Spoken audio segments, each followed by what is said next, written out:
Good evening. Hello.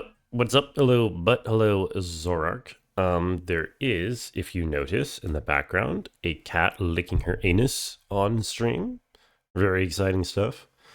How are we doing? Happy New Year. Can't believe you caught that one redeem. The first redeem? Yeah. Well, I mean, congratulations on getting first. I don't know. I guess the regular firsters aren't here. Kentucky Route Zero. Who knows? How was your New Year's Eve, bud? And Zorar? I had a pretty good time yesterday. I went on a hike and then I went down and I went on a bar crawl and I was very hungover and I'm still kind of sick and queasy and I was yelling all night, which means that my throat is a little bit throated, but we'll see how I feel about talking a lot in this game because there is a lot of talking to be done as usual. But yeah, hopefully I feel pretty good. It's mostly just my stomach still kind of queasy, and I'm glad that my cat is here. Sounds fun. Yeah, I mean, it was nice. It was a nice time. Now the question is, do I start this entire scene over from the beginning? Because I did like the first 10 minutes of the scene. Do I start it all from the beginning? It kind of looks like, oh, I do. Hi. Wait, no I don't. Wait. Yeah, it kind of looks like I do. Wait, no I don't? No, I think this is new. Yo, goodbye, kitty.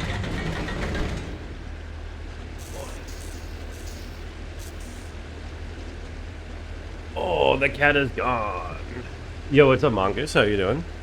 Happy New Year to you as well. How was your New Year Eve? Excellent. Let's see. Is this the same as... Is this what we've already done? Why is what Monka essay? Okay, I think this is different. I don't remember this being at the start of the scene yesterday, so I think it saves some progress. We'll see. Shall we do a recap of where we're at in the game? So the overarching plot is that we're trying to find Dogwood Drive, which is somewhere on the Zero.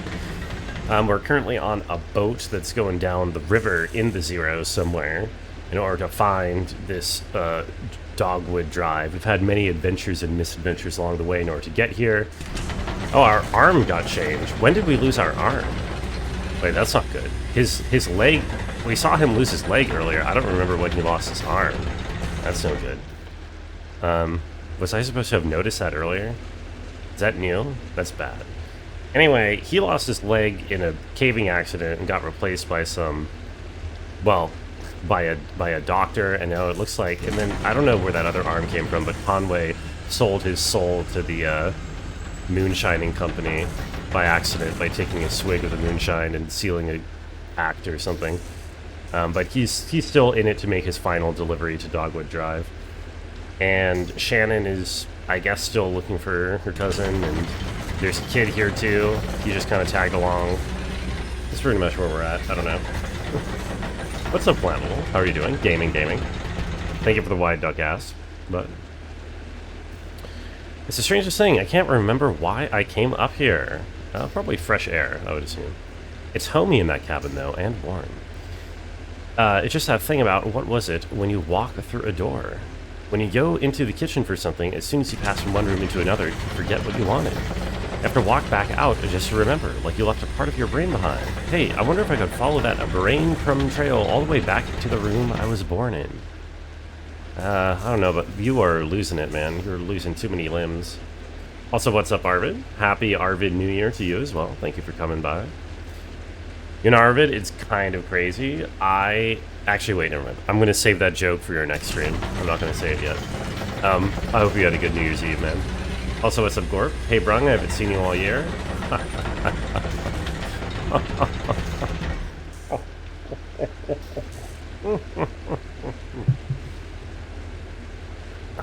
I'm doing pretty good. Thank you, Gorp. Good joke. Interesting? Yeah, most of what I say is very interesting. Mun. It looks cold down there, and dark. You weren't in the cabin long. Get any sleep? I had a weird dream. I'm sure we all had weird dreams. That's when you get the strangest dreams when you nod off. Just kind of dip your toes into sleep, and some weird image floats by and takes a nibble. Conway is a lot more poetic and wistful all of a sudden compared to how he used to talk. I think it's the loss of limbs and the impeding, like, eternity of servitude that's kind of getting to him. There's all kind of trash down here. Could have fallen off the hall back there. I think that kid was playing on the trash barge earlier. Should I be worried? I'm fine. Yeah, no, I was talking about the kid, man. Okay, whatever. It was uneventful. My New Year's? My New Year's was, yeah, exciting, like I was saying. I went out and did stuff. Yeah, still feeling it, but I'm mostly fine at the moment. It's good for him. It's important to know how to be alone. What's up? You look like there's something you want to ask. You can ask it. One question. Do you really have to go work at hard times? Yeah, come on. What's the deal with this? Didn't seem so bad, did it? It's a way to live. I mean, rent a bed, eat at the cafeteria. Not like I have a choice. Well, you definitely have a choice. Just don't go. What do you mean? I've got to repay my debt.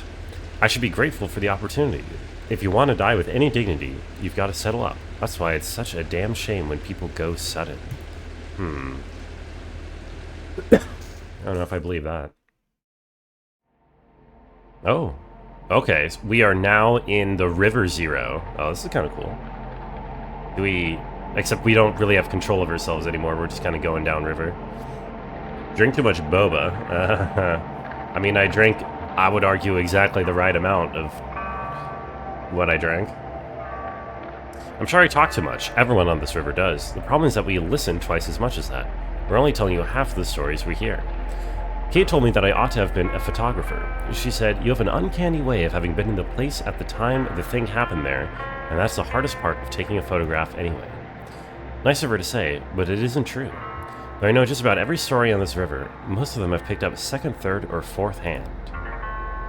Now I know what you're going to ask, so I'm going to answer it. Yes, I'm sure they're all true.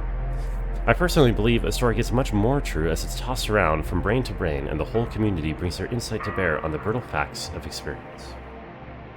You drank so much ginger beer on New Year's Eve, it was so busy? Like alcoholic ginger beer or just like a ginger beer? You know what I mean?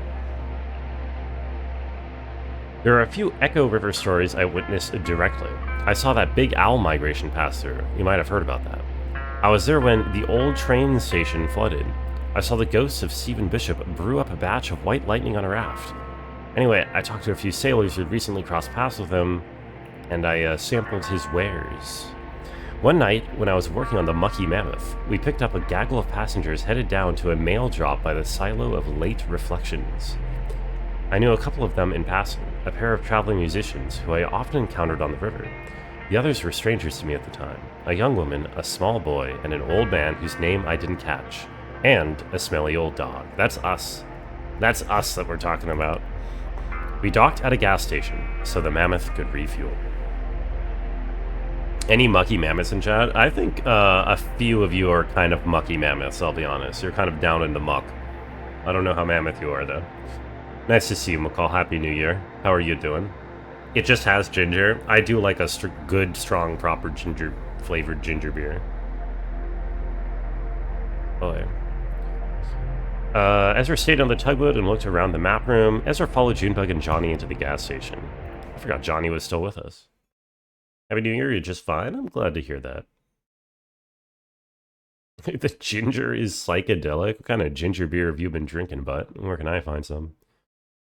Okay, we have docked in the gas station. Arvid's one chance to get drunk again and not be judged. I think Arvid is quite commendable and should be encouraged in his continued sobriety, personally.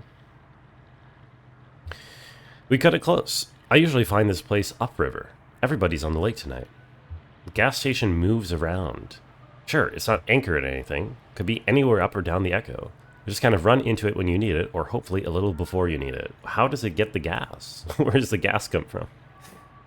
I usually stop here once a night, though to be honest, I'm not sure if it's even the same one. It doesn't have a name or anything, and I never really pay attention to who's behind the counter. But it's nice to see you two. Most of my regular passengers must have gotten held up elsewhere in their journey tonight. It's that storm. Look at the kid go. He has a lot of energy. It's going to be past his bedtime or something, right? He doesn't have a bedtime. He's like a wood sprite or something. I don't know. Is he even human? You don't have any kids of your own, I mean. No, I guess not. I just realized you two come through here so often. We chat about all kinds of stuff, but I never thought to ask about family. We're all the family we need, of course. Clearly. We just drink regular aged ginger ale left out in the sun. It doesn't sound like it would make it any more appetizing. I'll be honest, I don't think you should age your soda.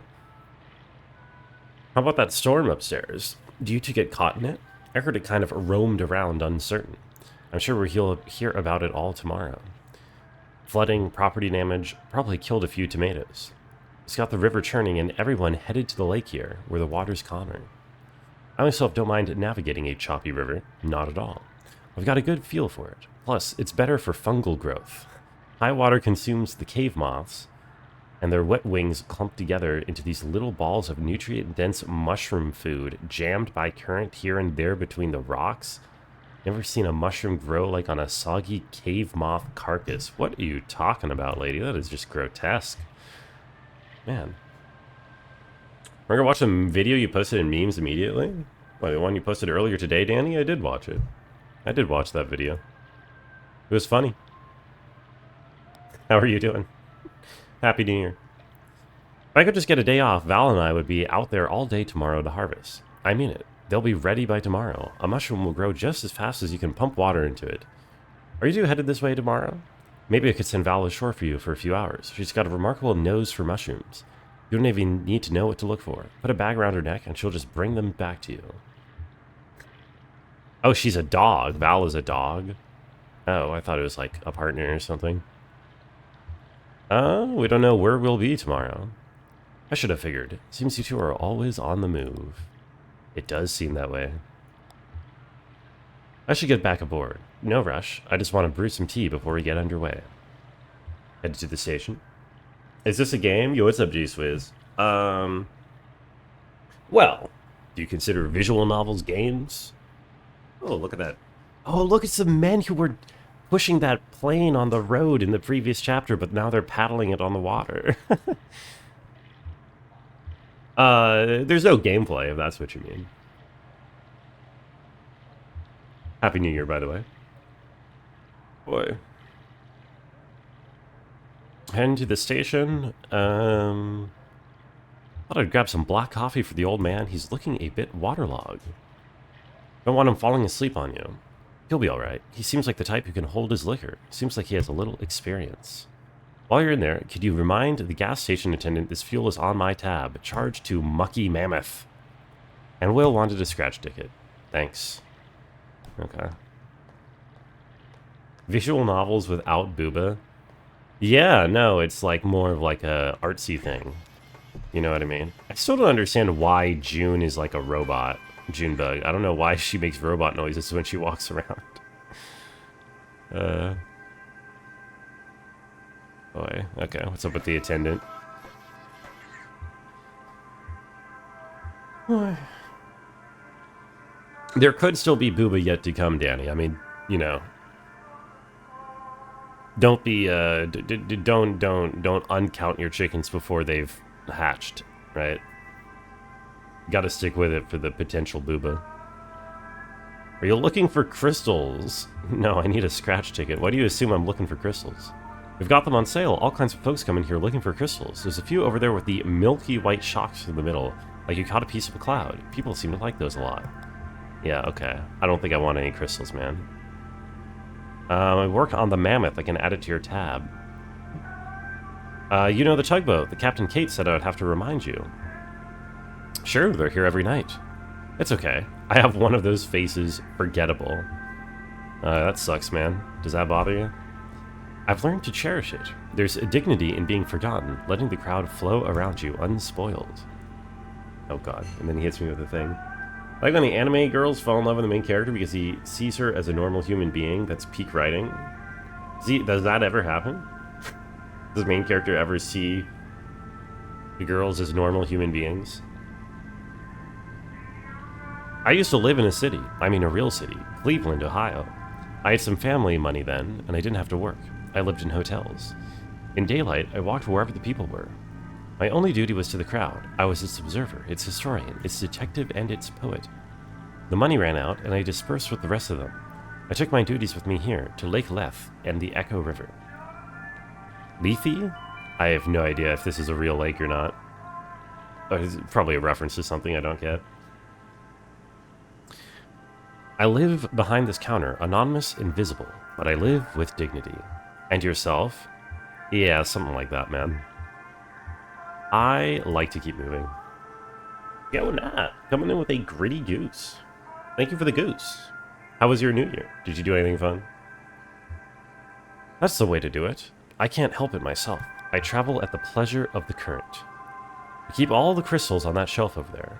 Buy one, get one free, of equal or lesser symmetry. I don't really need the crystal, but thanks.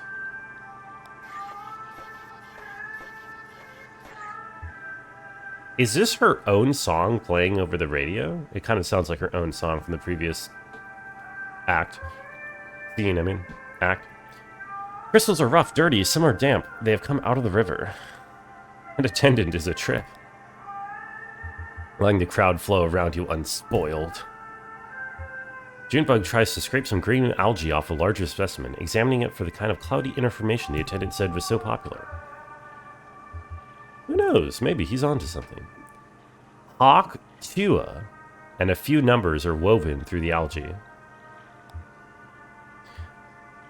Some hard resting? Yo, we love to rest, Nat. You feeling a lot better today than you did yesterday? I think 2024 is trying to kill you.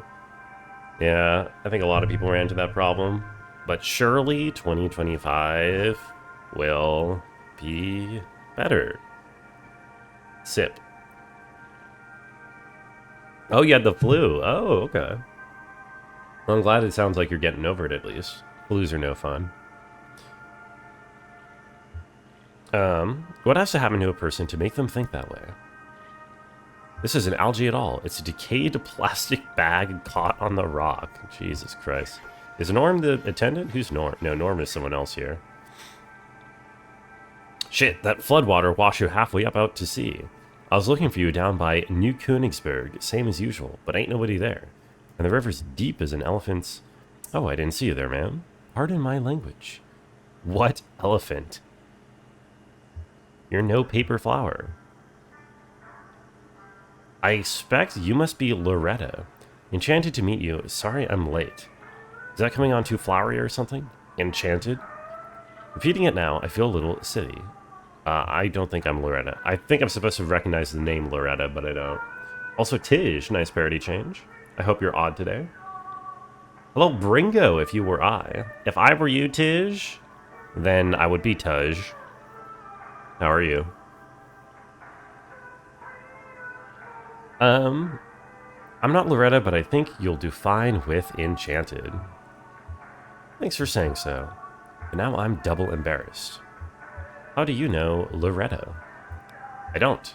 Met Loretta on the computer. We met each other there, I mean. Or we spoke through the computer, and I agreed to meet. I don't know the terminology. I haven't dated in a while. Back when I met Greta, that's my wife, or my ex, or I'm her ex. Oh, this guy's some fucking divorced ass. Okay, whatever, man. Back then, there wasn't even such a thing as computers at all. I guess there probably was, but I never heard of one. I worked in textiles, so here I am. What's your plan when Loretta shows up? You're meeting up with some, like, rando online at a gas station? Maybe head to the rum colony.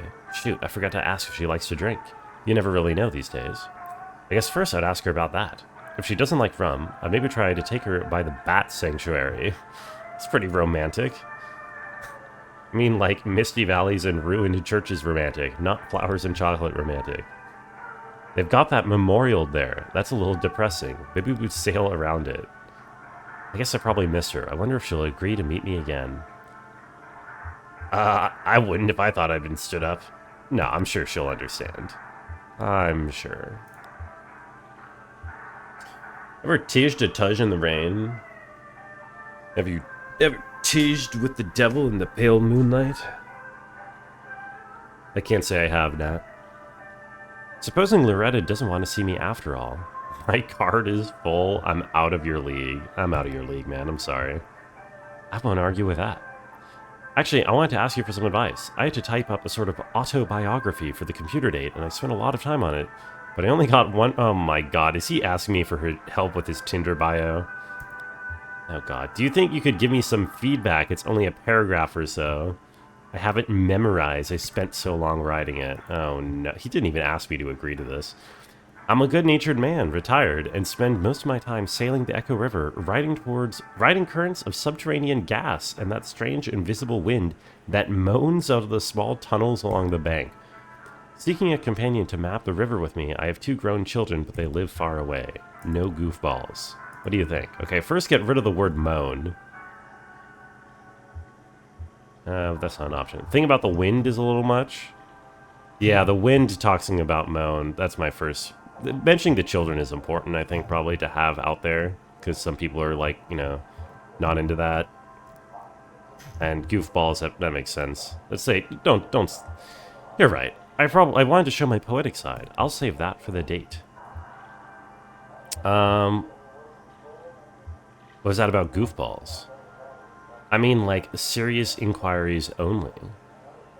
Might miss out on some really great goofballs.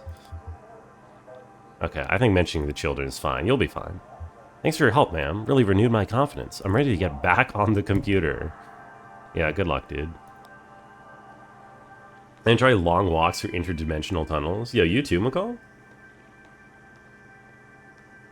Anybody want to go on a walk through an interdimensional tunnel with me? What do you think of that other dog we've got on board, Val?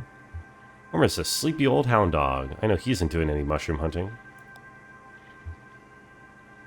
Weird cave fungus growing on soggy moth wings. Sounds kind of romantic, but also kind of gross. I agree. Would you like to ride with us for a day? Bet you would. We're good company. Maybe we can still talk her into it. Okay, I guess we're done. You do? You want to walk through the interdimensional tunnels with me, Mongoose? Hell yeah. Yeah, sure. Let's make a date of it. Give me a time and a place. What was that? Yo. Bread. Guy. Thank you so much for the bread, the Prime sub, the Bezos bucks. Very, very generous. How are you? Best streamer of 2024 easily. You'll make me blush. You're too kind. Thank you, and Happy New Year. I hope you had a good time. This is a crystal. I bought it for you. Thank you, ma'am. Could you hold on to it for a minute? I'm going to look around inside. Wish me luck. Oh, that's Johnny talking. Alright. Yeah, don't take too long. I don't know why I'm such a dick to him. Am I like his, like, mistress? Why does he call me ma'am? What's the deal with that? Or, I don't quite get their relationship. Okay. Hey man, how's your night? Quiet. Where are you headed? I'm helping some new friends make a delivery, or along for the ride anyway. Doing good. Hope I had a good night for New Year's. I had a very, I had a night. Ugh. You know, I'm still feeling it a bit. Even if you're not doing the heavy lifting, or navigating or whatever, a passenger contributes to a journey too. I never travel, but I do love travelers. That's what I like about this job. The travelers come to me. Have you met some interesting people? Some dude just came in through the back. I wouldn't say I meet them, but I do sell them gas. Is that the Norm guy coming back? Let me know if I can help you find anything. This is Al. Glory, it is good to be among friends. What are you so excited about? This guy is talking in all caps and without spaces. I can't help it. Every time I step onto that boat alone, I think this could be the very last time. And every time I come to shore, back among people, I think, Glory, it is good to be among friends.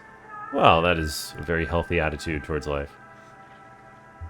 It's a ritual of remembrance for me, tonight particularly so. It's my birthday. I am 5 years old. Do you know why I say that? Well, I'm going to tell you. 5 years and some days ago, this guy's like not flammable right here. I am 5 years old. 5 years and some days ago, I set out on the Echo River alone, or so I thought at the time. I was looking for an ice floe. They are occasionally rumored to travel our humble artery on their way from who knows where to who knows where. Who knows why? It's a mystery. An hour into the journey, my lantern gave out. Now, I always carry 3 or 4 spares. You never catch me in the dark again. Lesson learned, buddy. But that night, when the lantern went out, I was stuck in the dark. I kept my arm extended, running my fingers along the cave wall, trying to keep my bearings as best I could and at least make sure I wasn't going in circles. I just prayed I'd find another traveler who knew his way back to the lake or above ground, or even just a crack in the rock to get a glimpse of moonlight. I had a large bag of apples with me. After a long while, maybe a day, I was getting weak, so I took my hand down from the rock to tear the bag open. When I reached back out, I couldn't find that cave wall anymore or any other. I was totally unmoored, buddy. Totally adrift. And it was so dark. I started counting time in apples eaten. I drifted in despair for 4 apples. Then I schemed and planned and dreamed for 2 apples. Finally, I came to accept my fate, lost at sea.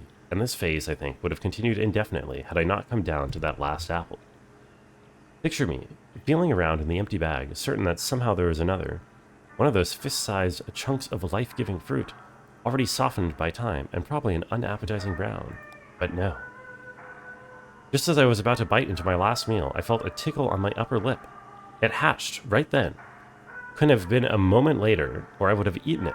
My last apple was infested by a damn fruit fly maggot. Oh, boy. Well, that should have been the end of it. I should have eaten that apple and that fly while I was at it, and put an end to our little food chain suicide pact. But I waited out of mercy. After all, this fly was basically a newborn child, right? A gross insect child, but still a child, right? Born into darkness and famine, hunger and alone. Famine? It's born in a giant apple. What do you mean? Could you imagine that? No other flies out there on the boat, and never would be. No other flies to welcome him into the world. No fly culture, or fly society, or fly history. A true orphan. What's up, Nas? How are you doing? This is one of your favorite games ever? Yeah, it seems to be very polarizing, is what I've learned from streaming this game. Is that some people are in here like, oh, this game is really good. Well, I've heard a lot of people say like, oh, this game is really good. And then some people are like, oh my god, this game sucks so much. I fucking hate this shit. It's interesting. I think I like his... I think it's pretty good overall so far. How are you doing? I saw a stream title saying you had an emergency room visit, but I was in the office and could not actually pop into chat at the time. Are you doing all right? Got to be in the mood for it. If it's right, it'll hit. Yeah, I could definitely see that. It's nice to hear me read a lot. Thank you, Tish. Yeah, well, I'll take that as a compliment. I think it was meant as well. I started to get depressed just thinking about it all. Worked out a thick tear, I'm not ashamed to say. Well, that fly landed on my cheek, right under my left eye, right on that salty teardrop, and then, blinding glory, his ass lit up like a candle. That wasn't a fly, buddy. It was a damn lightning bug. So that's how come I'm here today with you folks. Not because I found my way out of the strange river cave only because I found my way out of that strange river cave by the dim-lit rear of some orphan insect hatched out of my last rotten apple. Glory, it is good to be among friends. Well, that was a wonderful story, strange old man who came in the back and then left again. That's great. What you sipping on? Water. You're good. Spent Christmas Eve in the ER, no lasting damage. Oh god, that is not the Xmas Atmos that, you know, most people would want. But I'm glad that you're doing okay. Wild part is how much the people hate it, love to talk about why they hate it. Yeah. I don't know. Yeah, I don't know what it is about it. Something about it, I guess, really tickles people the wrong way. Did my Johnny talk your ear off out here? I suspect there's some things he can only say to animals.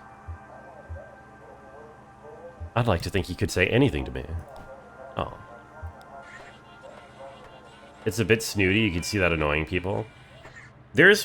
I don't mind snooty. There's parts where I'm like, alright, what the fuck are you doing here? Making me sit through the 40-minute waiting for Godot play was, a bit much. But yeah. As I'm going through it, I'm sort of feeling like I can really tell that was made like piecemeal over 8 years. I'm not sure how cohesive the whole thing really feels, but I'll have to get to the end before I really have a good sense on that. That guy's a trip, that gas station attendant. Did you talk to him? It's funny, he actually reminds me of that frog we had for a bit. That frog you had. I like to think he was part of the family, you know? Alright, well, how does the gas station attendant remind you of a frog? I don't know, because he liked to talk. Maybe we should pick up another one, a frog, or a cat, or an iguana. Or maybe a third person to travel with? Is that what he's saying? Now that would be a whole new adventure, wouldn't it? You and me were good together, safe, free. You know what I mean? We can try stuff out, change our clothes, swap parts around, and play. Are they actually supposed to be robots? I don't know. I'm not lonely, just curious. With another person to play with, what else could we be? Yeah, let's add to our polycule. Oh, you might be right, Cricket. You really think so? I thought we would have to wear you down a little, like I did with the gerbils. That's Kate. Time to hit the road. Rather, the river. Oh, God, dude. I still am a little... ugh. I feel like I recovered better than usual from a hangover today, though. Sometimes those things have me going for the entire next day. See that small brick building? It used to be an upholstery shop. Now it's inhabited by a very skilled taxidermist whose art is greatly in demand. When it was an upholstery shop, it didn't see nearly as much business. Okay. The old shop's name has been lost to time and weather. This was decades ago, and the only trace of it now is the grade frame of an old sign behind the new lettering, which now reads Trapper, Stalker, and Sportsman, and then below, smaller, no specimen is too exotic, no arrangement too fanciful. Some of the upholstery equipment is still there too, and still sees active use. Elise is the resident artist, though she's not the owner of the shop. Oh, it's owned by a reclusive ex-convict named Judah. Yeah, let's get that. Very little is known about him. His crime is generally assumed to be violent or otherwise gruesome in some detail. Though of course, that's all speculation, and probably comes from his association with the taxidermy business, even though he never so much as skins a squirrel. He's more like a silent partner. I guess those are the ones you're supposed to keep an eye on. But Judah is old and keeps to himself, and the consensus seems to be that he's paid his debt to society, whatever that debt may have been. Interesting, so if we stop here, is like the person who's going to be here depend on who we said? Shannon retreated to the TV room to browse the mammoth's video collection. Shannon followed the other travelers ashore to a drowsy beachside bar called the Rum Colony. I'm kind of interested in the mammoth collection or the video collection more than the bar, I'll be honest. I'm kind of traumatized by the last bar that this game made me sit through. The Mucky Mammoth.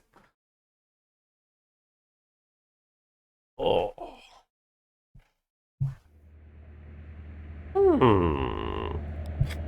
That's what she sounded like.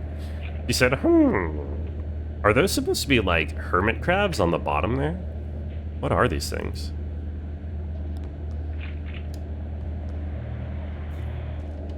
Okay. We are searching for a videotape to watch. The shelves are full of dusty tapes. Some have been relabeled several times, the stickers piling up thick on their spines. Birds, funeral thing, weather. Oh, we gotta watch the funeral thing. Come on. Read the room.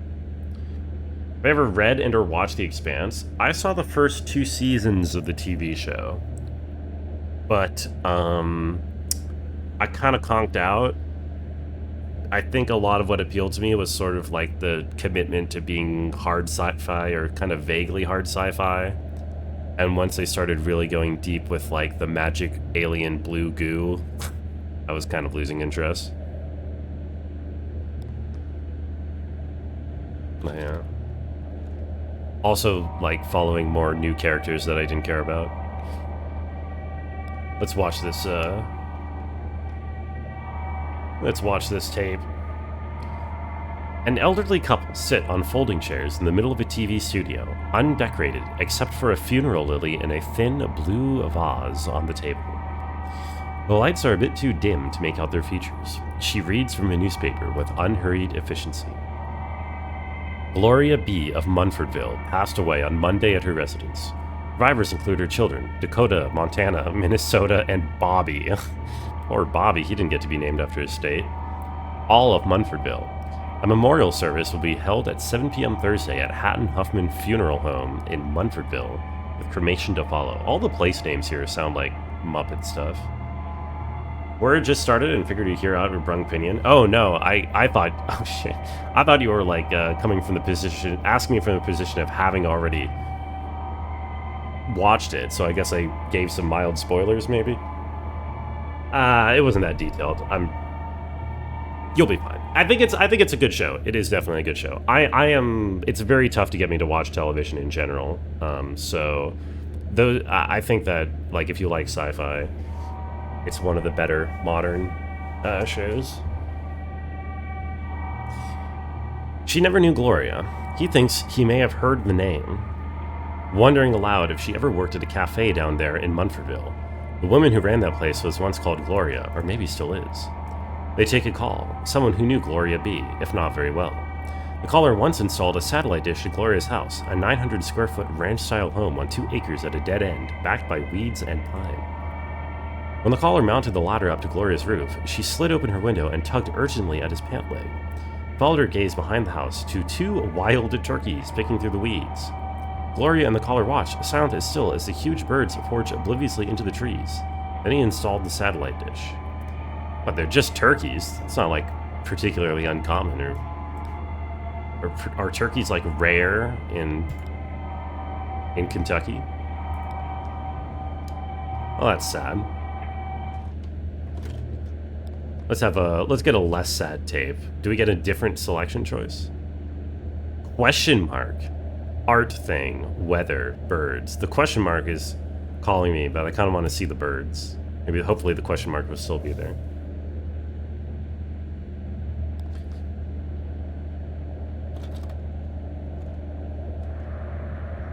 I will say that The Expanse, the acting is not the strong suit, and it has kind of weird pacing. I think it's mostly for the world building is like its strongest aspect. It's like a cool setting.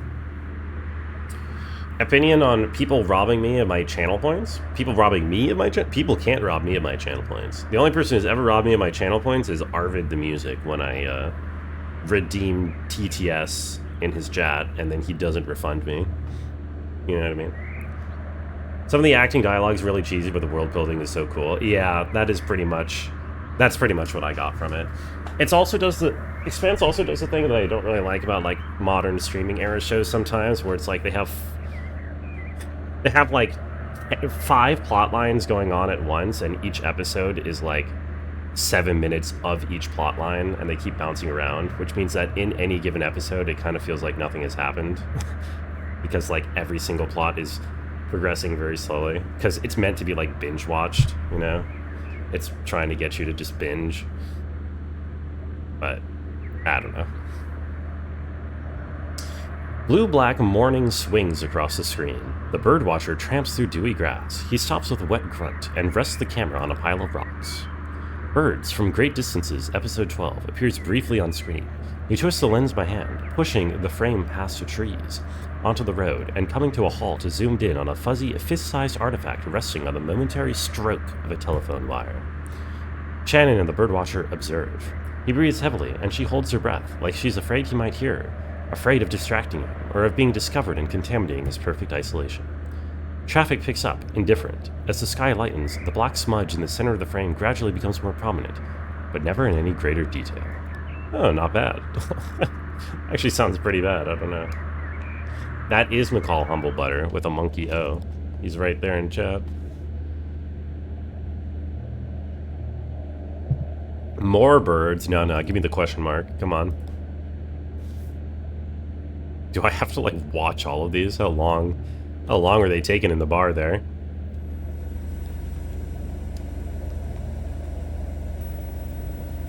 Boy. That awful hum, it seems to start before Shannon even hits play. Then there's the familiar room. There are blank gray walls marked with tape and school desks, and this time she notices a few more details. The murky carpet like standing water, some video equipment stashed in the corner, and a row of lockers. Oh, this is the thing she saw her cousin in, like, right? Yeah, and there's Weaver looking serenely at the camera. As before, she starts speaking, and as before, there's no sound but that hum. Shannon finds Weaver's words coming back to her as they appear in captions on the screen. Mail, school, and these magnificent, tragic horses. Go underground as deep as you can go. The air is cool and the earth is damp, and when you close your eyes, you are surrounded by the dead. Remember where that is? You'll find your way from there. I think this place is what you're looking for. Some of it will wash away soon, but I think you'll be happy here, even without the mail or school. The text repeats for a few minutes, and Shannon stops the tape. Right, so that's the original tape that got her to,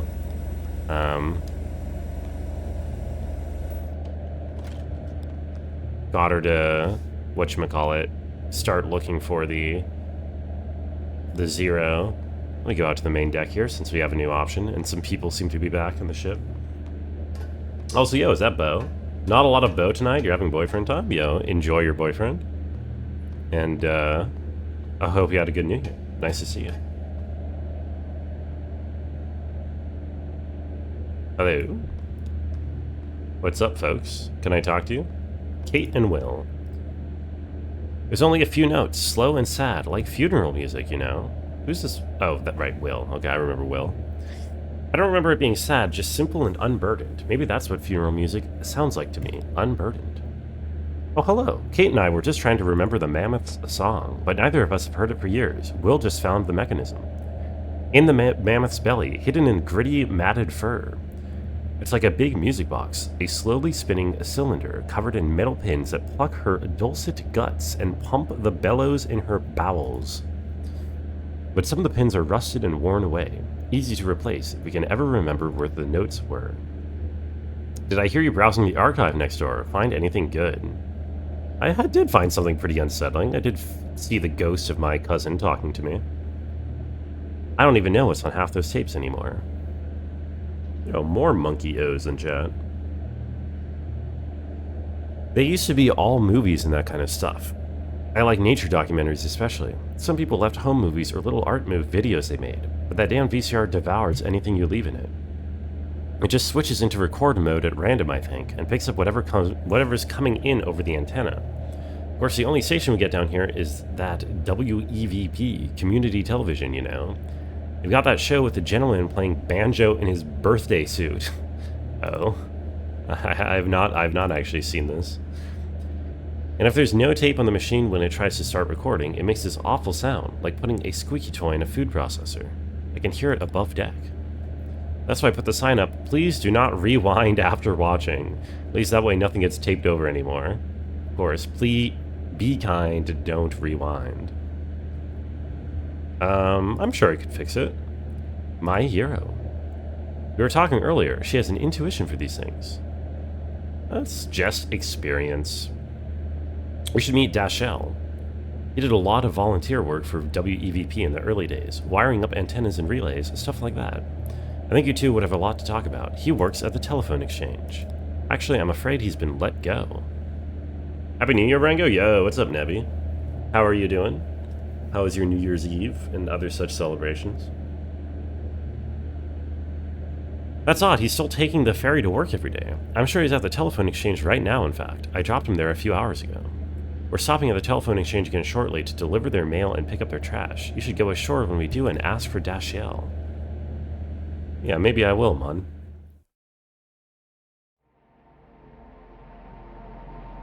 Oh.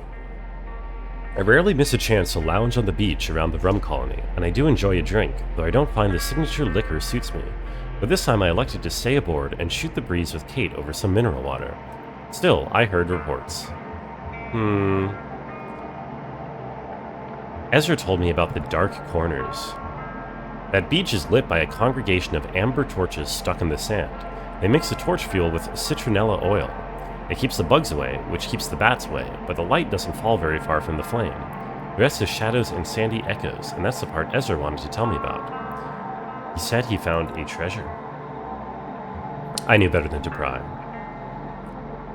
Just got back from the great state of Florida and a bit under the weather. Oh my god. Yo, what were you doing in Florida? Were you going to Disney World or something? I hope you had fun. Sorry to hear you're feeling kind of bad. I am also a little bit sick just because I was just hungover. If we're talking about the rum colony, I should tell you about Patch. He's the bartender, general manager, creative director. I guess that means he books the music. He's pretty much run the place for the last 7 years. A lot of folks assume he owns it, but that's not the case. The rum colony is owned by a dead man named Vernon. Technically, it would be owned by the power company, who once bought a sizable interest from Vernon as part of a state-sponsored investment program. The clause in that arrangement requires them to keep their hands off the day-to-day, and most of the profits, so long as Vernon walks this earth. The upshot of all this is that nobody came forth to identify the body. Okay. I see. Hatch is a good guy, though. Kind, trustworthy, and he mixes a strong Mai Tai, if that's your thing.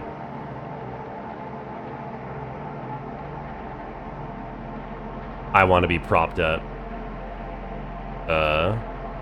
My dead corpse propped up for the sake of not having my property be turned over to the state. Yeah, you were going to Disney World? Yo, I hope you liked it. Alright, where are we stopping now? Are we at the television company or whatever? Are we seeing Daniela or Dashiell or whatever his name is? Darshell?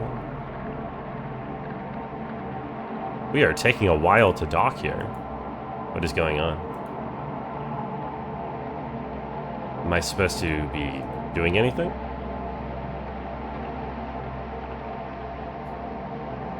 I guess not.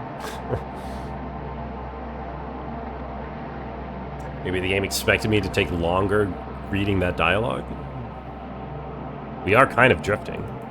Oh, there we go. Clara, Kate, and I stopped to do some business by telephone. Yeah, let's go check out that telephone thing, follow up with that.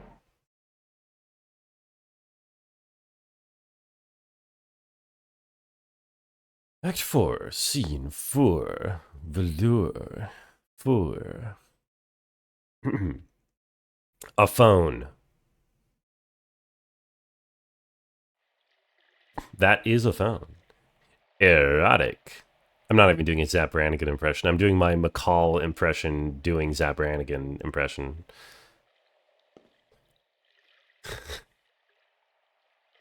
Too crowded and waited 3 hours for the Star Wars ride to break down? Oh god, that sounds like what I would associate with Disney World. I've never really gone, but I'm not like too into theme parks or Disney, so... But yeah, long ride, long lines seems to be a staple. I guess we're going to be here for a minute. Looks like they have a few calls to make. I should probably call someone too. Oh yeah, the kid's got to call his family or whatever. Oh yeah, who are you calling? I should call Julian. You should. He's got a phone up there? I bet they all share a phone, right? All the birds, the big bird phone up in the sky. Ah, don't be such a dick, Conway. That's ridiculous. He uses the one at the museum. Yeah, it makes sense.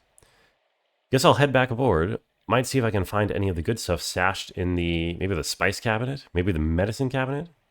That's where it belongs. Oh god, Conway's going full...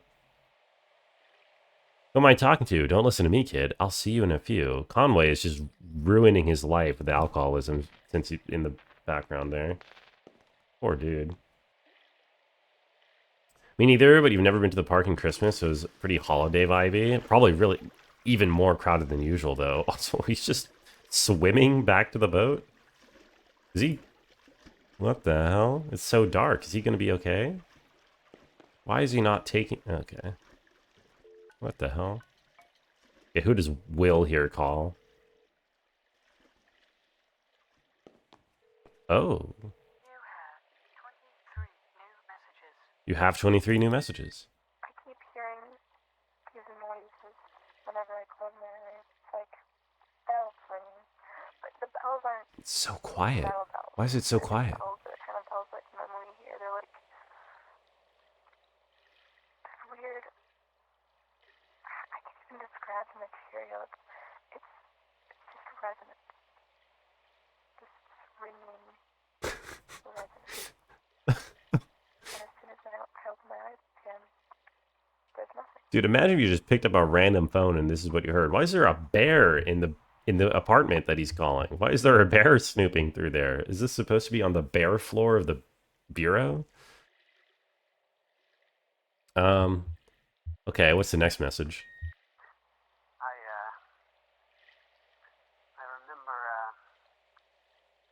remember driving across an old dirt road. Also, why is it so quiet?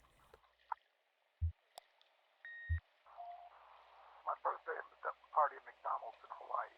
I got a toy that I didn't like. I broke it. What are they? What are they? Are they? Is this supposed to be like a dream journal? Is this like people remembering their dreams?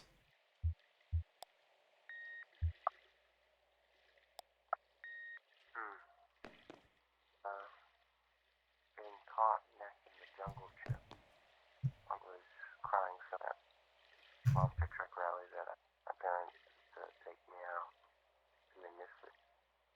One of those two. Or maybe they're trying to, or maybe it's like their earliest memory. That's what they're calling in for. Their earliest memory. Listening. I have to listen so closely to hear the dialogue here. This is the only part that's been voice acted. Seriously?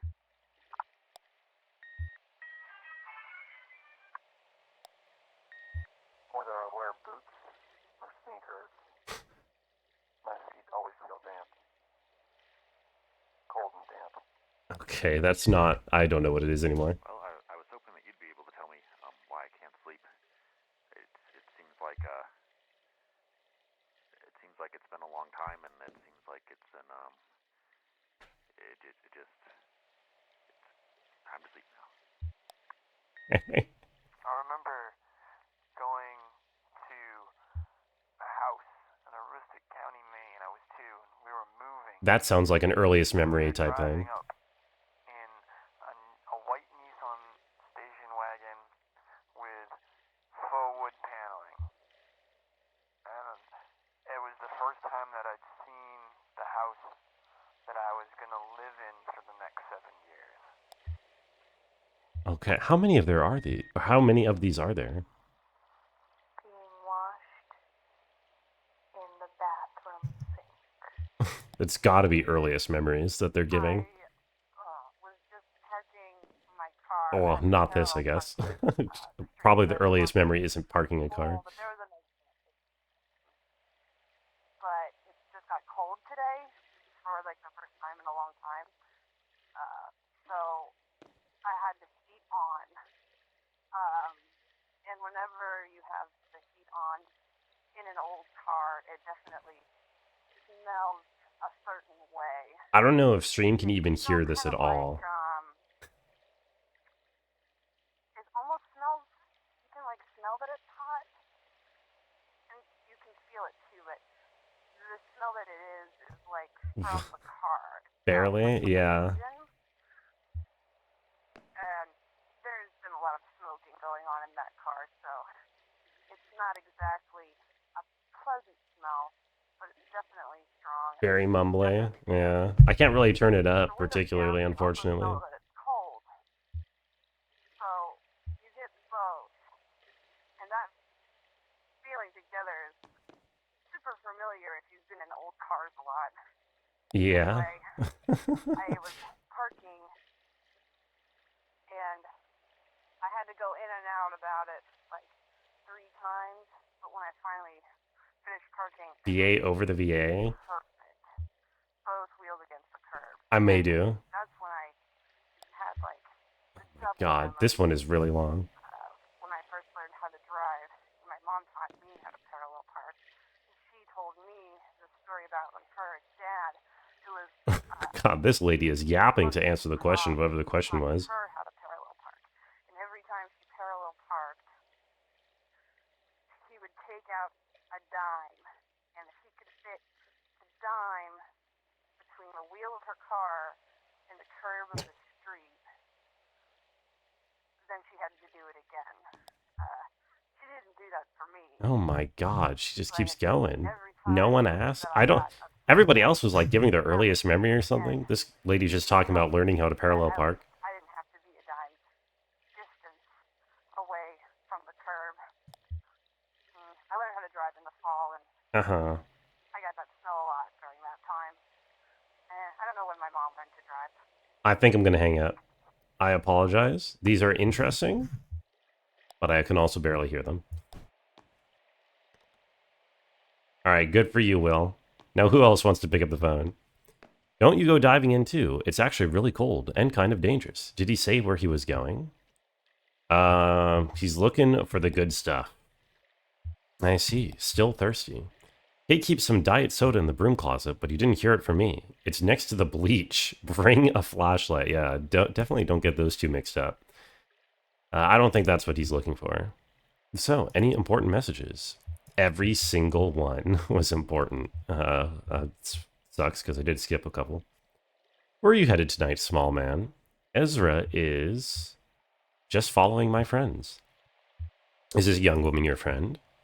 We met Ezra earlier tonight, and he's been very helpful. I'm hoping we can return the favor once we get back above ground. Poor kid was sleeping at the bus station and just lost track of his folks. Sleeping at the bus station? Is that what actually happened? Because we saw him in a museum of surreal housing, and we got carried around by an eagle. He'll be all right. He's more at home down here than any of us. Trust me, I have an eye for it. Kid was sleeping at the bus station. Is that what happened? I don't understand. Yo, what's up, Candy? How are you doing? It's nice to see you. What does Shannon have on the phone?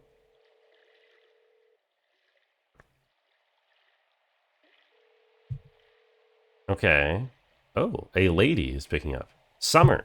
Kate, thanks for calling. This is Kate, not Shannon. I got mixed up, my bad.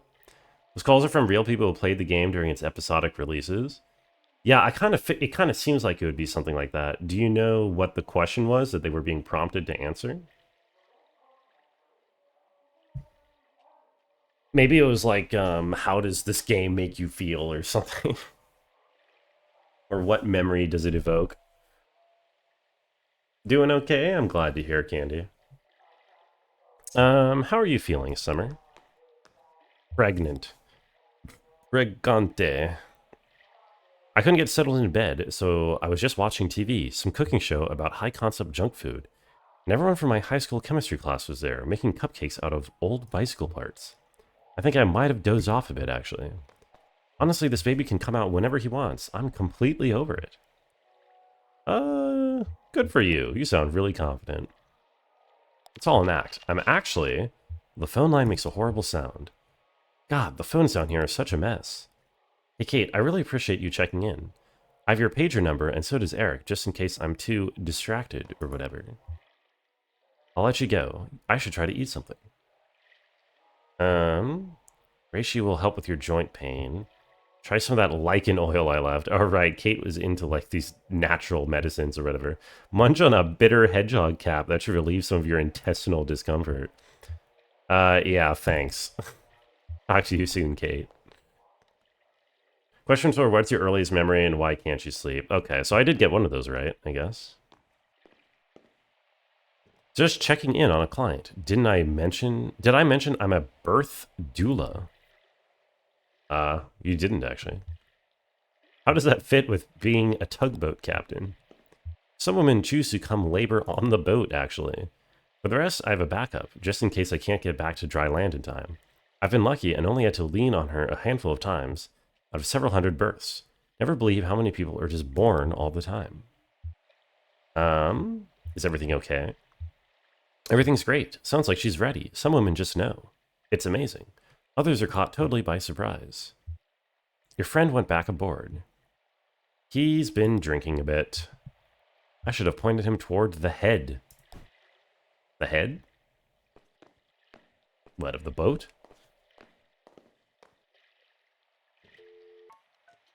Is this... Okay. Now... What, Junebug? No, Nadia. Who the hell's Nadia? Who is this person? Or Clara. Which one's Clara? Oh, God. Glad your phone. I was just thinking of you. Sorry I didn't call this week. I've been traveling constantly. That's fine. I visited the hospital yesterday. I went to visit Uncle Andreas, but they moved him. Now he's in a hospice care facility run by some old Polish nun. Everyone says it's very nice. I asked them about visiting, and they said he didn't want any visitors. He's just being stubborn. I don't remember who Clara is, dude. I keep forgetting these stupid side characters. Which one's Clara? Has she always been here? On the boat? It's typical of Andreas. I was thinking maybe if you came to visit, he would see you. All those afternoons you two would go drinking beers by the river. Don't you think it would mean a lot to him if he could say goodbye to you in person? I would never make it back in time anyway. It's true, you're a long way from home, Clara. I suppose it can't be helped. There's Mother at the door. We're going to try again to see him. I hope the tour is going well. Love you. Be careful. Is she on the boat? Is she one of the passengers on the boat? My sister back home. She's very depressing to me this morning. My Uncle Andreas is terminally ill and refusing visitors, and Nadia is making a stir about it. I'm sorry to hear. Are you close? Yes, but only recently. He lived abroad for most of my life. I only met him a few years ago. My sister is older, so she knew him as a child, too. So I think her respect for him is distorted by sentiment. We must always take the dying at their word. Their motivations are beyond our understanding. My motivations are beyond your understanding, you living young person who's not senile. The older man, he's swimming back to the mammoth. No emergency, I hope. He's looking for the toilet. I hope there's paper. It's been a busy night. He's writing a letter. I hadn't heard that euphemism. Must be Lithuanian. Brandon approaches. I don't suppose any of you folks are headed past the Bureau of Reclaimed Spaces. On this run, we'll be coming back this way in a few hours. Well, I may still be here then. It's no big deal. I'll just hang out or read or something until it's time to head back to work. You folks are traveling with that old guy, right? With the leg? Is he okay? I saw him earlier tonight. Came by the storage facility for some files. He totally bit it on the staircase. Oh, is this the guy who was at the church? He's okay though, right? He seems preoccupied to me. I got that feeling too. Back at the storage facility, he was asking a lot of weird questions, and he seemed distracted, like spiritually. Have a good night, or morning almost. All these insignificant side chicks, I know, right? Well, listen, I would never describe any of my side chicks as insignificant. You know, you're all equally valued. They are all equally valued. But in this game, I do sometimes forget characters. That right there is Ratliff Monuments, if you ever need a headstone carved. For a loved one, I mean. Sure, yeah, sure, definitely. Violet Ratliff, never married, nevertheless bore 6 children. Earl, Kelly, Barb, Ron, Young Earl, and Beauty. And for each birth, she locked the doors of Ratliff Monuments for only one day, even with young Earl, when she was in labor for 36 hours. That's what folks said, and I met her, and I believed them. She had the unyielding disposition of a cliffside. None of Violet's children had any desire to go into monument making. Barb was never very good with her hands. She ended up reading scripts in a call center, where she only occasionally has to press a button or take down an order. Mostly she talks and listens, which suits her well enough. The run of the shop fell at last to young Earl, the only Ratliff, still at home when his mother finally passed at 82, and who then had the honor of engraving her headstone. He's done well for the most part. His craftsmanship has suffered over time. It's his hands, cut and bruised by missed strokes, shaken apart from the inside too. He learned from Violet, when striking a block of stone with a mallet and chisel, to absorb the extra shock right into his bones so as to keep the apparatus straight and carve a perfect line. He spends his time outside work, just caring for his hands, soaking his bones in salt water, doing little exercises and stretches. It won't improve the straightness of his marks, but it might put off the day he finds himself unable to carve a line at all, scribbling on rocks like his ancestors. That's the day he has nightmares about. He dreads it like death, though he makes no distinction between the two. Will I get to romance anyone? I mean, surely the entire game is romantic in a fashion. But no, I think the correct answer is no, not really. I doubt it. Depends what you mean by me, because there isn't really a main character. Conway and Shannon are like the most main characters, but they're not really there's not really a main. Ezra taught us a card game. Shannon, Ezra, the old man, and I stopped at Radvansky Center to make some quick cash. Ooh. I don't like card games. Let's do that quick cash. What do we got? Scene 5. The Radvansky Center. Dark Souls boss title card.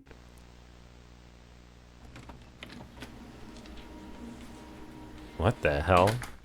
Why are we watching ourselves on CCTV? Good morning. Bags isn't feeling well. Long night.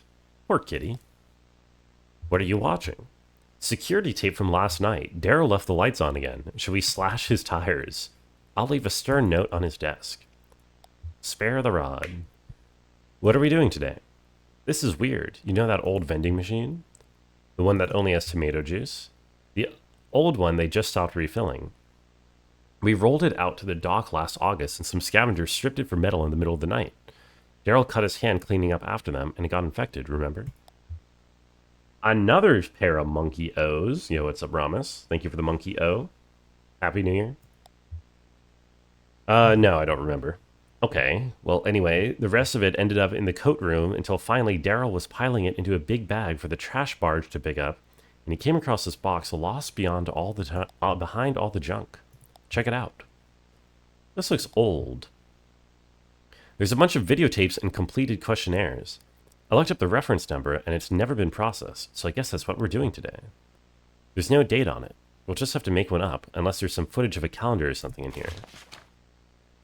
I guess these are the old tests before we started doing the video exit interviews. That's annoying. How do we do this? I'll run the tape, you interpret the questionnaire, and I'll type it up. So many monkeys. All owing. Okay. What do we have in the room here? I haven't seen that poster in a while.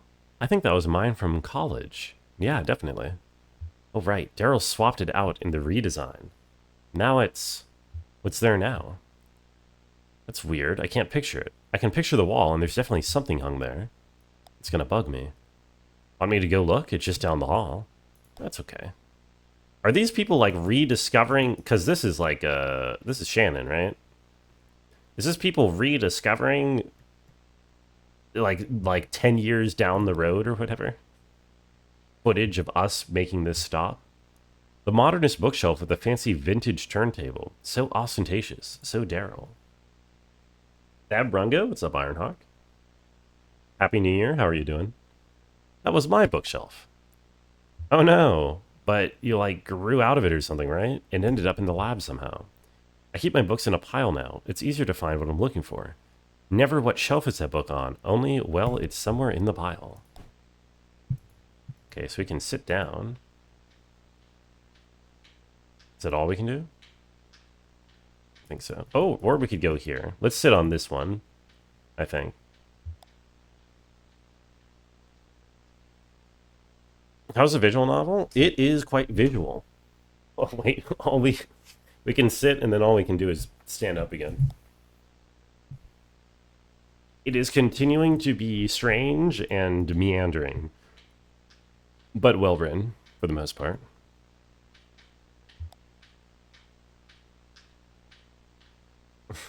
Okay, interesting setting. Let's take this questionnaire. There should be some basic information, and the first control test. Subject's general disposition. Jen looks over the questionnaire document from the envelope. Why are you here? Scheduled ferry stop, not my final destination. Other passengers said we should make some quick cash taking these tests. That is why I came. Pragmatic. Demographic category. What's the first thing you remember? This is Shannon, right? So it should be a small box of gears, or a box of small gears. Working class. You think we should use the old categories or the new categories? Will the computer even still take the old ones? They're still in the menu. In that case, put in precarious or what? Demographic category precarious. Name. It says Marquez on the file. Are you sure? That's what it says. Do you know her? That can't be. No, that's not her. Did she come alone or with a group? I don't know. There's an extended monitoring tape here, too. We could check on the dock when she showed up.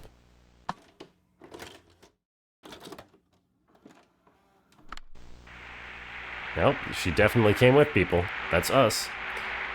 It's... Wait, who is that? The guy in the hoodie. I've never seen him before. He looks so damn familiar. I thought maybe he was a former intern or something. He's a little old for that, right? No, I don't recognize him. You're all deja vu this morning. It's spooky. Just one of those days, I guess. Chili rellenos. Yeah, good luck, Tish. That reminds me, I still have Torrens cooking with Brungo in the backlog from like 2 weeks ago that I haven't done yet because like the holidays kept happening and I kept like not just going and buying the shit I needed for it or forgetting to. So now I've got another one that I gotta do, but the chili relleno sounds fun to make. Good luck, good luck. I will probably get to it this weekend. I might even make a double feature with the 2 cookings with Brungo. What's the first one? A mushroom something? Like breaded mushroom something? I forget exactly what it is. Sounds good. Yeah, it should be pretty good. Hopefully. Definitely not. She's traveling one of those creepy distillery guys. Him? Nah, it just looks like some old drifter. Maybe you're right. It's hard to tell in this light. They've got a kid.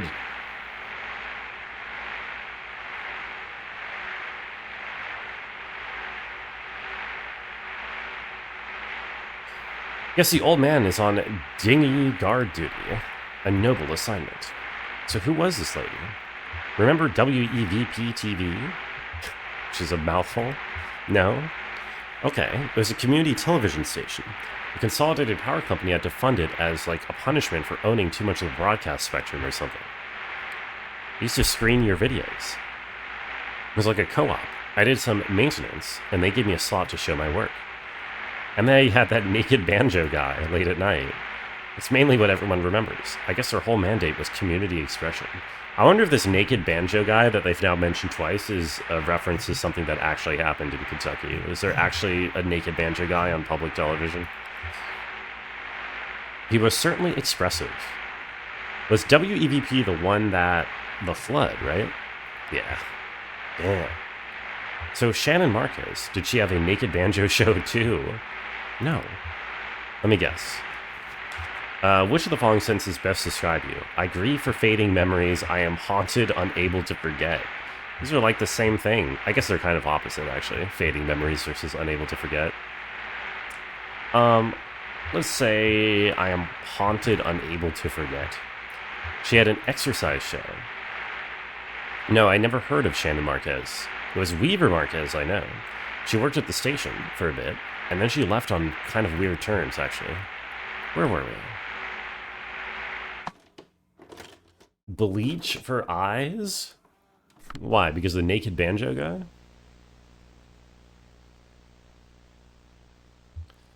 Why are you bleaching your eyes? How do I rank her from the control tests? Without turning to look, please describe the following objects. Bookshelf. Oh god. It had 3 shelves? It is not... It's nondescript. It reminds me of a department store. Poster. I remember circles. Yes. I have a poster in my workshop, a vintage advertisement for vacuum tubes. I have a poster in my workshop, a chart of resistor values. Resistor values. Lighting. I don't remember. I really can't remember Enly lighting at all. Average, I guess. I think I did really bad. Oh, can't forget, but you want to? That's bleach for eyes. Yeah, that makes sense. Are we sitting here now? Is there any pie left in the break room? Daryl finished it off before he went home last night. Daryl is on thin ice. You're declaring enemies left and right. Who else? That other Marquez woman, Weaver. Maybe I misunderstood. I thought I detected some animosity. Oh, nothing like that. She wasn't the kind of person you could like or dislike. She was just there, and all you could do was accept her, like magnetism or gravity. Please describe from memory the following objects. Seating in the room behind you. Predictably austere. Lighting in the room behind you. Buzzing fluorescence in a standing lamp. Air quality in the last room in which you fell asleep. I fell asleep on the boat for a minute. The air was warm but refreshing. This Marquez is pretty normal so far. They're definitely different people. I just wonder if they're related or something. I never imagined Weaver having any family, but I guess everyone has some family, right? Probably. Let's go to the next test. This is a weird segment. Although saying that is like almost just completely superfluous with this game. There's no real like non-weird segments. Jen, look who it is. I miss that kitty. I forgot what became of the white one. Her name was Coconut, and she disappeared without a trace.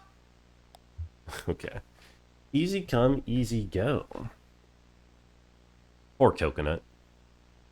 I wouldn't say easy. I had to leave food on the dock for a week before she'd come inside. She only stuck around for a month or two. You probably saw quite a lot of her. I remember you were working nights then. Meow. She was a nocturnal creature. I remember. Wait. Can I pet the cat? Wait. Oh, no. What did I just take? Can I pet the cat? Cat check? Come on. Down. Oh, I think I'm feeding her. Oh. I don't remember this test. Oh. Did we cut this one? What's the questionnaire like? No, this is just... Sometimes if I can't make it in for a few days, I might leave a note to feed the cats. For the test subjects, how do you know they'll do it? I write it on university letterhead. Jen, that's unethical. At least I don't use university property and research equipment to make weird video art. Oh, and I contradict myself.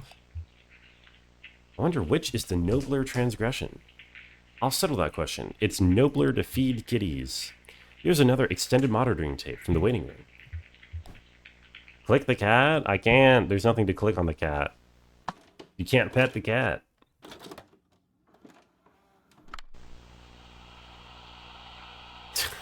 Oh, hey, Will. Busy night. They're easy and sleeping. Where do I know him from? It's going to drive me up the wall. Does he work at the university? That sounds familiar. Yeah, I think he might have worked there a long time ago, when I was an undergrad. A Paleolithic. I thought he looked a bit rugged. Right. That's right, Jen. I went to college during the Stone Age. What was your major? Fire. I don't think he was a professor. Maybe staff. It's been so long. Sometimes I wish I just barreled through, like you did, instead of taking time off before grad school. I'm sure it was the right thing to do at the time. Or the only thing. I was such a mess. Did I ever tell you about that? My boyfriend died suddenly in my last year of college. Oh, that's a shame. It's okay. It was a long time ago, but it really shook me up back then. He was studying astronomy. We were both really into experimental music. We took a few art classes together. How did he... No, that's okay. That's the thing, actually. That's what shook me up about it. It was just this random accident that never should have happened, and so sudden you could have never seen it coming. He was back home visiting his parents, and he fell off a roof? Oh, shit. Is that... Oh, what's his face? Charles? From the beginning? Wait. Huh. I know what you mean. You can't predict that kind of, what do you call it, freak accident kind of thing. My psychiatrist says that's why I'm such a pessimist. You're remarkably upbeat, all things considered. You know, that thing with your boyfriend in the roof, but also what happened to the TV station. Acts of God. That's what you call it. That's what you say when it's nobody's fault. Weird. Okay, so I think this... So she was like a girlfriend of... I think the name is Charles, the kid of Ira and Lysette, or whatever her name is, that got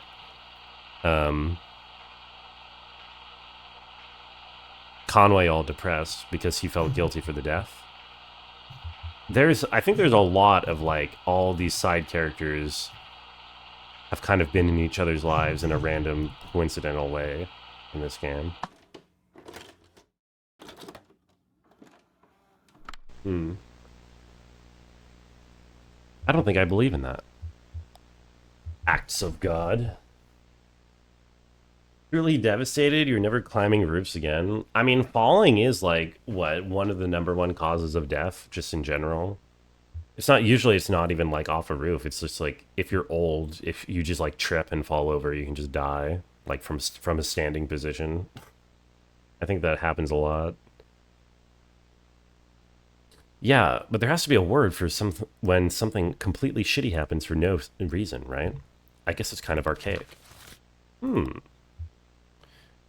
First, please use the blank space below to describe your general feelings about television. If you have difficulty summarizing your emotions succinctly, or have too many different feelings to fit in the blank space, you may also use the back of this paper.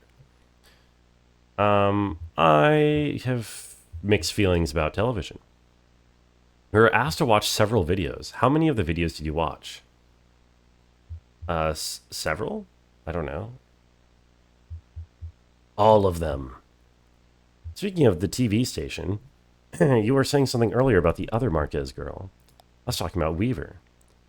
What happened with her? You said she left on weird terms. Ghosts yet? Aren't we all ghosts, but... What do you mean? Aren't we all just ghosts in a machine of our own bodies?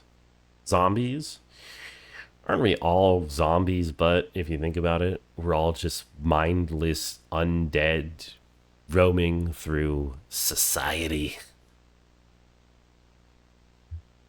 She actually stopped showing up. That was pretty normal. It was all volunteers, right? Yeah, people didn't really give much advance notice. They just got bored and drifted away. It was more like an art project than a job for most people. Weaver Marquez helped manage the archives, like filing and sorting old tapes of broadcasts. I think she was pretty smart. She probably could have been more help fixing equipment or something. But she seemed content just to organize tapes. Nobody ever talked to her much, so when she left, no big deal. And then a couple months later, we started getting these bizarre interventions. Oh. Aren't we all in the game? Exactly. You seem there to be some kind of supernatural twist? I mean, the game is supernatural from the beginning, right? I don't think it would be a supernatural twist. I think from the very beginning we have like supernatural elements, because the whole premise of the Zero is that it's like an interdimensional non-Euclidean portal limbo realm or whatever.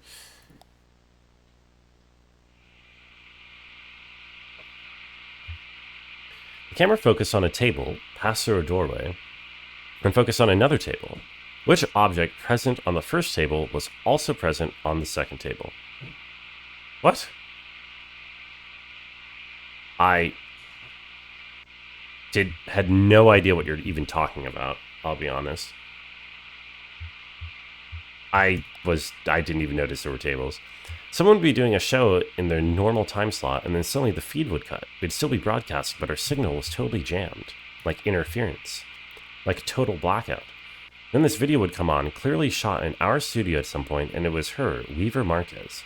She'd be standing in the middle of the studio facing the camera, right? That's the videotape that Shannon kept seeing, or now saw twice in different places. You want a twist +2?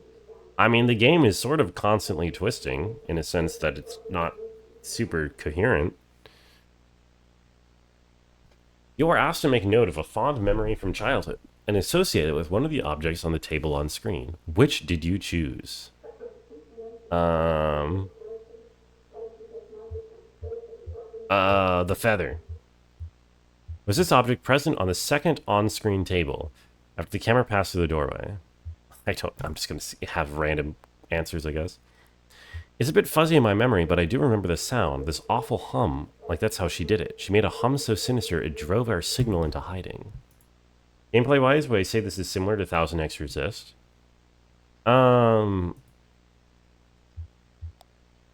No. Well, I mean, similar in the sense that it's like dialogue driven, but 1000X certainly had some elements of like gameplay, and there was also like free exploration and roaming in major areas of 1000X Resist. So, whereas this game is more linear. The video began with footage of the outside of the building. Also, it's like voice acted in 1000X Resist. So, yeah. Maybe it'd be a mundane twist, like the whole game happened because someone overdosed on mushrooms. I don't know. I was thinking about whether some of the more fantastic elements that have happened is just because of like Conway's perspective on things because he's like drunk or something. But I don't really know. Oops, excuse me. I don't think it's as simple as that, Candy. Also, hey Dronin, how are you doing? Welcome in. Hope you enjoyed the rest of your Case of the Golden Idol tonight. The video began with footage of the outside of a building, then entered the building. Was it day or night outside the building? It was day. When the camera exited the building again, was it day or night? It was night. Then there were those on-screen captions, exactly the same every time. I don't remember what they said. Something creepy. Okay, so that's like an actual physical... That is supposed to be a real physical thing that happened that's not a ghost. Weaver was not a ghost, apparently. Good to know. Hello? Is this not where I'm supposed to be? Do I have to do all these other... Oh, I do have to do these other ones. Me when I'm drunk or something. That is so me when I'm drunk, but so true. The camera passed through several doors with inscribed labels. Please write down the sounds you heard as the video passed through the doors with the following inscriptions. Travel. Wings beating. Nourishment. Someone hammering on wood. Sleep. A fire burning. We had a title maker at the station, but it was a different font. I guess she recorded it at WEVP and then took it somewhere else to add the captions. I don't know. We all did a lot of speculating about how she made the video and why she made the video. Why not just broadcast it normally? It was community television, right? Couldn't be any worse than Naked Banjo Guy. Exactly. Some people thought it was a protest or something, but I know she didn't have anything against the station. To me, it felt kind of urgent, like she would have done her broadcast through proper channels, but something came up. A crisis or something. 1000X got a Balatro crossover? There is no way, Nebby. Wait, there's absolutely no way. It went okay, but now you have a bit of a headache. How's KR0 going? It's going. I mean, it's being KR0. I'm still enjoying it for what it is overall. It is true. How do you put 1000X Resist into Balatro? What does that even mean? Is like Watcher a Joker or something? 1000X more engaging writing, good voice acting, just brought it above and beyond. I find this game's story hard to follow comparatively. I mean, it is harder to follow. That's sort of the point. I mean, I hate to say like, oh, that's the point. But I think it's interesting because I do think most of the things in here are not just random words. I do think it connects to an overarching thing. If not directly, it's either like it's a direct literal narrative that's just kind of obfuscated, or it's like a meaningful allegory. It's a skin for the cards. Right, I actually got to see this. How does this happen? Does the Balatro dev just like give crossovers to video games he's played that he likes? Friends of Jimbo. Where is this? Shovel Knight? Okay. I don't know, what is that one? Cooking Mama? Oh no, I think I've heard of this. I don't know what it is. Gungeon? Okay. This is literally just like indie all-stars. Cult of the Lamb? Don't Starve? 1000X? I don't know that one. Dude, what the...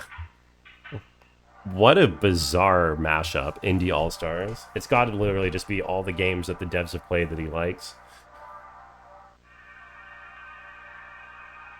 Video began in one room and passed through a doorway into another. In each room, a piece of music was playing. Was it the same piece of music in both rooms? No, they were different. Was the music in the first room optimistic or pessimistic? It was optimistic. Was the music optimistic or pessimistic? Also optimistic. How often did this happen? A lot. Dozens of times. It went on for years. We even thought about asking the police to look into it, but it's hard to locate a pirate signal. It could come from any direction, you know? It's all just waves. Exactly. Local Thunk, the Blotcher dev, is hella base. Yeah. Yeah, he seems pretty cool, from what I've heard. At the beginning of the video, you were asked to make note of a memory from earlier in the day and associate with one of the objects on the table. Which objects did you choose? The map. Was this object present on the second on-screen table? I forget. Weaver's video showed up again right before the flood. Actually, I think it might have been the last thing we ever broadcast.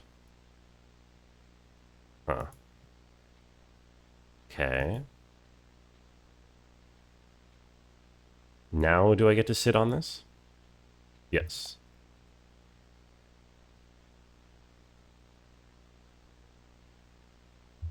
What do we got?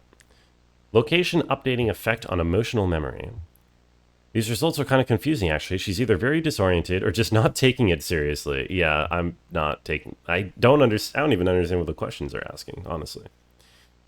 Was not yet adjusted for time or day or weather, so it'll need to be thrown out. That's all that needs saying, I think. This is taking a while. Daryl will be heartbroken if this is the only box we get through today. Poor thing. He's like a paper butterfly. I would say a moth.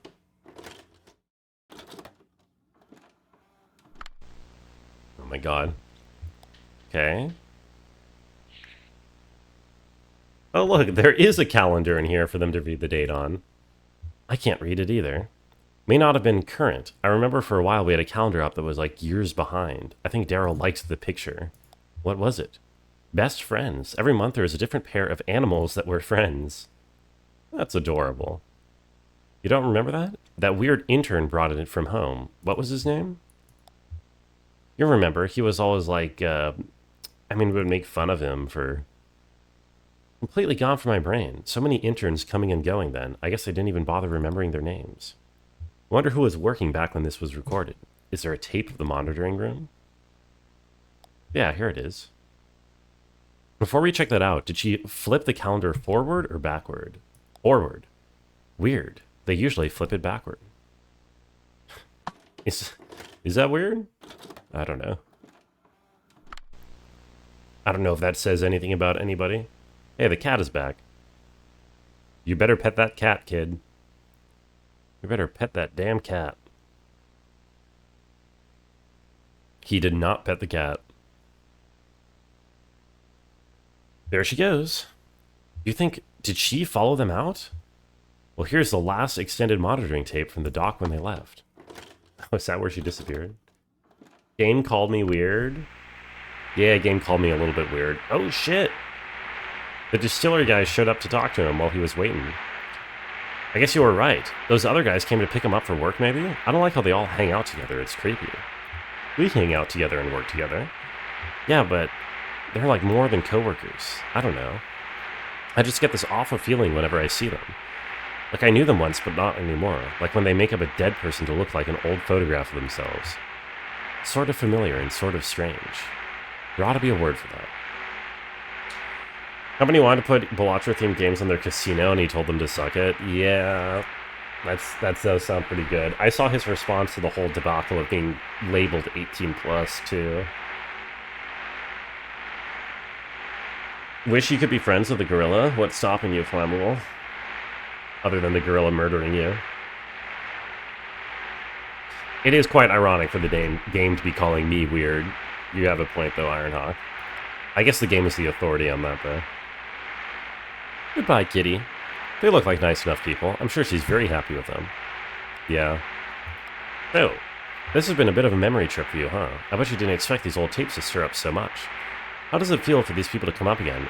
Weaver Marquez and Wise Will. And what was your boyfriend's name? The one who died in college? Charlie. Yeah, okay, it is Charlie. Kind of a bittersweet experience, actually. Looks like looking at photographs of people who've died or moved away. People like that are gone. Gone but not forgotten. Not forgotten. Your phone keeps trying to correct gorilla to girl. You wish you could be friends with a girl. Many people do, Flammable, but nothing's stopping you.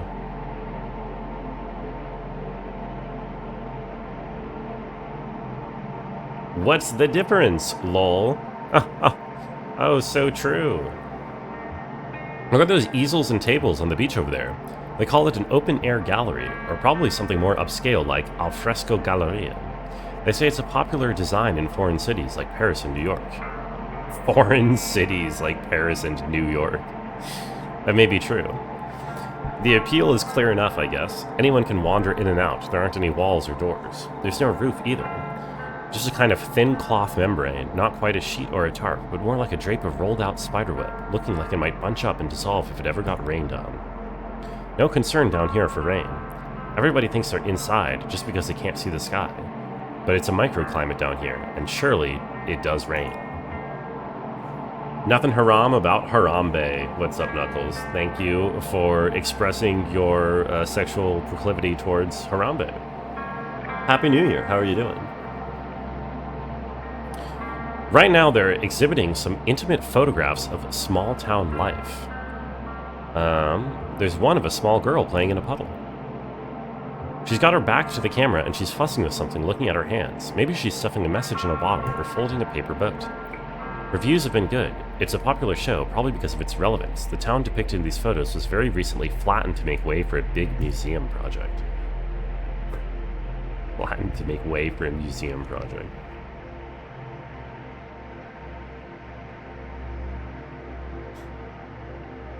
Look at these coils. What are these?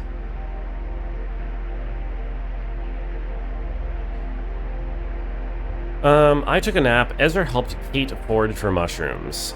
Should we go mushroom foraging? I'm gonna say I took a nap. What happens then? Happy New Year to you all as well. You just took 4 hours configuring and learning the first minute of a GTA 4 speedrun. Hell yeah, let's go, Knuckles. Good luck on learning the run. Meanwhile, on the Mucky Mammoth. You're hungry? Well, you know what to do, Flammable. You know what to do. Hey, just a quick one here. I'm going ashore to do some mushroom hunting. This little island is my favorite spot, and I figured we were already running late. What's one more unscheduled stop? I just need to find Will and get him up here to keep an eye on things. I bet he's asleep. Could you run down and wake him up for me? Bunks are down on the lower level, right next to the map room. Thanks. Oh, okay. Well, I'm playing as a kid. I'm Ezra. What is this? Oh, the mammoth. Make your noise, mammoth.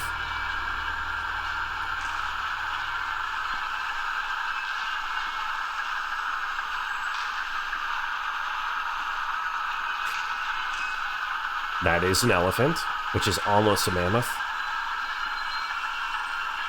So I'm creepy mammoth, goddamn.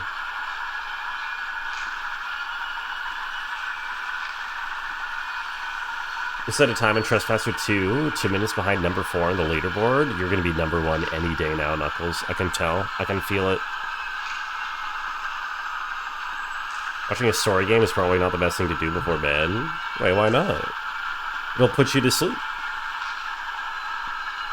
It is good for sweet dreams. What, you don't know what to do? Please tell me. Oh, you should eat food, Flammable. That's what you should do. Oh, I can stop it. Okay, by clicking. Wait, can I talk to the cat? No. That cat is a different color. Isn't that cat supposed to be white? What? That's what I meant? Yes, that is what I meant. Okay, we have to go wake Will up, I guess.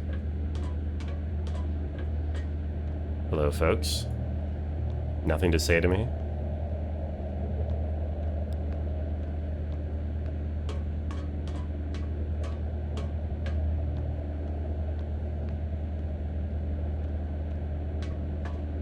Alright, Will. Wake up, bitch! A recorded lecture plays from a tape machine next to Will's bunk. And even hinted that he had in mind a design for this device is recorded in the diary and sundry observations. Why should personalities in another existence or sphere waste their time working a little triangular piece of wood over a board with certain lettering on it? The whole business seems so childish to me. If we are to make any real progress in psychic investigation, we must do it with scientific apparatuses. Apparatus. Again, for Edison, a technical solution to every problem. He goes on to suggest the parameters of the apparatus. And, yes, a question in the back? James? Yes, this idea of personalities lingering after the death does appear to be in conflict with Edison's theories about what he called life units, the subatomic entities that animate matter and then scatter to other configurations when a person passes on. That animate matter, I see.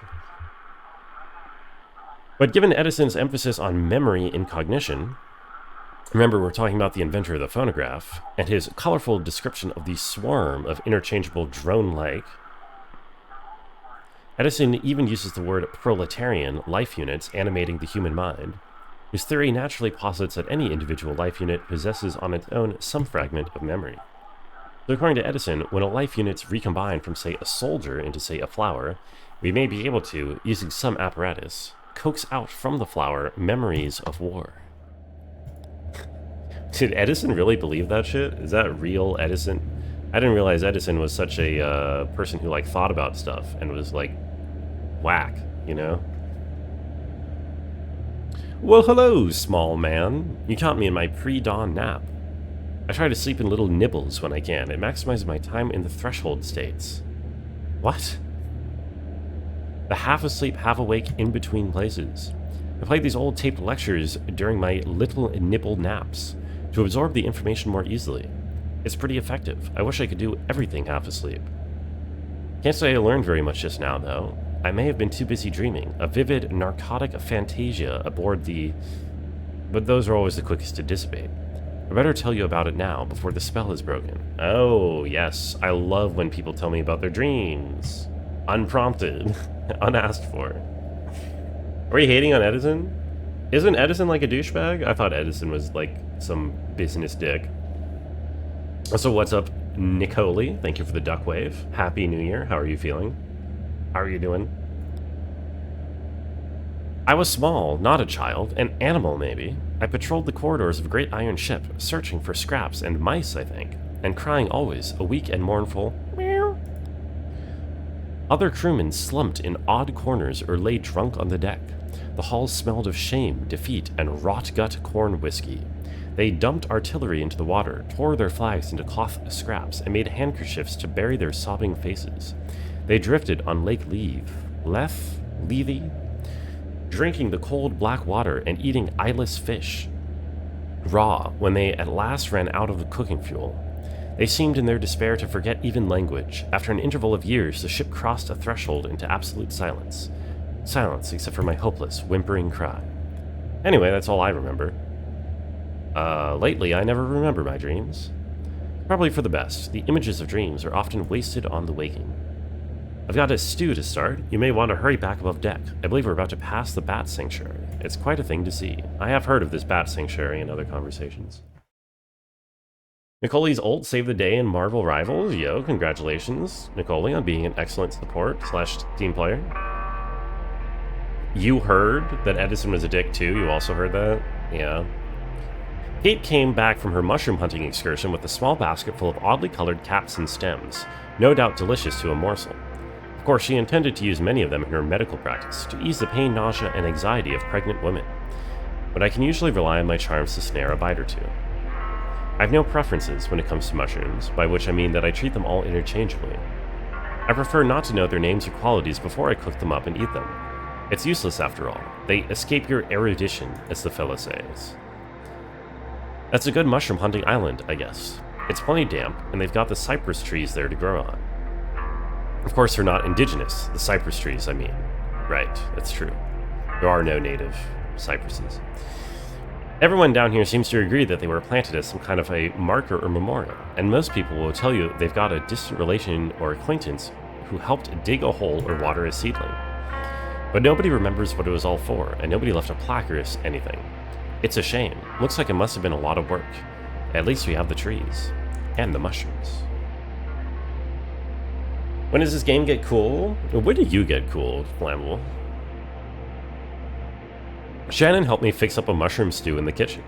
Shannon and her friend set out in the dinghy to deliver a package at the telephone exchange. All right, let's alternate between staying in the boat and going out on these little things.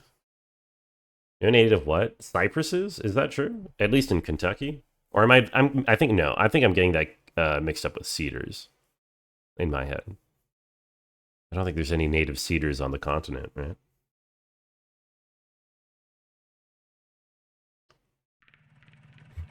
Thanks again for your help. This is about as far as a tugboat can go. You know, noise and lights disturb the bats.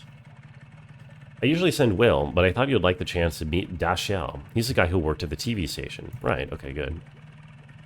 So you'll pass through the Bat Sanctuary, which is really nice, by the way. Be sure to check out all the plaques and stuff for bat facts. Anyway, the Echo River Central Exchange, Consolidated Auxiliary Switch number 30, just on the other side of the Bat Sanctuary. This package is going to Poppy. She's an operator. The operator. Operator. Lifeline mentioned? We'll meet you on the other side at Sam and Ida's for our scheduled early breakfast stop. Just follow the river. I almost forgot. You may or may not be interested. There's this kind of weird memorial sculpture on your way in, just before the Bat Sanctuary. I always recommend people at least stop and take a look at it. It's sort of, I don't know how to say it. You should check it out. Alright. You'll be back with the answer. Okay. Oh. Go. Take it back? What? When I said flammable is not cool? Flammable? You have your moments.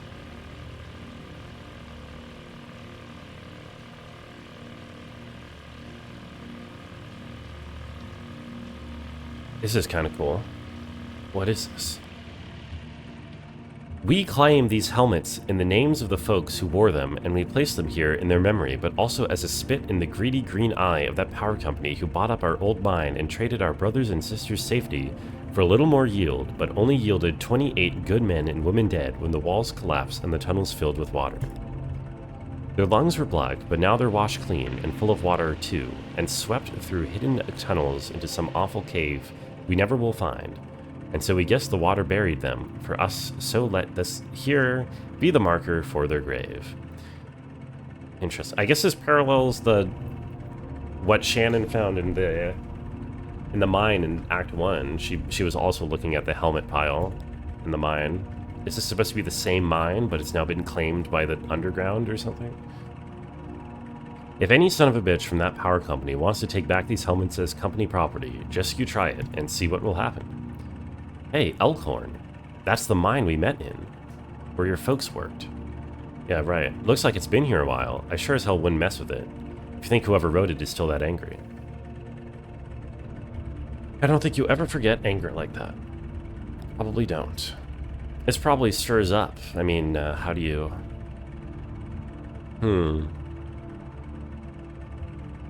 It's fine. I'm glad this is here. People should remember this happened. We are here remembering, and I didn't even know it at the first time around, but I guess I am remembering it now. That's a fine memorial, I guess. Cedars are native? Would you check Citrus Street? Wait, cedars are native? Wait, what? Maybe I'm thinking in a Californian context. Maybe that's my problem. Also, what's up, Waka? I don't remember that command being made. It's milking too. I don't even remember that. Here's our distillery, bros. What? You're looking at me like I'm crazy. Are you feeling okay? Oh sure, it doesn't hurt anymore, my leg. It's just kind of numb, like it's not there. My shoulder too, actually. That's an old one though, from an accident. I'm lucky I just had some nerve damage there. It should have been a lot worse. These guys from the distillery are just making the best of a bad situation, just like the rest of us. One of them said to me earlier they could help me take care of those medical bills for my leg, you know? Get it all together on a plan. Consolidated.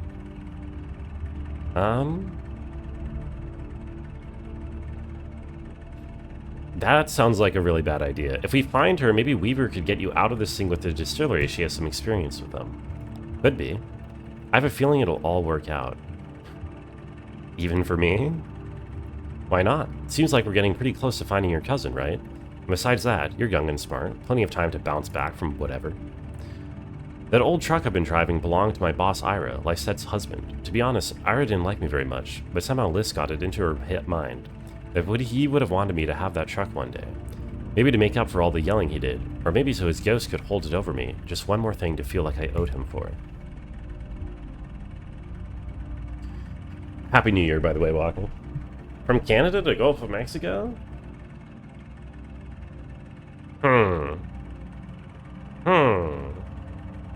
Okay, I don't know. They got their own trucks at the distillery, and now the antique shop is closing up. I've got no use for that old truck. I was thinking you could take it. Isn't it still broken down?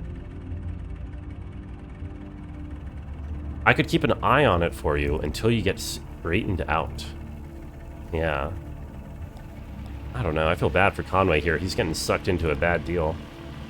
Visitors to the Echo River Kentuckiana River Bat Artificial Hibernaculum and Sanctuary are asked to take extra precautions in order to prevent the introduction of foreign fungal contaminants and the spread of the white nose syndrome. Please do not visit the sanctuary during the same day in which you visited any cave known or suspected to host bats infected with white nose syndrome. Please do not leave your vehicle. Okay. Please do not touch any bats or structures. The river bat is confused by light. If you are using a lantern or other artificial light source, be aware that it may attract and confuse bats. If you're approached by bats, do not panic. Relax. Stop your vehicle and switch off your light. Never touch a bat. Alright. Well, I can't turn my light off. There's one native cypress to Kentucky called the bald cypress. Huh. Interesting.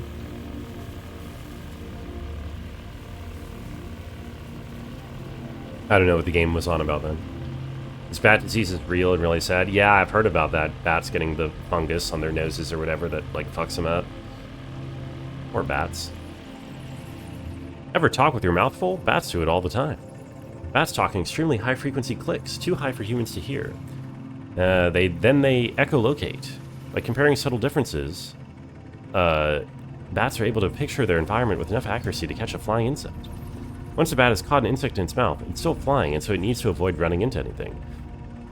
So bats keep clicking away even while they munch on a tasty bug snack. Maybe poor table manners, but it's crucial for surviving in the dark. I wonder how the other bats know whether one of them is really talking or just chasing a bug. Sometimes it's hard to know with people, too. Like, how about this weather? I guess there's layers to it, right? Sometimes you just need to get the other person talking so you can check their body language or hear what their voice sounds like. Find out if they're friendly or angry or drunk. Bug snacks? Should I play bug snacks one day? I've seen Ballstick play a little bit of it, and it looks kind of, surreal. Or Joel Bat and Ellie Bat. I don't think the bat fungus is, like, turning people into clickers. I think bats are already clickers. And an umbrella floating down the road here. The Kentuckiana river bat's natural diet mostly consists of moths and other small insects that breed along the river. Here at the artificial hibernaculum and sanctuary, there's a combination of chemical snares and ultrasonic wards to repel all potentially contaminant-bearing insects, and replace them with our own locally bred and spawned hypoallergenic antiseptic pseudomoths. We call the little gray nothing moth. Maybe thinking that the other moths and insects the river bat would have been eating are very much relieved that their natural predator has found another food source. Not so. We installed netting and highly effective moth traps along the river where the river bat normally hunts to balance their escape from the food chain. But eating moths isn't the only systemic contribution these bats make. They also produce a potent fertilizer in the form of guano that helps plant life thrive along the river shore, or the shore of Lake Leaf. In order to minimize the sanctuary's impact on subterranean agriculture, we collect that precious guano here at the hibernaculum and manually distribute throughout the caves. It's a full-time job. What the hell? It's all fake except for the bats. I guess so. Reminds me of that guy Donald and his crew down there with the computer. It is reassuring to know someone's taking care of everything for the bats. Who's going to build the people hibernaculum? Maybe we'll build it ourselves. Maybe we already did. Like the folks in the mine. They said they used to buy stuff, fans, canneries, And all those little trinkets to make it bearable. There's still a lot of stuff down there. It feels cluttered but human. All people need is enough to pretend we're home, and we can make it anywhere. You get philosophical when you're drinking. Did anyone ever tell you that? Yeah, Conway has changed his tone so significantly in this act compared to previous ones, once he started drinking again. No, this is nothing. I used to have this drinking buddy who would get loaded and tell the weirdest damn riddles, like, which is more musical, a truck passing by a factory or a truck passing by a music school? Count your blessings. Moths, very important ecologically, not enough host trees, too many light pollution. There's some cool bat homes. Yeah, moths are, yeah. Tons of things need moths specifically to pollinate them.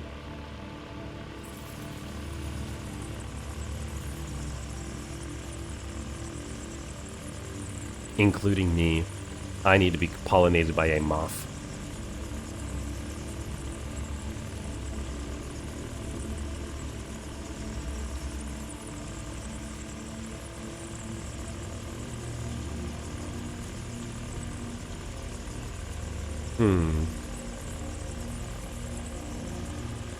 Get ready for your next bat fact.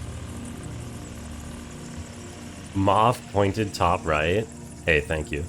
White nose syndrome is still largely a mystery. We suspect that the white fungal growth which appears on bats' faces and wings irritates and confuses them, causing them to awaken early from hibernation and venture outside, depleting stored energy they need to survive the winter. But biologists are nowhere near curing the disease. It spreads quickly, and is highly fatal. In this way, white nose syndrome has drawn comparisons to colony collapse disorder as suffered by bees. White nose syndrome and colony collapse disorder are sudden, violent, and mysterious. While honeybees and the Kentuckiana river bat be two more lost species, wiped out in a geological blink and forgotten to natural history. It's possible that a cure won't be identified in time, but the sanctity of this artificial hibernaculum is our best hope of preserving them. As you leave the Echo River Kentuckiana river bat hibernaculum and sanctuary, please make sure your vehicle and clothing are free of hitchhikers. Pollinatable top right. Hey, thank you, Knuckles. I hope one day to be pollinated. Alert. Isn't colony collapse disorder, like, already getting better? Wasn't like that kind of like a hype or a panic, and it's like not as bad as people thought?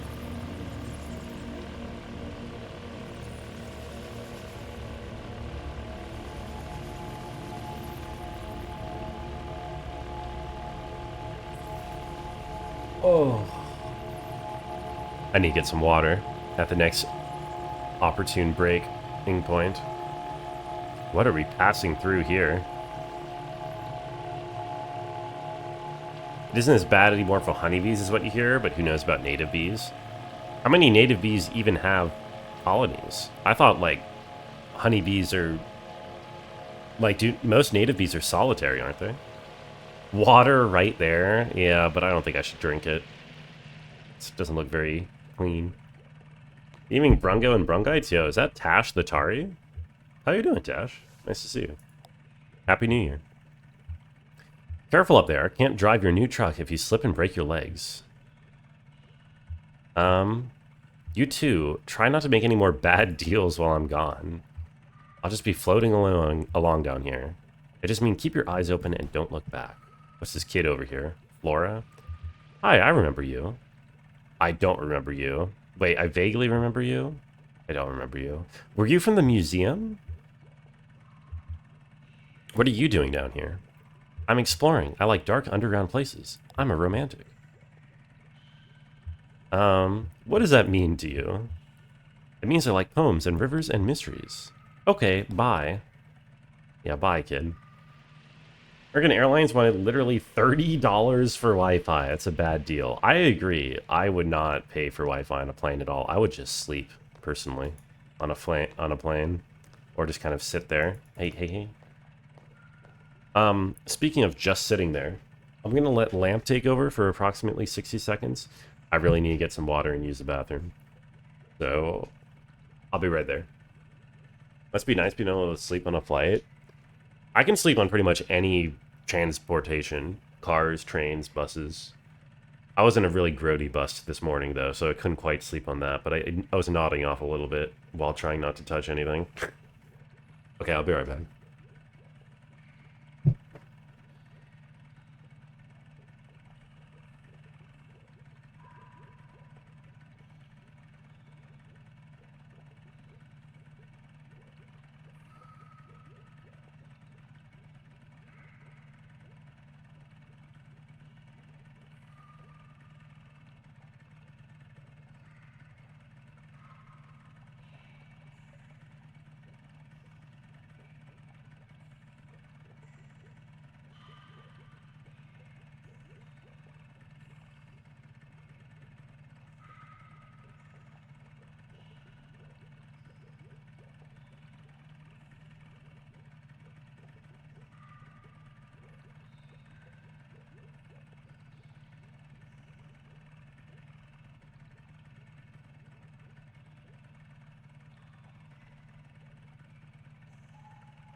Oh.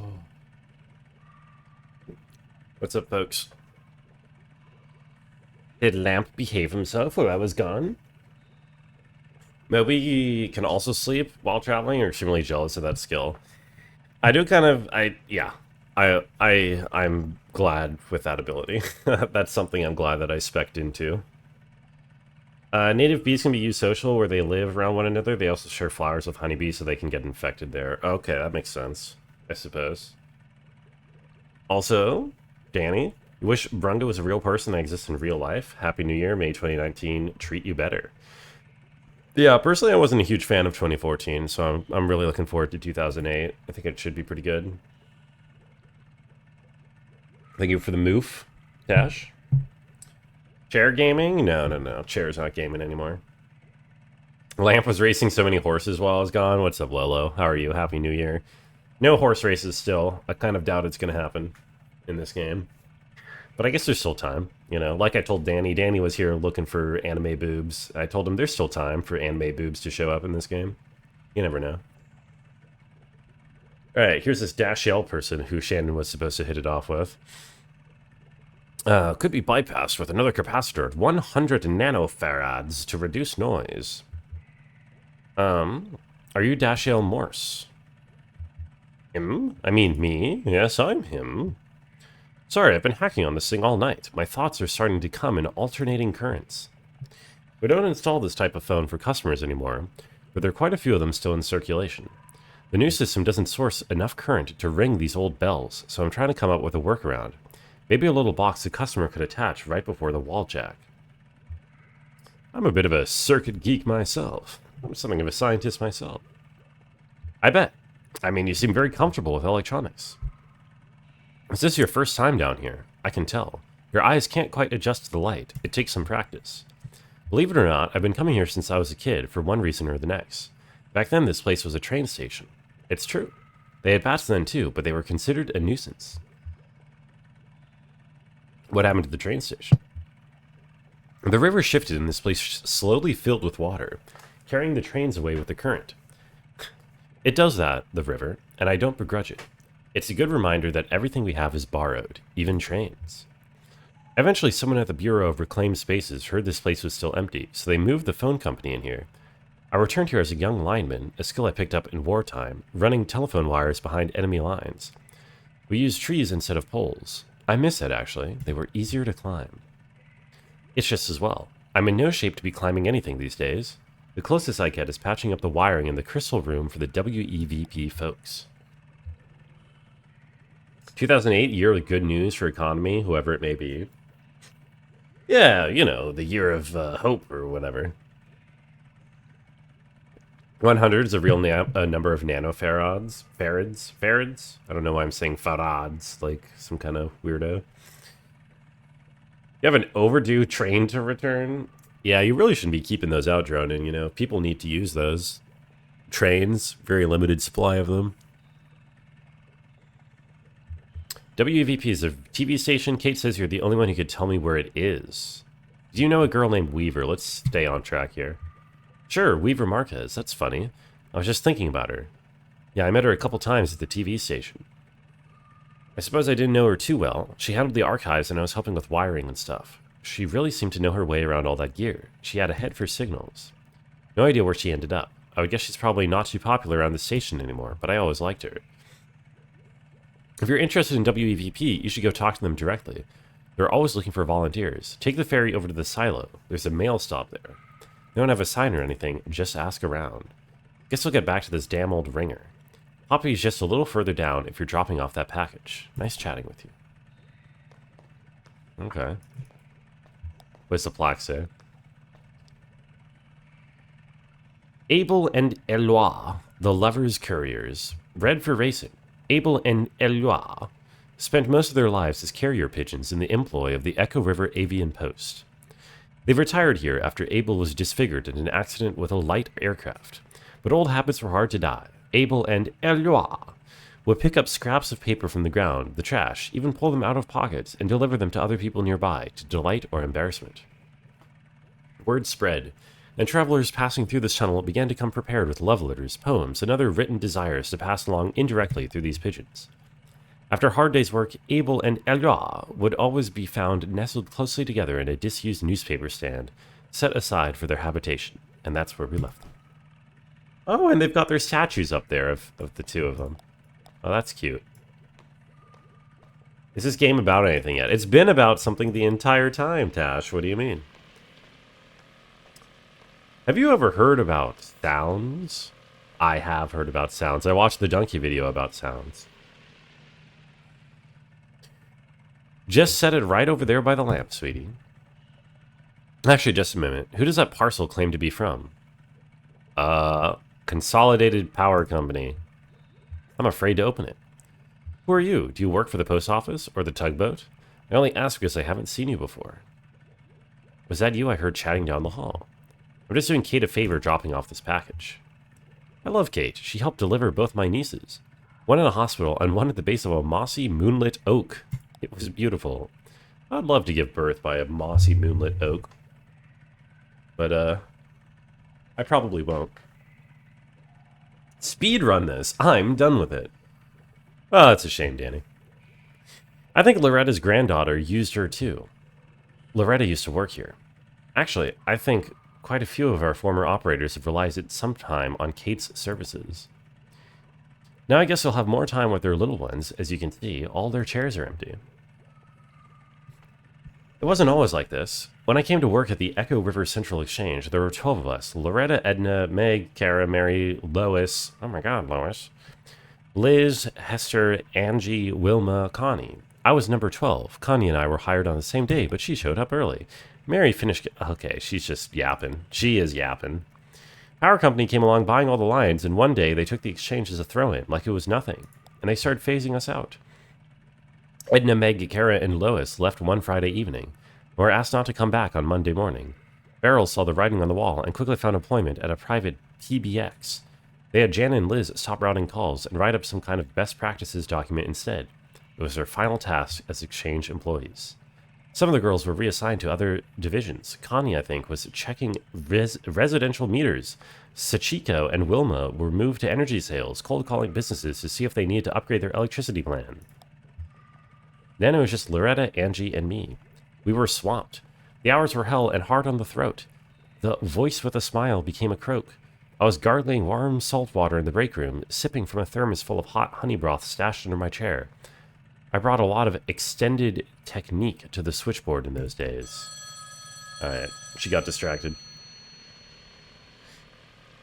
We are like halfway through the fourth of 5 acts, so you'd think we're most of the way through, but it kind of feels like these acts are getting longer as they go along, so I'm almost worried like we actually won't finish tomorrow. Worried in the sense that I feel like the game is dragging a bit.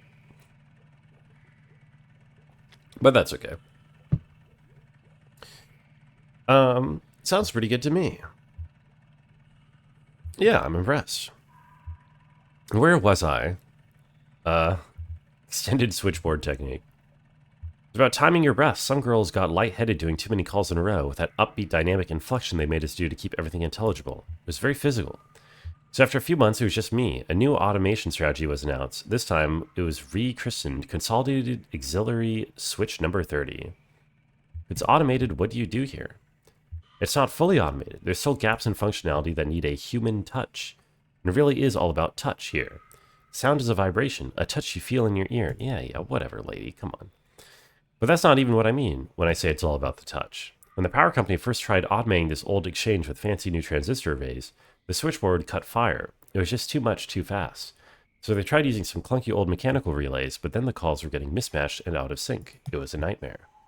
The technicians determined that the phone system down here had been designed ad hoc over decades around the specific tempo of its human operators. So short of replacing the whole thing, not to mention all the wiring, they have to work out the exact timing of every little human gesture that goes into routing a phone call. Game will pick after the horse races? Yeah, definitely. Horse races will make it, will really pick it up. What is the game about? We're trying to deliver this antique. That is the thoroughfare of the narrative, is we are delivering an antique to Dogwood Drive as our final assignment on the antique shop. That officially is my role here. I run the switchboard for the whole exchange. Once the work of 12, I'd like to remind you. They have some kind of machine somewhere that tracks how long it takes me to do each little thing. The caller never hears my voice now. They dial. My little indicator lights switch on, and I make the connection. Okay, what's the machine like? It's funny, I've never actually seen it. He told me just to carry on patching while it collects and collates in the background until it's ready to take over. There's a dark thought. What if there is no cheap machine that's going to replace me? What if it's cheaper just to keep me here, filling in for the rhythm of the operators? What if I'm the cheap machine? Why don't you just quit? In this economy? You're probably right. Working in silence for peanut shells, waiting to be replaced by a robot, it doesn't sound very dignified. The reality is I've been here for my whole adult life. I came here as a girl, and I'll leave as a middle-aged woman. I don't know if I'm ready to be here yet. Okay, go drop off the parcel there by the lamp. Take care of me. Take care. Think of me when you dial 0. Will do, lady. Ooh. Excuse me?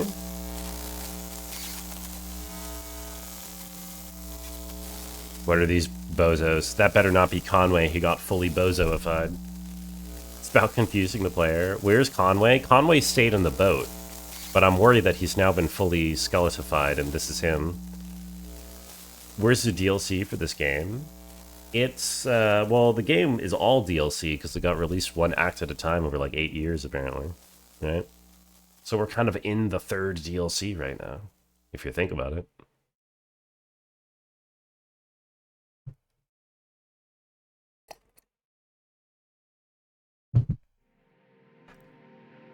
Oh no. Want a DLC that gives a protag a cute yukata to wear? Yeah, I think an anime booby DLC would be an interesting choice for Kentucky Route Zero. She returned on the dinghy alone. She had a strong and sudden urge to shut the motor off and let the current take her, but she couldn't work out where that impulse came from, so she did her best to resist it.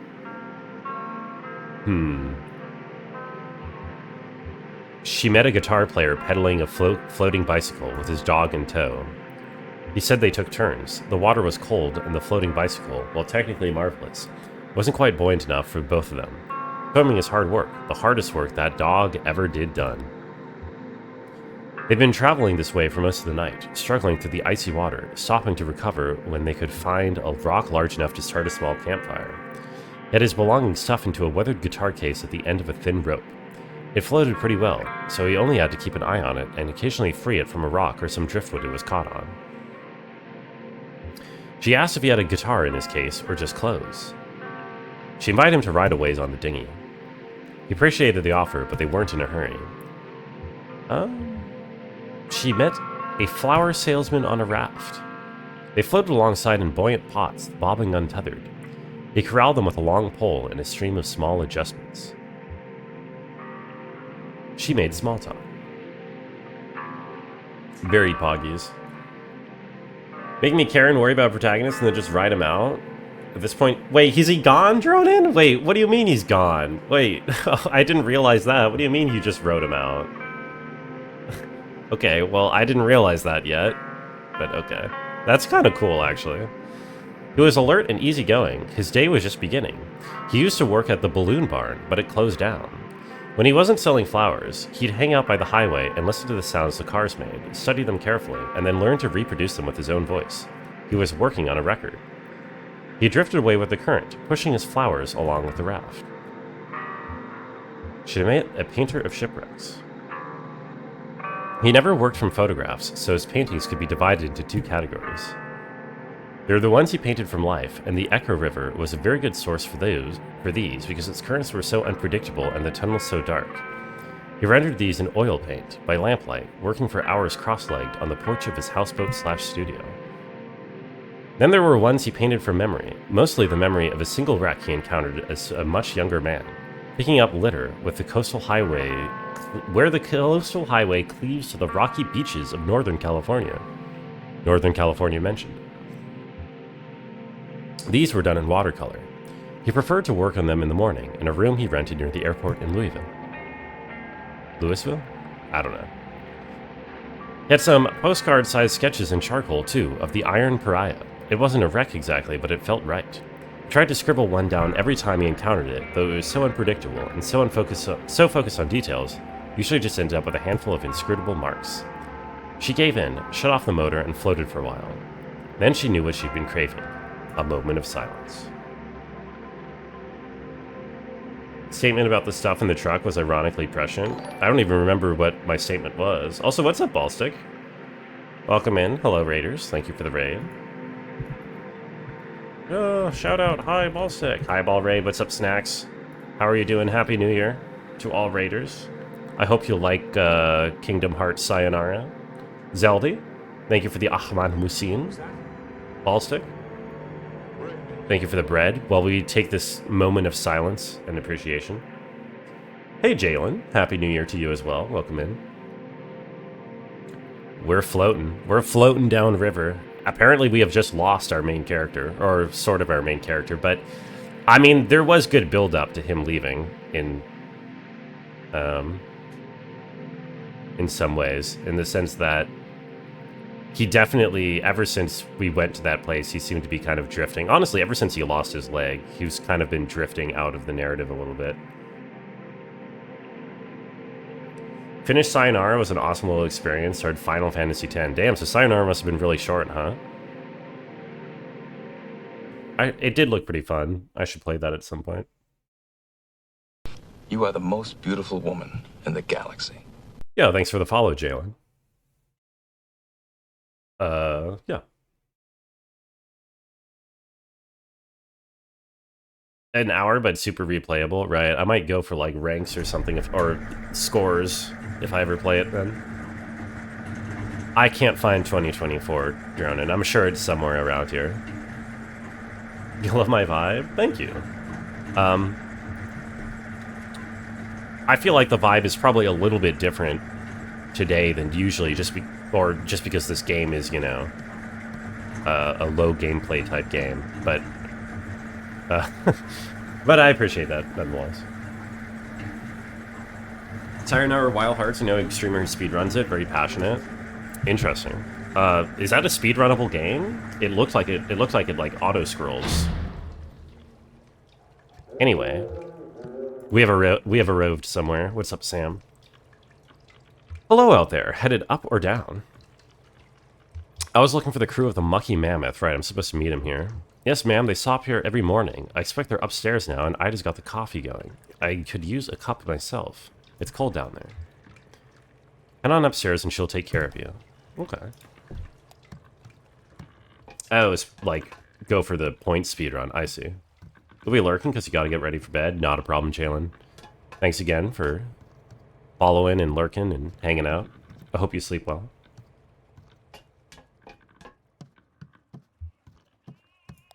Alright, folks. What do you got for me? Just in time. We've already finished eating. But we're about to place a to-go order for Clara. She's back on board, getting ready for her show. Take a look at the menu. I'm sure there's something you'll like. Ida's a bit of a local celebrity for her cooking, I mean. Esther was just asking about you. He's around the back, playing a video game. Maybe you'll let him know you two are back. Where is the old man, anyway? Oh, no. Yeah, about that old man. He got sucked in to the scam. Where do people in the game shop for groceries? Probably Walmart in Kentucky? I don't know. Ah, bad luck. You'll get it next time. Hey, got a quarter? He's almost got this. That's not a video game, that's a claw machine. Come on. I have 1 quarter. Where's... He left. Okay. I have to say, I didn't know him very well, but he seemed like the kind of guy who was always on his way to somewhere else. I'm gonna sit down. Damn, that does kind of suck. I wish I had a better... I feel stupid for not quite understanding what the skeleton people, brewing company guys are like representative of, you know what I mean? Like what the idea is behind them, because it feels like it should be kind of obvious. The food is good here. I think everyone else is finishing up, but you could probably get something to go. Alright, Claw Maestro, let's give it another shot. Capitalism? You think it's just capitalism? It feels very, like, specifically alcoholism, but maybe it's just general. I don't know, the way it's kind of, they were, like, taking his body, like, little pieces at a time, and... I mean, they are, like, a brewing company. The way he, like... I mean... They do have him into, like, debt servitude or whatever. They're all working to pay off the debt. So maybe it's just... maybe it is just capitalism. Let's see what's on top of the pile here. There's a stuffed octopus, a plastic bag full of clamshells, a cowboy hat, and some big headphones. Octopus has a leg wrapped around the boombox underneath it. The shells are clear, but I don't know if the claw can really grip the bag well. The cowboy hat's on the corner, so it's tricky to tell if it's wedged in or not. Those headphones might be a good bet, but I can't see the cord. It could be wrapped around something. What are you going to try for? Get the headphones. When you put this quarter in, you have about 8 seconds to grab your prize. The headphones are on the right, pretty close to the middle. Let me know if you need help lining it up.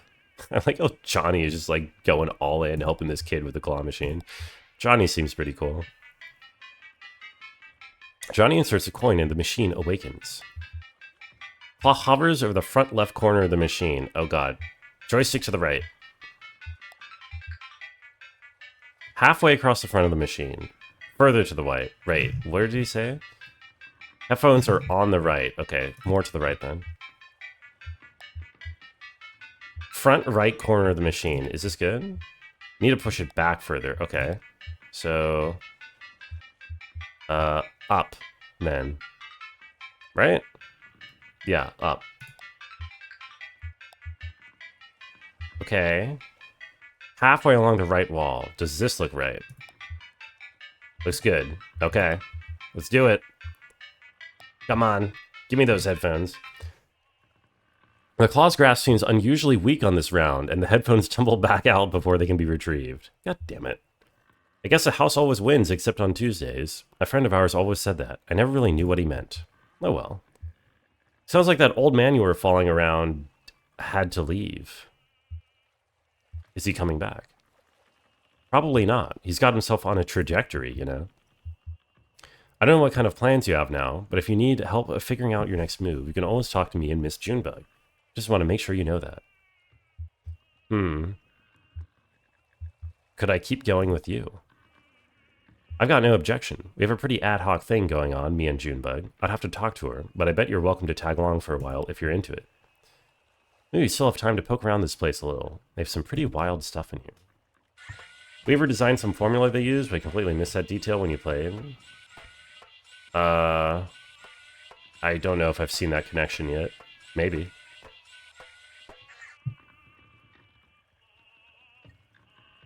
Did you see this? They keep a table full of fake food over here. I never known why. I think it might be real food coated with shellac or something. Preserved.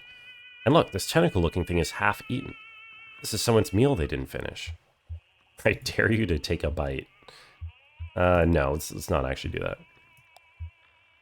If Sam and Ida preserved this half-eaten meal, it must have been pretty important to them. Maybe it belonged to someone they cared about, like a beloved uncle had a mid-meal stroke, so they kept it in his memory. Like those sunflower seeds my folks left behind. I'm sure your folks are fine, though. Are you worried about them? They're gone. There's nothing to worry about. I just miss them. I don't know what the deal is with this table, but sometimes people do weird stuff because they miss them.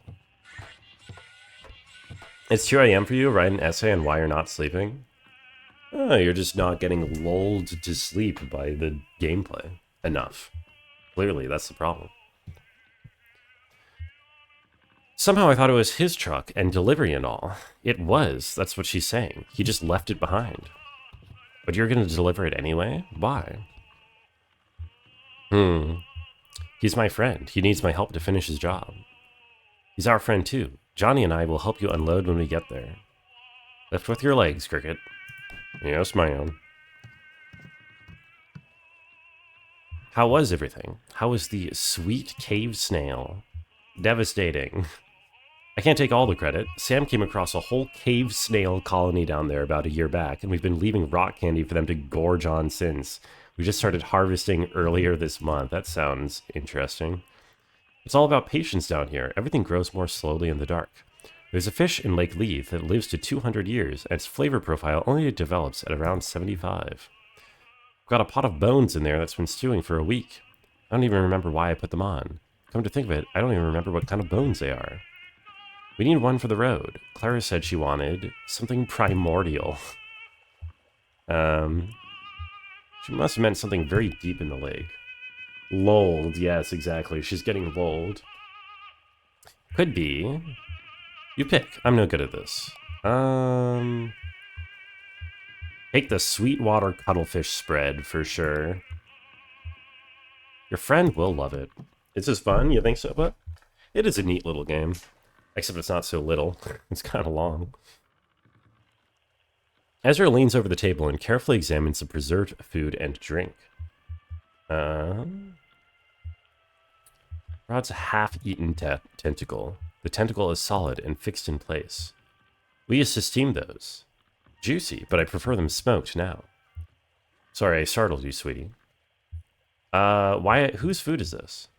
This is the diver's table, and this was the diver's meal. Food is about 15 years old. Things were different then. Nobody came to eat here. We were fighting just to keep the lights on. My husband, Sam, was depressed. He couldn't catch anything. That was part of the problem. Most of what we served was shipped in frozen or dried, and I just threw it in the fryer. We've both come a long way since then. 2 young men came in for dinner. Seasoned divers, they said. Over 10,000 hours between them and Lake Leith alone. They'd been out all day salvaging parts from a riverboat wreck, and had worked up a fierce hunger, they said. They ordered the whole menu without even looking. It was a short menu in those days. I sat them right here and went back to the kitchen. Sam was at the next table doing a Sudoku and drinking malt liquor, his usual routine. An hour later, I was cleaning up when Sam came bursting into the kitchen. Ida, he said, kind of frantic, these divers are still hungry. Bring them another course. And I said they've already ordered the whole menu. Sam said, make something new. Keep making up dishes, whatever. Just keep bringing out food. So I did until the small hours of the morning. I made up so many new dishes that night I could write a book. And it was good. Inspired. But I was working so hot and fast at the burning edge of inspiration, I didn't think to write any of it down. And I was so wrecked with exhaustion the next day, I knew I couldn't remember what all I'd done in the kitchen. Sam thought we could take a photograph of the leftovers, but we couldn't get the lighting right, so we just shellacked the whole table. Now when I need inspiration for the menu, I come and look here and think about all those ingenious dishes I threw together for the divers. It's like a fever dream story. Most of the game is, yeah. Of course, they didn't pay their full bill. I heard one of them complaining to the other, let's just pay half and let them charge the other half to whatever demon in the kitchen kept making up food faster than we could ask for it. But it all worked out. Things have really turned around since then. This place is actually pretty popular now. Success and our expanded menu inspired Sam, too. They started bringing back the most magnificent ingredients from this nightly dives. I'd better get back to work. The way the music is mixed into the background makes you feel like it was coming from somewhere else. The sound design in this game is pretty focused. It's true. It's pretty particular. Pretty intentional. It's good.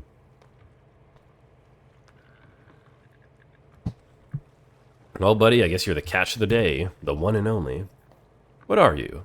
You look like some kind of fish, I guess. Wow, this guy's a real fisherman. He knows a fish when he sees one. Kind of a mopey little guy, huh? Yeah, I can see it in your eyes. You smell kind of dusty and dry. Where the hell have you been swimming? Skin feels like sandpaper. She'll figure something out. I'll call you a dust fish. Welcome to Salmonida's, the one and only dust fish. I hope you enjoy your stay.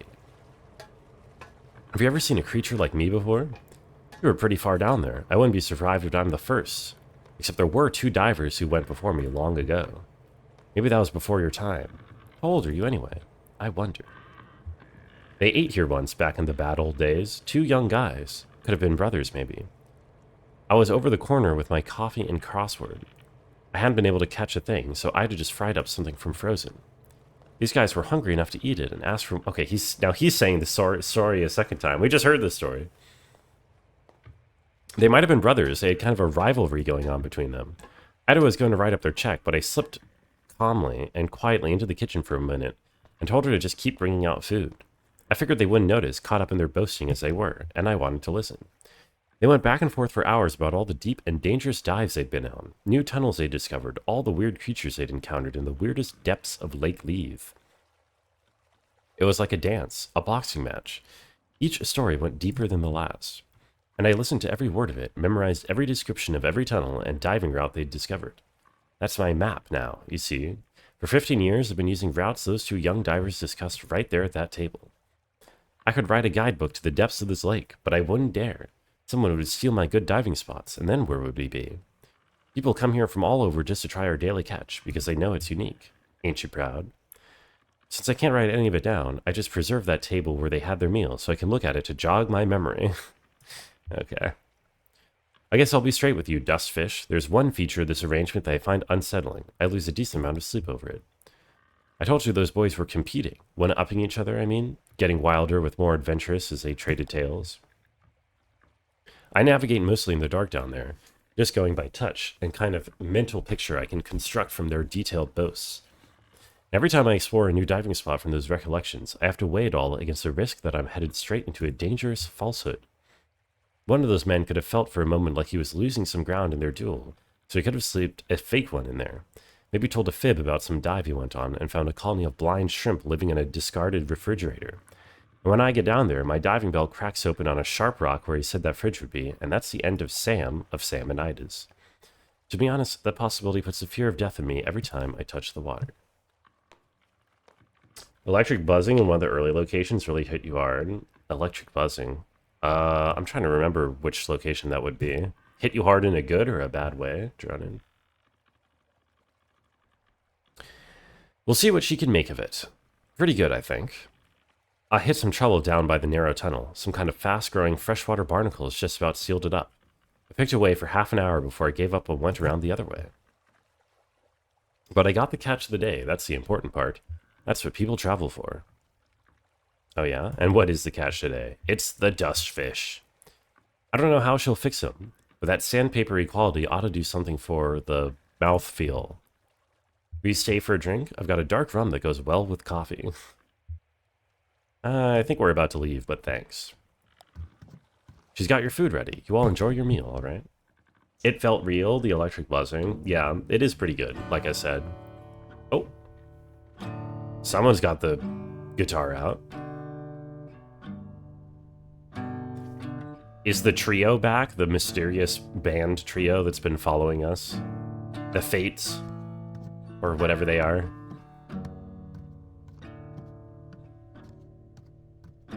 This world is not my home. I'm just passing through.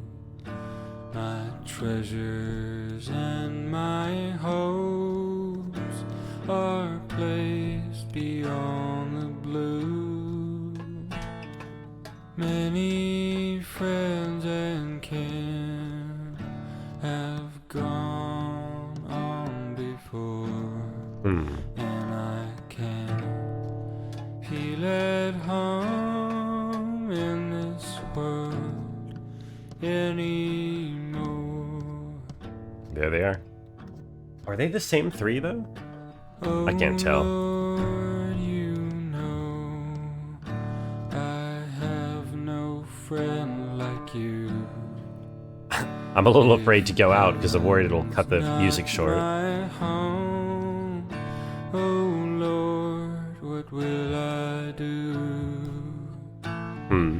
Angels beckon me. What is Shannon actually doing here? Why am I going out on the little dinghy?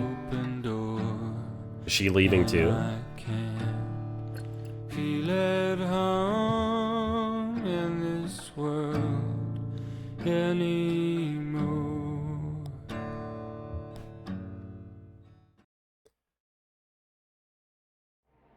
Damn. Oh no. Okay, apparently we're following the boat and not the dinghy.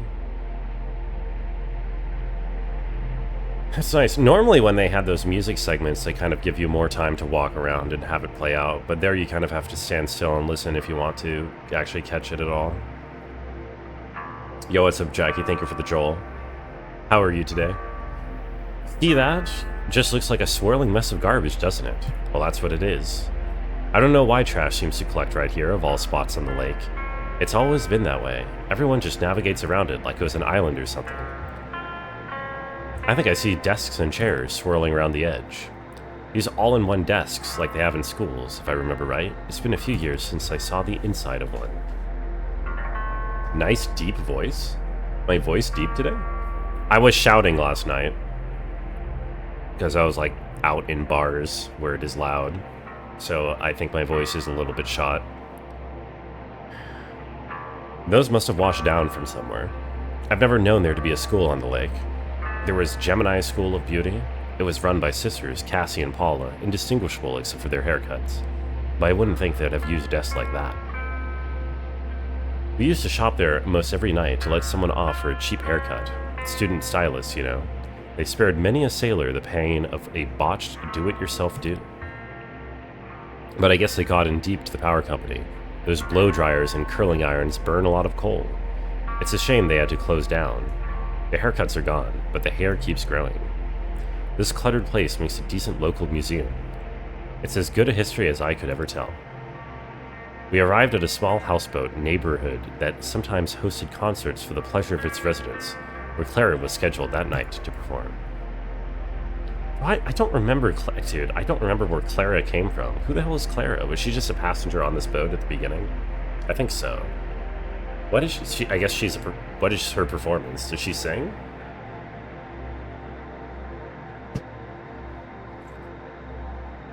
Ezra stayed on the tugboat to help Clara with her performance.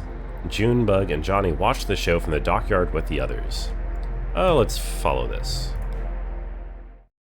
Let's watch the performance.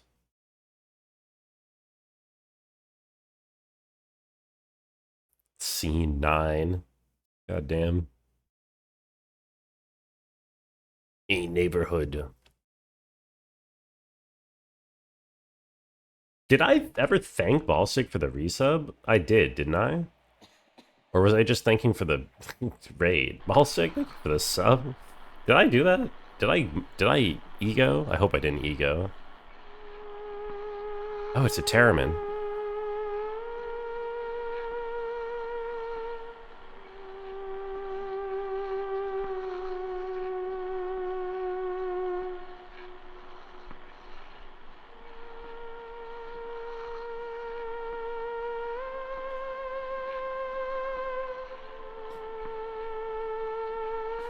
Oh.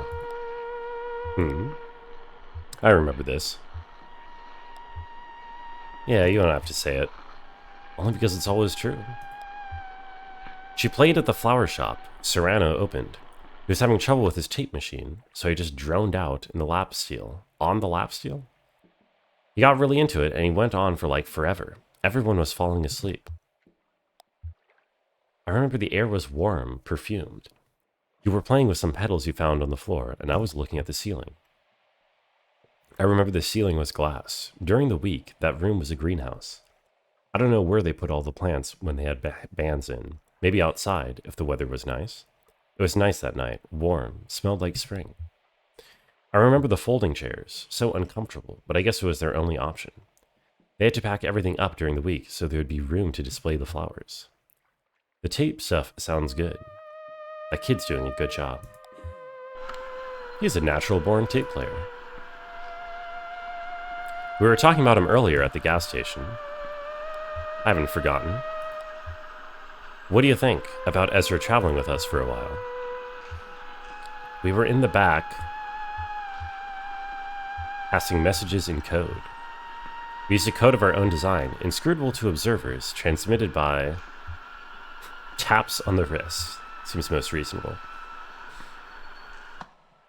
You told me a joke. It was the one about the prisoners exchanging dirty moonshine recipes. I told you the one about the 3 bears in the outhouse. Then you told me the one about the dentist with the rude prosthetic. We had to leave the room. If I sound hesitant or something, it's just... when we met, we were nothing. Just these little gray shadows. And we grew and filled in.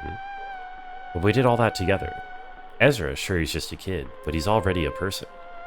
What would that do to our system, our chemistry? We stepped outside into a warm night air. There was a horse tied up in the parking lot. Whose horse could that have been? Did somebody come to the show on horseback? Or maybe he belonged to someone in the neighborhood. It was a residential area. We went back inside to see if we could identify the horse's owner. Nobody in the greenhouse looked like they came in on a horse. We checked in the basement, too. I remember the air was cool and damp, like a cave. I remember the lingering perfume of the greenhouse giving way to an earthy plant smell like we were digging down into the roots. It was a little spooky, though, so we went outside instead. I know there's a horse tied up in the parking lot. We turned left into an alley. We wandered between some low houses and came out onto an empty street. Hey, I got the masters for the new record back from Lazar. They're okay. Wait, you listened to them without me? You were at the pet shop. I didn't think I could tear you free. Okay. There are a few spots where the strings distorted a little, and the whole thing is way too much reverb, but overall it sounds pretty good. The new drum machine fits right into the mix. Nice. The only question is how to do it live. I can't control the drum machine and sing and dance at the same time, and you've got your hands full of guitar. We stepped into a 24-hour convenience store. I remember the radio was playing some old Patsy Cline, or was it Connie Smith? The clerk was reading one of those conspiracy/celebrity gossip/Bigfoot sighting newspapers. We bought a small bag of carrots for the horse. The horse ate the carrots slowly and glumly. They're beautiful animals, horses. Everyone seems to agree. I disagree. Not that anybody's asking my opinion. I think it's beautiful because they always look so sad.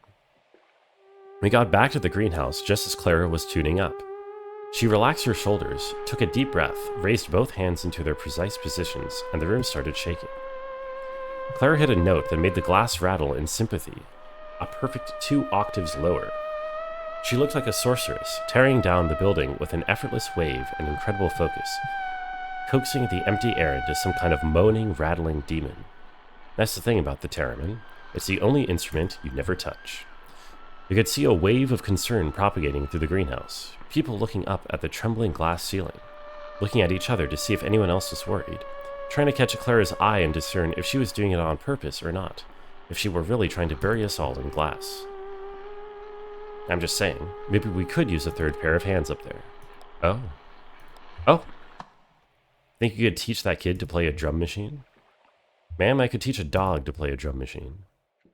Well, that'll be our backup plan. It was a tense 5 minutes. We, the audience, alternated between fearing for our lives and lamenting hers that could have given her the kind of emotional experience to play this devastating song. Then slowly, gently, Clara's hands came to rest. The Terramin went quiet, the glass stopped rattling, and the room relaxed, unharmed. Oi.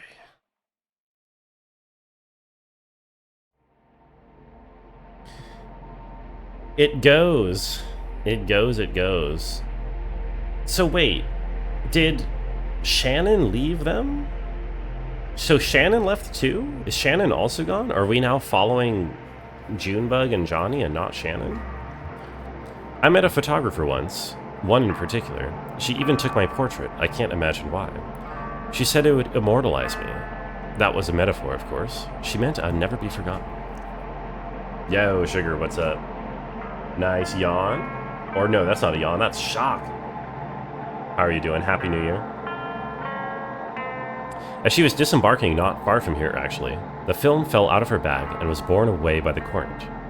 I was working on deck at the time. She shot me a sad, apologetic glance, but I wasn't bothered. It's no shame to be forgotten.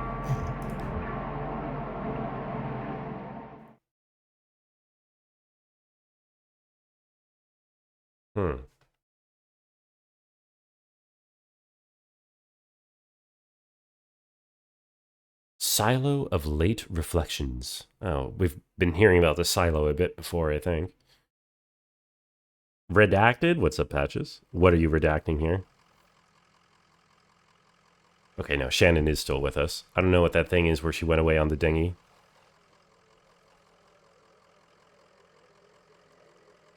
What's this place like, Dogwood Drive? It's in a small town, or? I don't really know. I've got the manifest the old man had in his truck here. Lyset's Antiques. Mail order delivery. No return address. Shipping address 5 Dogwood Drive. Packing list. And then it's just numbers. I guess the inventory numbers of the antiques he was supposed to be delivering. I'm glad you're coming with us. I'm always eager to see more of the country, and I enjoy the company. I'll have to find a bus or a train to get on to Nashville by evening. They have buses everywhere, right? Or I could drive you to Nashville. Seems I have a truck now. But how are we going to get up these stairs? That's quite a staircase. Happy New Year, by the way, Patches.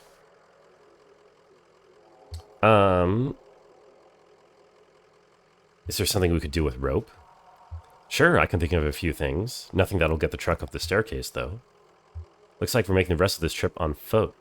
Is it safe to just leave the truck here? Sure, I don't think anyone but us could get it started again. Alright, Cricket, let's get this delivery packed and tied into bundles. We're hiking it upstairs. What's in there? Antiques. Anything more specific? It's like junk, but people will pay for it. Sorry, I guess you'll be taking the bus after all. That's okay. It will be an adventure. Don't worry, lady. We're almost there. Brungo shrines are selling mass-manufactured charm, and everybody is gullibly buying it. I wish people were gullibly buying my mass-produced charm.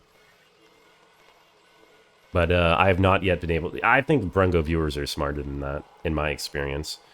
Y'all know a scam when you see one, and you don't fall for... You don't fall for the merchandise, you know what I mean? Right? Also, I think that should be the end of the act, right?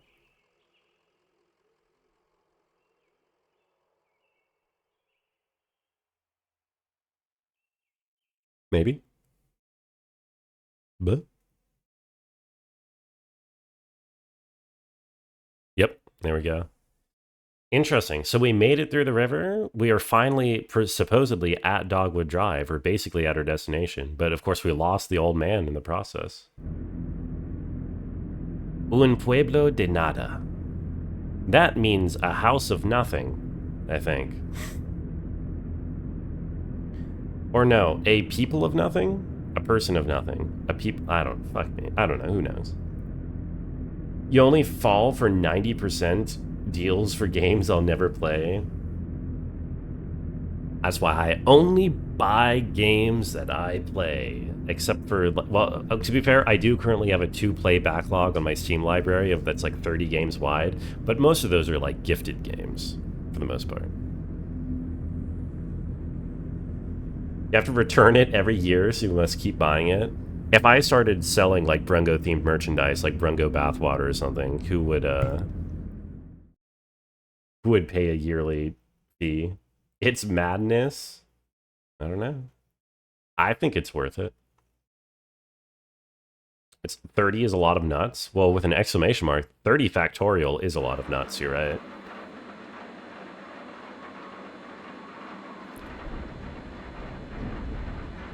Alright, so what is our interlude? All the acts have an interlude, so where are we now? Who are we? Why are we?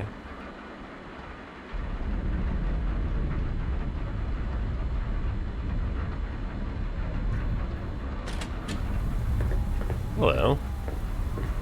That is... Clara? Which one is that? Someone new named Maya, apparently. I'm not late, am I? Oh, this is at the WEVP or whatever it's called, the television station. This must be our guest. Oh, hi, you must be... I'm Maya, the traveling artist. Welcome.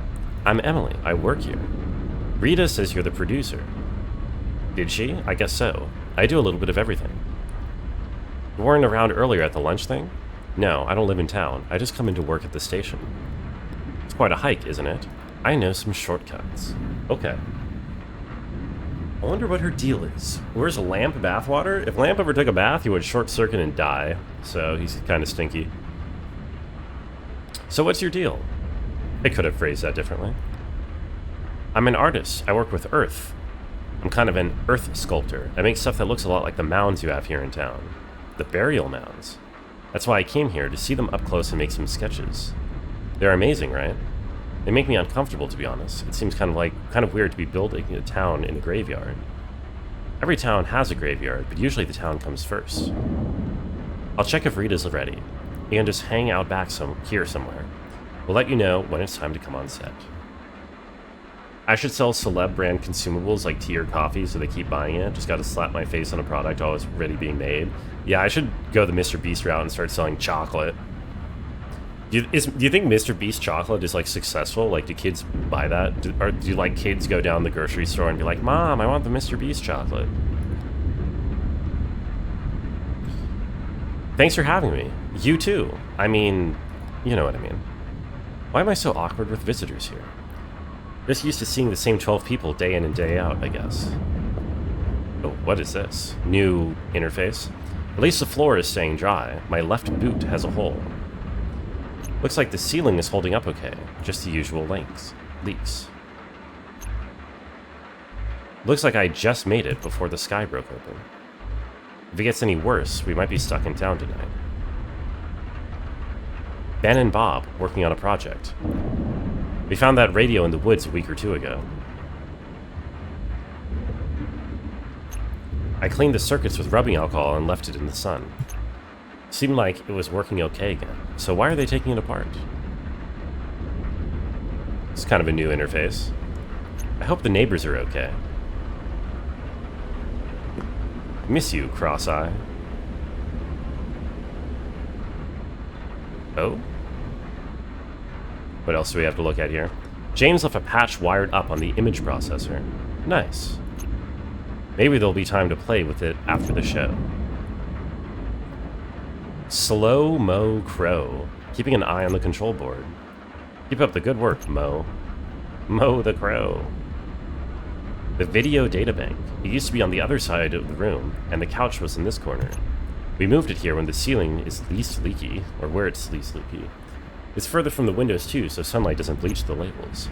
So much of archiving is just playing hide and seek with weather. Is Weaver going to be here? Serrano's here to help with the weather report. That should be cool.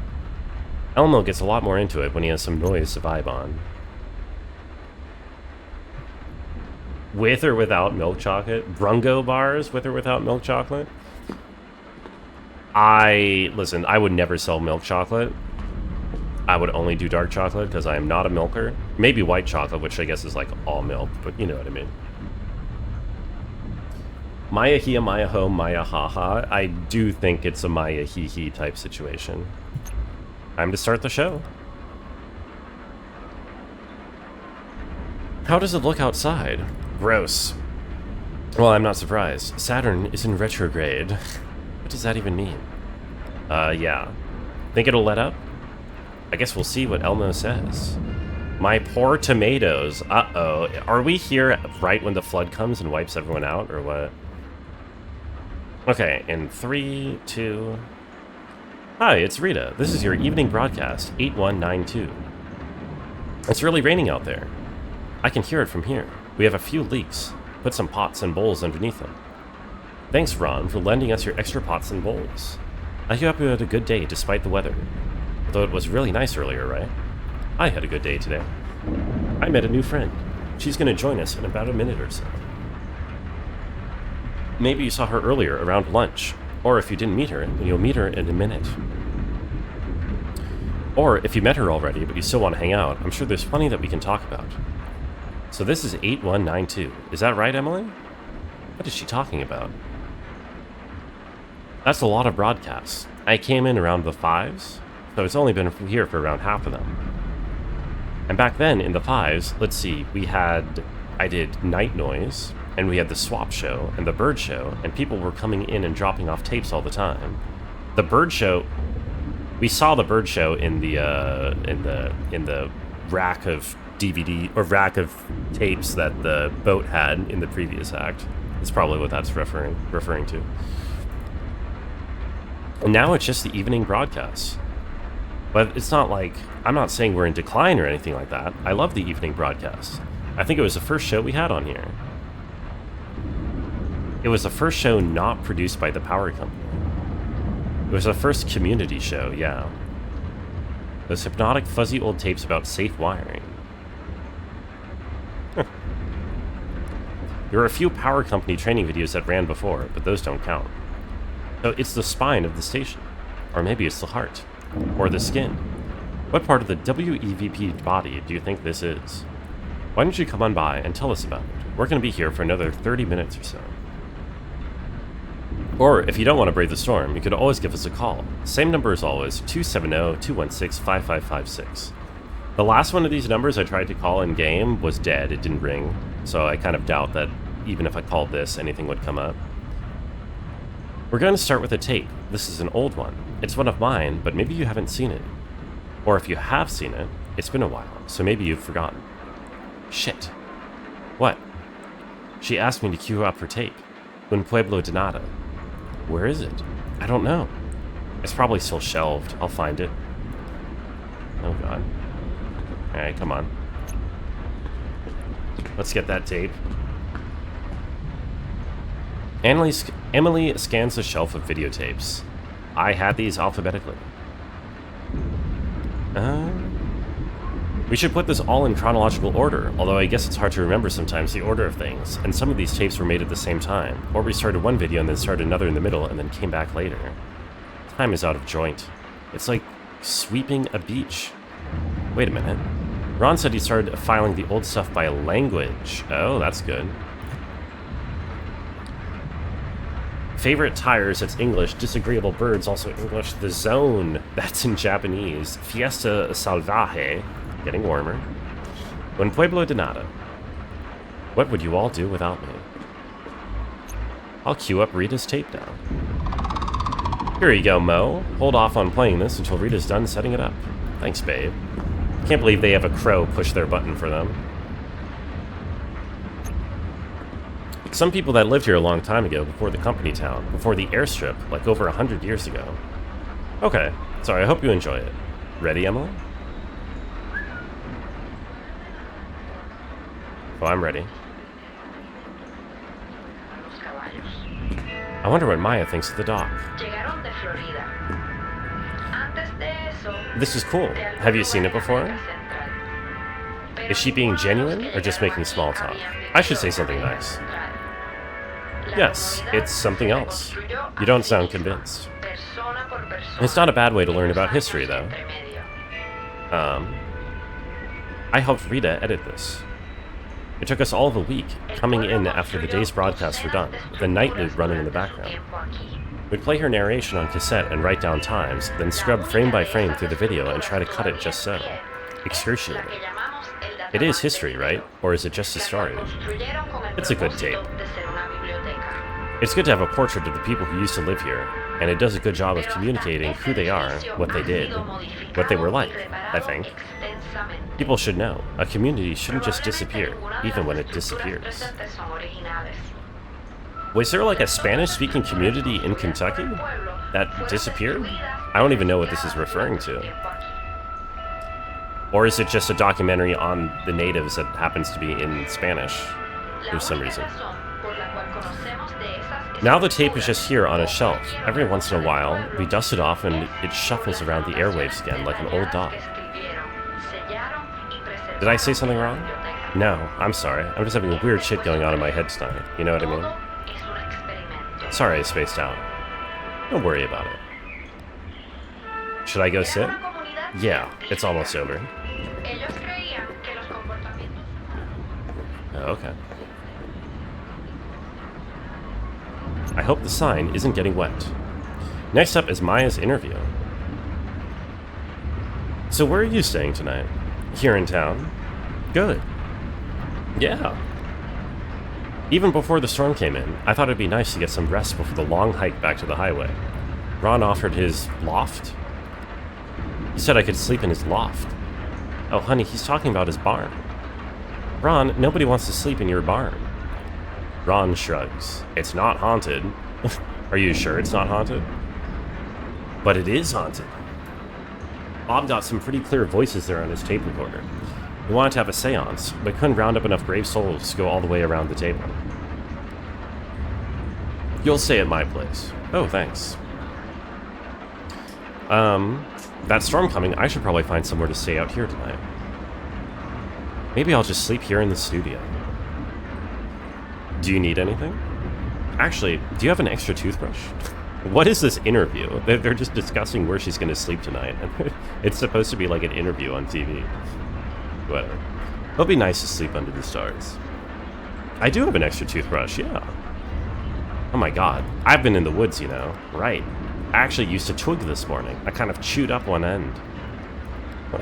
Is that effective for brushing your teeth? I don't think so. I've done that. Really? I'm disappointed. I thought I invented it. Even better, you can chew on some pine needles. It really freshens your breath. I mean, it's not perfect. Wow, that's roughing it. Just close your eyes and pretend, I guess. Exactly. And even then, it's not the same as real toothpaste. What the hell are they talking about? Emily waves to Rita. Oh, okay. Hi. So, I hope you enjoyed that video. Like I said, that was from several years old. I can't remember exactly. I enjoyed it very much. Oh, thank you, Maya. What's next? I brought in a tape. Are you good? All queued up. I'm gonna check on the boys. Okay, I'm checking on the boys. Who are the boys in this case? Oh, the guys repairing the, radio, I guess. While they're yapping with their, like, terrible interview. Ben and Bob are seated on the couch poking at the electronic innards of a radio. It won't mute while it scans between stations. Because that's where they live, right? No, you just want that constant static noise. That noise, that's where they live. They don't live anywhere, dude. They're ghosts. They're trying to find ghosts with the radio. Why does it matter where you tune the radio? It's like soil in your garden. You need rich soil, right? Mashed up rotted leaves and stuff like compost. Is that how... Butt was asking for there to be ghosts in this game. I guess there are now ghosts in this game. Sort of. Or at least people looking for them. Hey, Em. How's the show? Just a normal night. Always fun to have a guest. Something for the shut-ins. Holdovers from the company town. Like that guy who used to do the titles for the Aunt Connie broadcasts. Why is he still here? An active penance? That's our little town. Stragglers, weirdos, and ghost hunters. The radio crackles as it scans rapidly across the spectrum. Snippets of voices mixed with colored noise and unfamiliar interference patterns. Did you hear that? That was definitely a voice from beyond the grave. It sounded like... I clearly heard dogwood in there. Oh god. That's not... Sounded more like frogwood to me. Is that a what's her thing? Is she coming through? Weaver? What the hell is a frogwood? I don't tell the ghosts what to say. Did you hear that, Emily? It must have been Dogwood. I guess it doesn't matter. The ghost voices don't really come out until you play back the recording later. They only exist in recordings, like a copy without an original. A mirror reflecting something that isn't in the room. Weird. Like a vampire. No, that's backwards. Vampires are pretty mundane by comparison. They're just a mashup of some creepy things we already knew about. Cannibalism, hypnotism, mist, bats. I need to turn my heater off. It is hot in this room. Holy shit.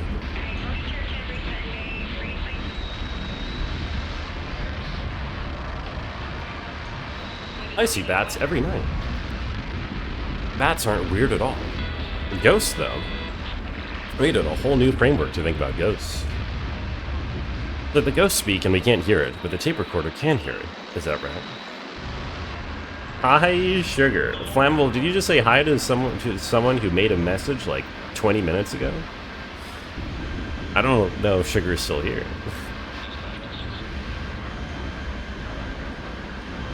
Ghost speak and we can't hear it, but the tape recorder can hear it. Is that right? I don't know. Sometimes I think it's more like the recording itself is a ghost. Like that's what ghosts are, recordings of events that didn't happen. When something keeps leaving new marks even after it's gone. False memories. Whatever, you weirdos. I guess everyone here is a weirdo. More leaks. This is not sustainable. The bowls on the floor are quickly getting full. I hope somebody's planning to empty these. Somebody else. Eating food right now? It tastes good. Yeah. You're not going to tell me what it is, though, right? James has been working on this circuit diagram for a while now. The diagram has been up on the chalkboard for at least a couple of months. It's a schematic for some essential component in the image processor. Nobody understands it but James. That's the point. He's trying to clean it up a bit and simplify it. We'll publish the simplified diagram and everyone can build an image processor. Meanwhile, it's like hieroglyphics in here. The schematic seems to get more eerie the longer James is away. He understands it, which keeps it tethered in the realm of the human. Otherwise, it might as well be lichen. What, people understand lichen? What are you talking about? Oh, it's Ron's big moment. One of the ingredients went bad, which is unfortunate because it's the main ingredient. Okay, that doesn't sound like it tastes like... So you're just eating spoiled food, Flammable? Maybe you should not be doing that. Okay, Ron, anything that you want to tell us about the tape? Everything on that tape was wild. Really? Everything? Wild stuff indeed. Even the horses? Everything on the tape was wild.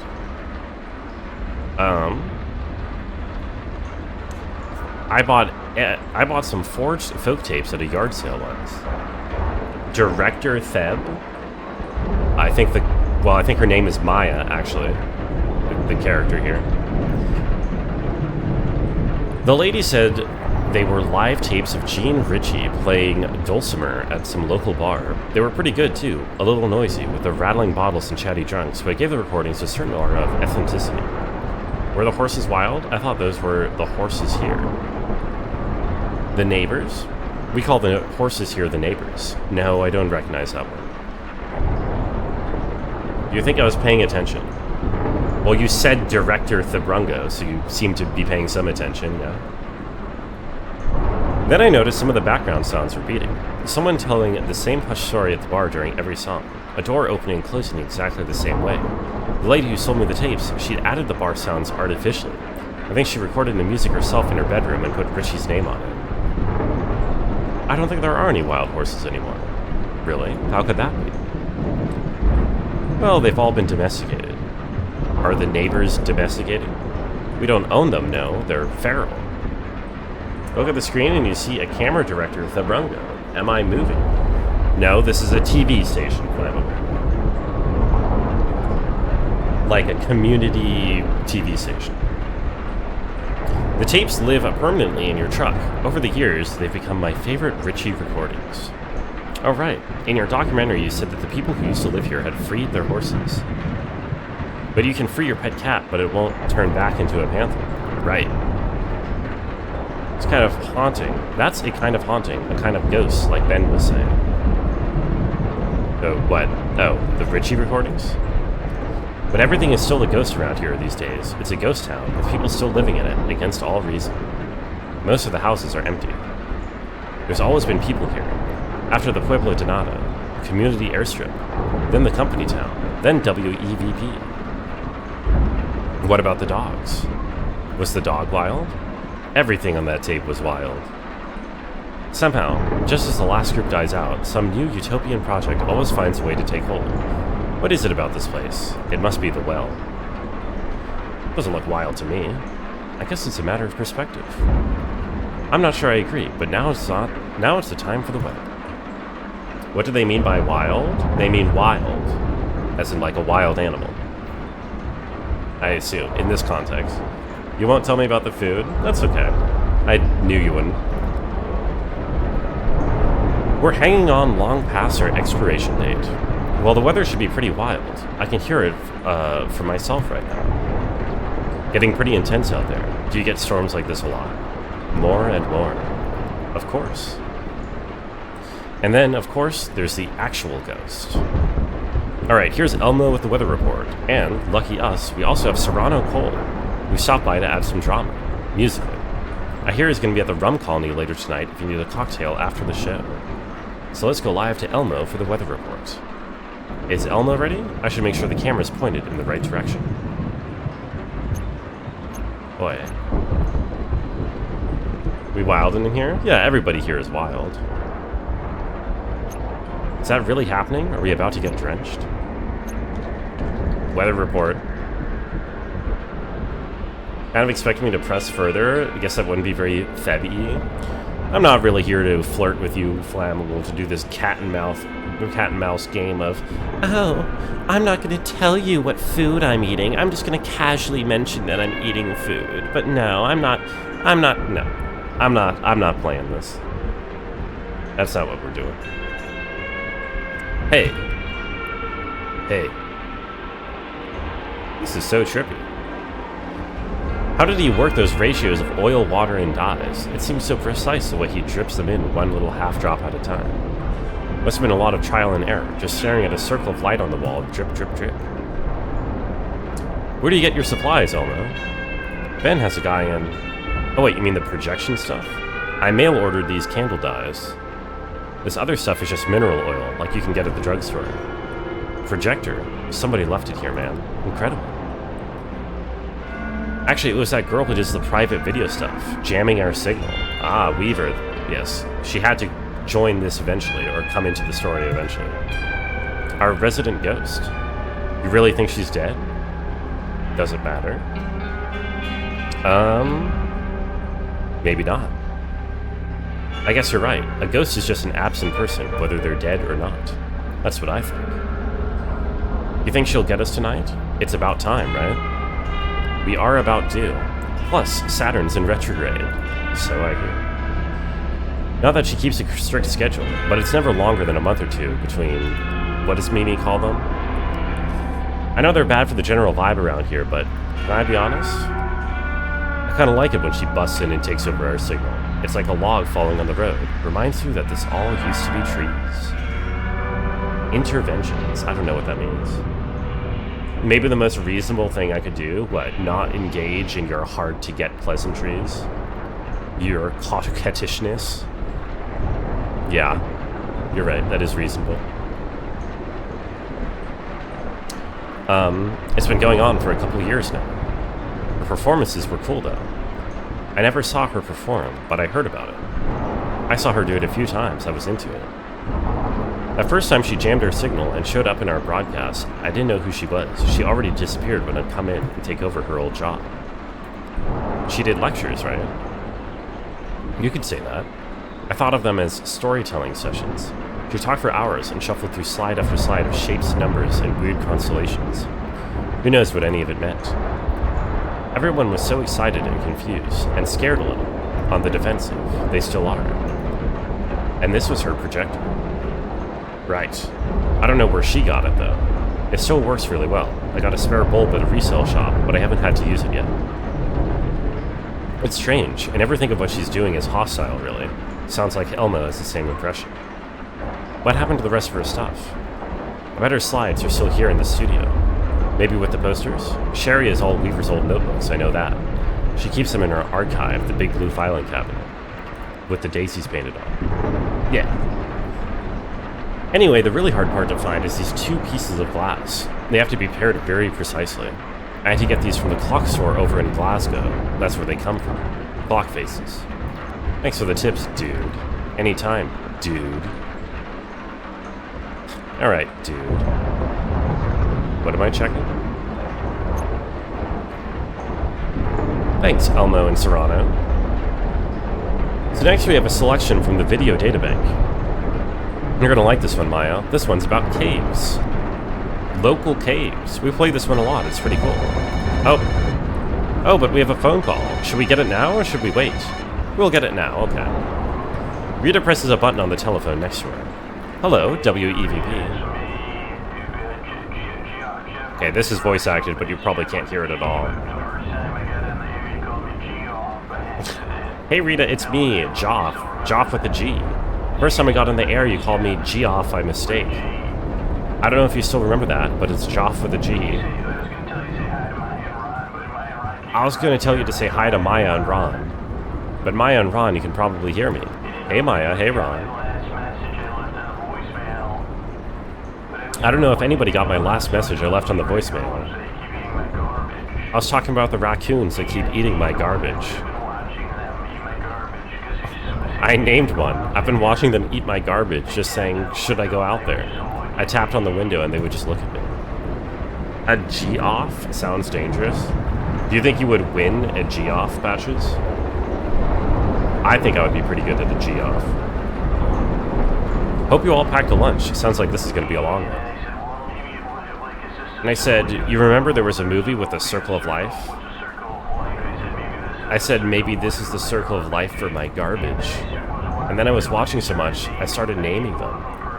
I named the first Bumbles, because there's a bit of a bumbler with the garbage. It should be okay if I wander around a bit. Hey, babe. Let me go say hi to the crow. You were watching someone play Library of Ruina earlier and you didn't get it? I got Library of Ruina in my recommended channels. I did not click on it. I hate that game. Hey, babe. A chitter and the McCoo. Did you know Weaver? Oh, really? Was she nice to you? Well, that's good to hear. You make her sound so normal. Talk to anyone else, and it's like she had a second head. One of our little mysteries, like the out-of-towner. Do you know him well? Wow, I had no idea. How can she just talk to this crow, man? So, who do you think did it? Of course, I hadn't considered that possibility. What a waste. Sad. Well, have fun. I'm gonna see if Joff is done. Short story read a few years ago, and you think about it sometimes when you can't find it by title or where you first found it, it's gone. What's the deal? Was it like on AO3 or something? Was it fan fiction? Maybe it's gone because they pulled it because they were embarrassed by it.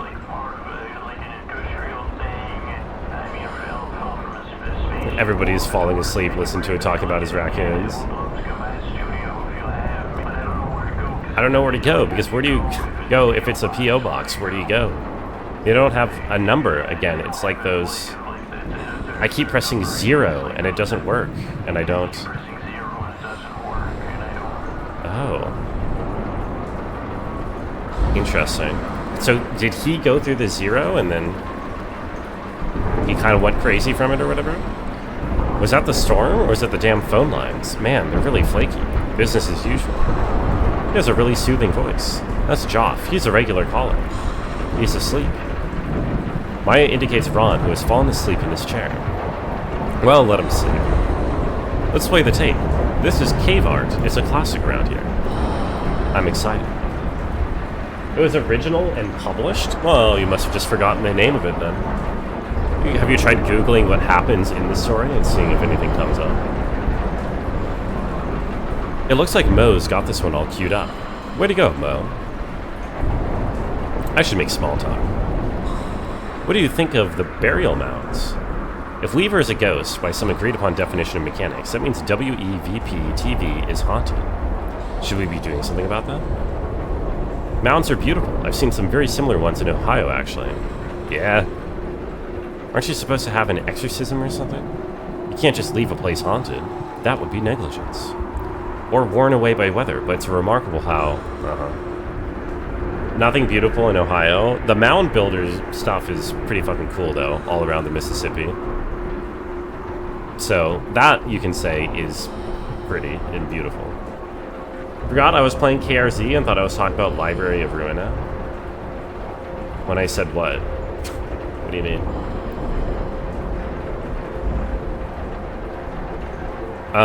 No. All I said about Library of Ruina is that I hate it. That's all I said about it. Could be even older. That's amazing. I guess there are good ghosts and bad ghosts, like spiders. Good in the garden, bad in the shower. Oh, definitely. A loud crashing noise from outside wakes Ron up. What the hell? What was that? I'll check it out. Should we go help? No, he's... Oh, the tape is over. What'd you think? That was great. I like that one. That sounded pretty close. Is the power out or just the lights? I don't know. I'll take a look. Maybe a fuse blew or a relay or something. Some scared rat chewed a wire. Abandoned ship. Just kidding. Guess I'll take a look to see if anything is smoking. Something about the zero. Yeah, no, if I'm mentioning the zero, then that would not be talking about Library of Ruina. That would probably be talking about Kentucky Route Zero. What do you mean? I wonder if that weird hum in our wires still shows up when the power is out. Of course, I can't check because the oscilloscope isn't working. That's the thing about real mysteries. You can't even trust your instruments. Maybe we should call. No, the phones are definitely dead. Guess it's up to me to figure out what the hell's going on here. Our little town must seem even more romantic now, huh? If it survives the night. Is that of course not. Oh, lightning flashes in the dark make it look like a slideshow out there. My summer vacation in the ghost town. They're still picking away at their project. That's this whole town just whistling along on its way to the grave. Poor thing, she's soaked. Nikki, are you having trouble with... Oh, I spoke too soon. I thought their power was out. It just came back on. Weird. Good, though. You made it in this storm. I never miss the evening broadcast. To be honest, it's the only time I get to share my work. Nikki's still carrying a torch for the out-of-towner. Sure, of course. That's great. What happened with the power? Hope this town doesn't survive the night. Sacrifice it to appease the old god. Well, we do know... this ends with a flood coming in and wiping out this television station, and I think all these people died. So, yes, that will happen. These guys get flooded. That was weird, right? The power? Oh, it seems like a normal kind of thing to happen in this storm. You're right. I just have an eerie feeling today. Well, you know, Saturn's in retrograde, right? It sure is. Ready to go? Okay, I guess we're ready to go. Does it bode well for the roof? Uh-oh. Nobody's concerned about the water touching the wires. I'm sure that's fine. Did you fix it? Just came back on its own. It'll just take a second for the equipment to warm back up and we'll be on the air again. Spooky. It's a disaster out there. The neighbor's barn is basically underwater. Just completely flooded. I passed Ron on the way in. He's going to take a look and see if there's anything he can do. Will they be okay? Yo, Evan Kitty, what's up? Are curled up in a chair, scooped her so she could hang out with your sister? Oh, did she appreciate getting scooped? Or was she saying, why are you taking me out of my chair? I got home today and I did manage to see my cat a little bit. She was on my lap for about an hour before stream. Ron knows what he's doing. He used to be a firefighter. But this is a little bit different. This is actually the opposite of firefighting. This is water fighting. Nikki hands some wet paper towels to Rita. Oh, thanks. Nikki pulls a journal out of her jacket pocket. I brought my work. Oh, good. Nikki reads her poetry. It's a weekly feature of her podcast. Oh, great. I look forward to hearing it. I just hope we can keep going. We lost power a little while before, right? Better get started then. To the out-of-towner. What eagle flew you to final bed? To your final bed. It was not men who brought you there to sleep. The men who left you bloodied and then fled had chosen mud and muddy-watered creek. Did wild turkeys gobble dote and care, and wipe the moss beneath your eyelids clear? Did cardinals pull the twigs out from your hair, and wash your hands and feet, and trim your beard? When wood ducks dress you in your resting gown, and pigeons fashion shoes from leaves and bark, who then sewed flowers into a burial crown? The one who made your headdress was a hawk. The men who broke your body, where were they? The vultures stayed home on your funeral day. Emily, look at the monitor. Be quiet, we're live right now. No, we're not. Look. Oh, shit. She didn't protest? Well, she's a good kitty then. Happy New Year, by the way, Happy Kitty. I hope you had a good New Year's Eve and day. There she is. Elmo was right. What's wrong? It's her. It's Weaver. Oh, really? Tonight? Sorry about this, Maya. Local prankster. She jams her signals every once in a while whenever the stars align. What do you do about it? We just wait until she's done. We've never been able to stop her from jamming us. I don't even know how she does it. We should be back on in a minute. I don't think so. This is their final broadcast ever.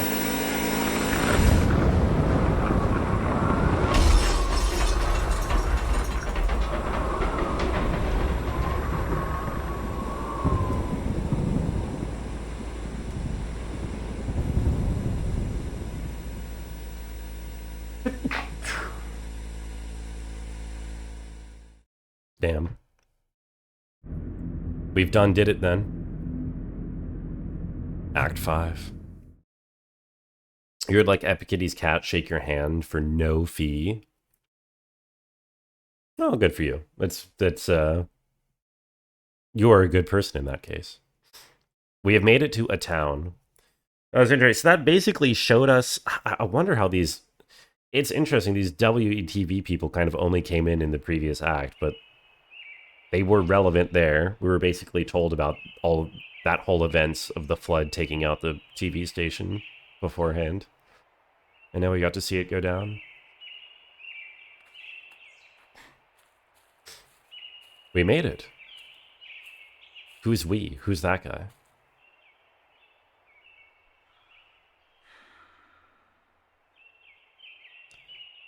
This looks like it's after the flood, or maybe it's a different flood. Okay, here's our whole gang.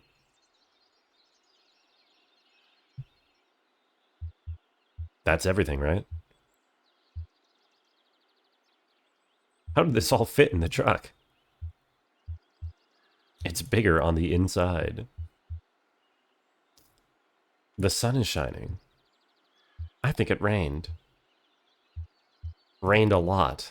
I mean, yeah, it is flooded. Ma'am, use your phone, Miss Shannon. The battery is dead. Wait, they have cell phones? What time period was this game taking place in? Has anybody used a cell phone so far? Everyone's been using payphones. People have phones? What? Who would you have called? I was gonna call Julian. I thought he might have games on there? Wait, what? Games on your phone? What time? What? I thought, huh? Who is Julian? What does Ezra say about, oh, long story, my brother. Ezra just says my brother. It's actually a giant eagle, but don't worry about it. So where is 5 Dogwood Drive? We had Snake on those Nokia 3210s? Yeah, but I don't know. I kind of got the sense this game was set earlier. I don't know. We just haven't seen any cell phones in the whole game so far. Maybe we should split up to go find it. Holler if you find anything. Okay. Oh my god, I'm playing as the cat. What actually happened to the dog? What happened to Homer? I just realized. Where did Homer go?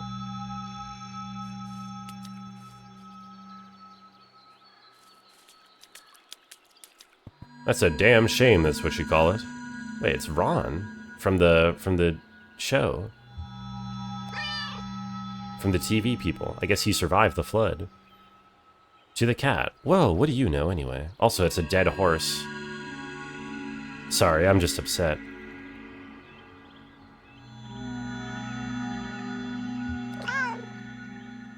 Reassuring meow. You're right.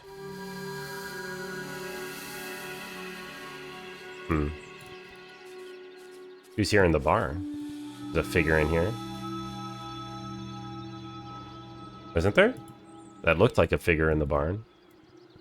I guess I can't interact with them? Or I'm just going insane and it's like a piece of wood or something.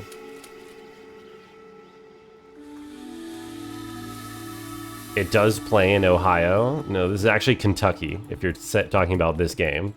This does take place in Kentucky. God damn, this shot and music is cool and different. Wow, how'd you get out of there? Oh, Flora's here all of a sudden. I slipped into a stream and held my breath as it carried me deep underground. Then what happened? Then I found the library of television. There were TVs everywhere as soon as you walked in the door. Every channel was playing at once. Each tiny hair in my ear canal was listening to a different TV. There were so many voices. I kept hearing my name, but I couldn't figure out which TV set it was coming from. Sounds scary, but kind of cool. Same difference? Kentucky and Ohio? No, they're very different, actually, Patches. I assume. I haven't been to either. Exactly. I'll take you there sometime if you want. Did I tell you I discovered the place where all the garbage goes? You mean the dump? No. It's much more exciting than that. What they do is they take some water out of the ocean and replace it with garbage. Someday the ocean will be nothing but garbage. The fish will learn to breathe garbage, and we will learn to drink it. Okay. I hung out with an old dog and some musicians. Well, then we both had quite an adventure. Well, I'll see you at the museum sometime. I bet you'll see me sooner than that. Right, so Flora was another kid that was like at the museum hangout living situation, which I still don't totally understand what that was about. Hey, it's the white cat from earlier. Oh. What's up? Rita? Rita is here still too. Where'd you come from, huh? Follow a bird up here? Okay. These folks, the ones who built this thing, they chase birds too. Oh, what is this thing? What am I looking at? Intrigued meow. Really? That's what they wrote. They followed some migrating birds up here from Central America. Oh, this is that Spanish somewhere up to Florida. Uh-huh. And then here. Right, this is the Pueblo de Nada or whatever. Skeptical meow. Well, that's what they wrote anyway. I guess it might have been a metaphor.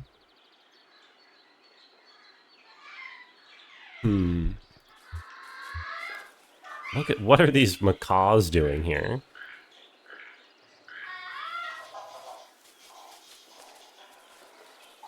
Oh, that cat wants to chase him. Maybe?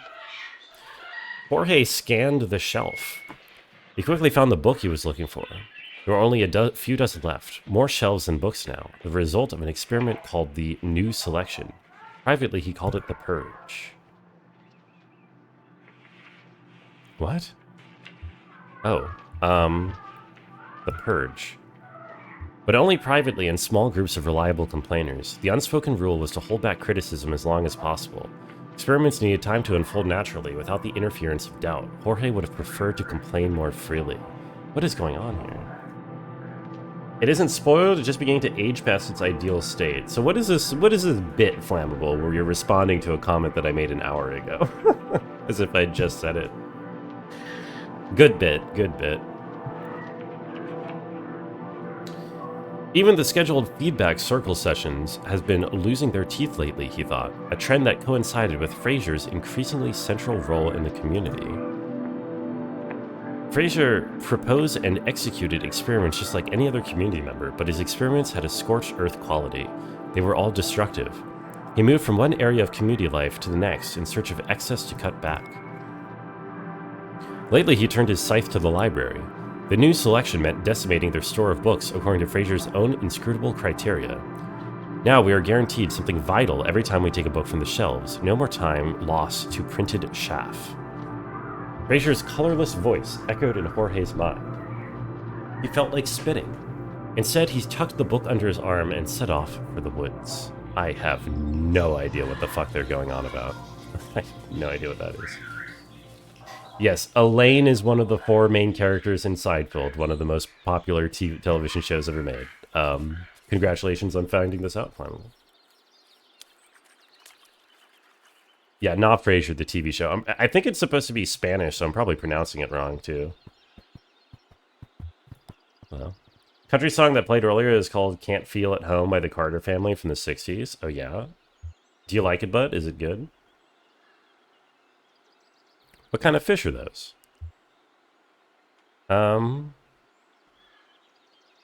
They're goldfish. They eat algae and mosquito eggs. Very helpful. Niki. So I guess everybody survived the flood, actually. I'm surprised they survived the storm, actually. It was pretty bad, as you can see. Devastating, I should say.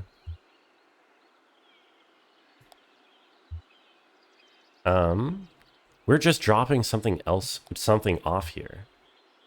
Well, you better hurry up. They might already be gone. Good luck. I'm off to work on my poem. Is it happy or sad? I'd like it to be hopeful somehow, but it just keeps coming out sad. Yeah, I'll go with that. What about the operator song? What about it?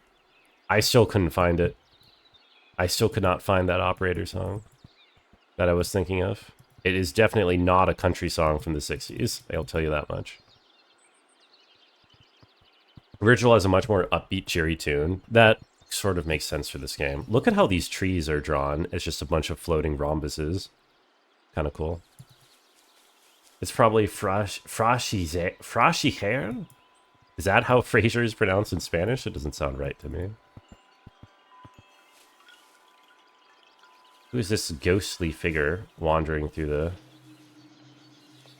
Huh.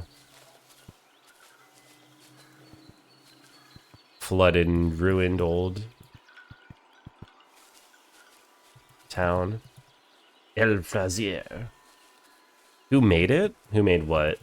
The song? I don't know. If I knew that, I would have been able to find the song. What do you mean, Flammable?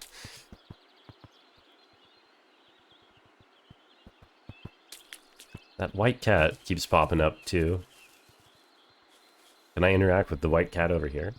I can. Alert meow. Something in the bushes stirs. Oh. Inquisitive meow. No response. Oh, okay. That's fair. What's going on here?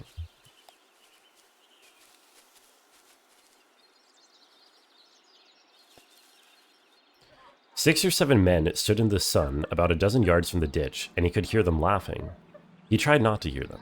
Instead, he listened to the shovel punching through the dirt as he shaped the trench. It was wet dirt. Mud, really. It made a hungry sound as he shaped the trench walls. Uh-huh. Okay, the trench. What's going on here? Glare from the noon sun made his sinuses tingle. The trench was a foot wide now. By the time he was done, he expected it to be about twice that, and run most of the way from the middle of the town over to where it could drain off into the creek. The laughter quieted into greedy chuckles, and he could feel the men approaching. I don't know what you're talking about. Oh, it's the crow. Slow-mo crow. So I guess everybody survived? Unless we're in Not surviving land. Oh, this is the remnant of the station that got flooded. Maybe not everyone survived, only a few. Eager chittering.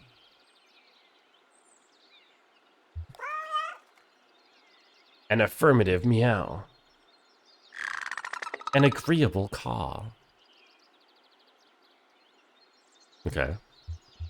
Wait, I got another one in me. A friendly meow is met with a short coo. What's up with websites that are still using HTTP? Probably old, or like people who don't know how to make websites, or they're like actual malware. It's one of those three options. Chittering dismissively. How much can I talk to this crow? I guess I can just keep talking to this crow. Crow doesn't seem to say much though. Now the crow is confused. Okay. Let's watch this.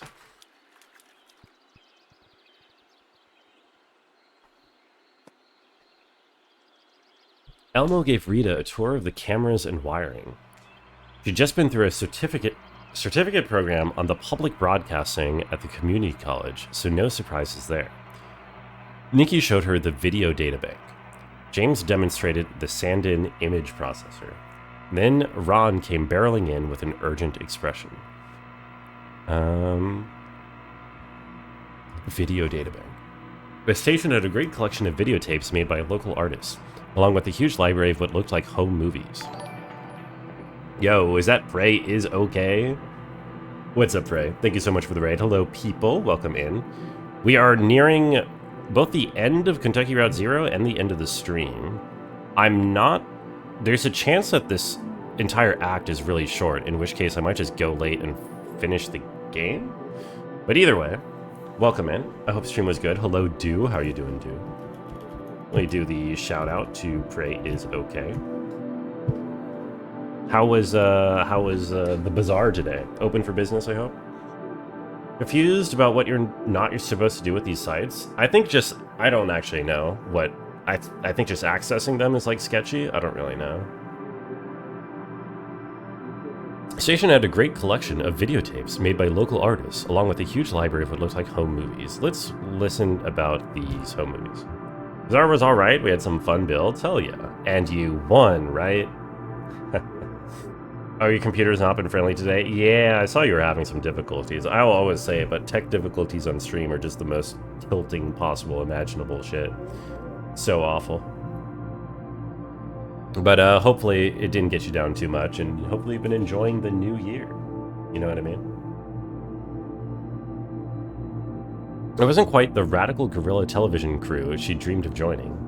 This group seemed more interested in sharing the town's home movies than culture jamming and interfering with corporate stations. But she liked the focus on local concerns. Ron's news was clearly bad news. Rita's heart sank a little as they listened. She knew things were unraveling, knew from experience what that looked like. Wouldn't it be nice to arrive at the beginning of something for once?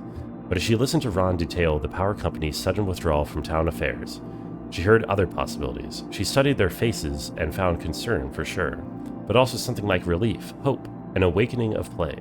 Nikki looked like she might have been daydreaming. These were people, Rita decided, ready to step out of the company's shadow and build something of their own. Ron said the TV station would still be funded by court order. Could that be their anchor? So I think these things that we've been doing is one for each level of like layer that was in the town. We had like, we engaged in like a little memory thing from the Spanish settlement, and then one from the power company, and then one from the TV people. Hangover mostly gone now. Very nice. Me too. I was still feeling a little bit, and my throat, you might notice I'm speaking a little bit deeper than usual because of all the yelling at the bars last night, but other than that, I'm doing pretty well. Will it still fly? Oh, yes. I'll have her up and running again by this afternoon, I'm sure. Very sultry tone. Say, thank you. Can I fly it? Well, how's your upper body strength? It's good, really good. You are a child. It is not good. This old girl is operated by pulleys. I mean, 100% mechanical. Uh-huh. Except for the throttle. I could do that. I admire your confidence, young man. Just a little bent metal. I'll have her skyworthy again in a matter of hours. I've been doing this for a long time, kiddo. Ain't no way you're fixing this in a couple hours. That is a lie. Shutting at bars, what did the bars do? They knew what they did, and I don't really have to elaborate on that in a public forum with people, you know what I mean? They know what they did. At first, they only observed the truck from a distance. It was an alien carcass, something that made more sense in death than in life. The company had dropped it off in the middle of the day when everyone was at the plant. They let it sit overnight, alone and strange. Nikki thought it was ridiculous, but Ron approved. To Elmo, the truck was simply beautiful. The truck reminded Ron of New York City, which he'd visited once by bus, and which had made a great impression on him, especially the mountains of garbage that dotted the sidewalks. The truck didn't smell yet, but it would, a glorious patina built up over decades of progress and labor. Of course, there was nowhere to drive it. Even Ron conceded that. Everyone had to agree this was money and attention that would have been better spent addressing the town's drainage problems. Maybe finally getting started on that damn messianic ditch. Still, they had a few things to dispose of. Broken flower pots, empty glass bottles, clothes that didn't fit anymore. They gradually fell into the habit of collecting waste and carrying it to the truck. Once a month, some shadows would come in from the night woods and haul the garbage away on a cart. What convenient shadows. Wish some shadows would just take all my garbage away.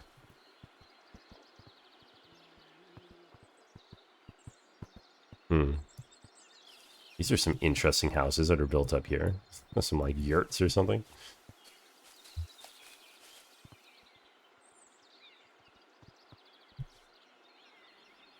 Paints and chalk in the small bag, a diary in the large bag, stuffed dog in the small bag, photograph of Chris in the large. No, in the small? Sandra couldn't decide. Should she keep the photo of her husband, or should Alex keep the photo of his father? Chris had been gone for 3 months. Everyone was saying he'd deserted the community. Deserted? Before Fraser, people just left when it became a referendum on loyalty. I don't know what this is a reference to. This, like, Fraser cult. There's, like, a cult that set up shop here?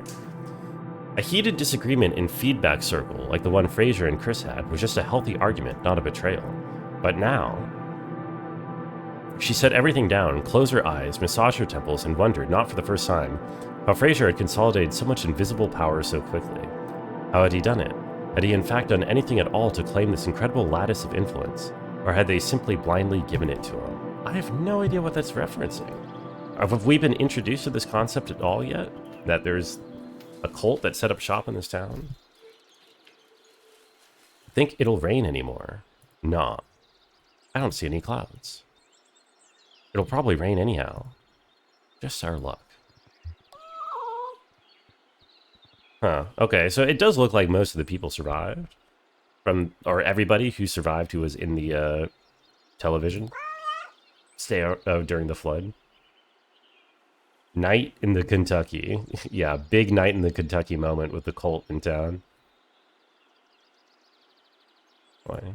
Oh, God. Okay, I skipped whatever they said about me. By accident. I like meowing at things. A croak reverberates inside the smoker. Oh, I am meowing the fuck at that frog. An excited meow. Frog slips out into the grass, too quick to see.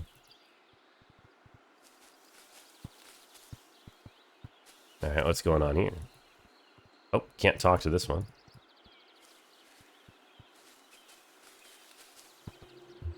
Whoa, whoop.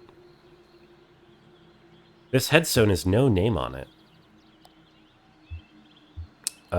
Maybe it belongs to a wild animal. Yeah, I think that's kind of reaching. I don't know if that's the case. It'd be wrong to bury a wild animal. This is the grave of a man. Some stubborn old man not wanting the town to fuss over him, even in death. I'm sure this is what Uncle Andreas wants. Well then, we should give it to him. Right, Clara had to deal with that on the phone call. We saw that briefly. Like, the one thing that we know about Clara, whenever she was introduced, is that she's dealing with her uncle in assisted living. I'm sure this is what Uncle Andreas wants. Well, then we should give it to him. So she's just thinking to herself about that. The seer reclined in a tree, carving fine details into a small wooden pipe. She'd done the bulk of the carving over hazy mornings with the stoneworker. He smoked constantly. She only smoked when she was happy or very sad or bored. From this height, she could see the earth movers shaping the mounds under the draftsman's supervision. She could see him inspecting his plan, the drawing he'd made from her game. The map. Okay, so I guess the idea is that the cat is like seeing the memories of all the different layers of civilization that like lived in the town or whatever, and we're getting like the mishmash of them. Did I just make a full circle? Oh, I totally did.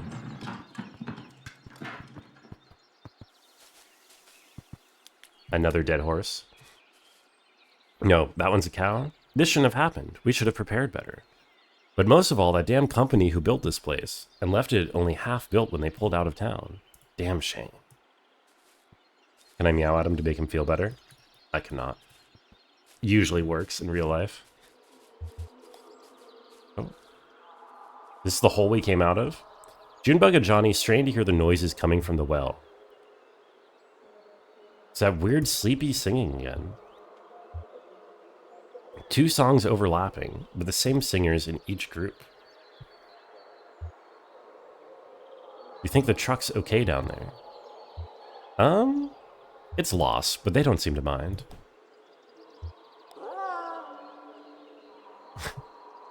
So the well is just in the middle of this town? The well that leads into the zero or whatever?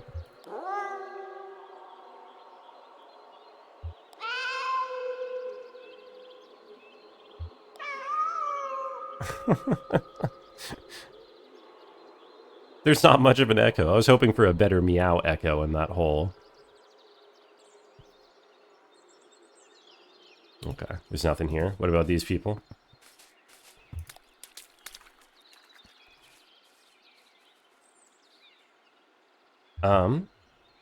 And now you'll return to Chicago. Oh no, I'm heading to Ohio next. They have a few great burial mounds I want to revisit. There's a few burial mounds out there by Dayton I always love to see. Really special. Why did they build this huge dirt spiral? Most of the ancient earthworks are thought to be burial mounds, but this one definitely isn't. To be honest, I don't know what it was for. It's just art. It's all just art. I think that's a better answer. I don't know where I'm supposed to go next. Back up here to these people? They seem to have changed, moved. No, so not too sad. No, I think I should be happy. Right. It's a remembrance. Right. Like a monument. Totally. So they should be represented with dignity and respect. Of course. But not to the point where it makes everyone feel like they have to be serious when they're standing under it. Does that make sense? Oh, yeah, definitely. I have an idea. I'll just dig in. Thanks, Marianne. Imagine the whole game you were a cat instead of a man. That's pretty much the plot of Stray, I think, from my understanding.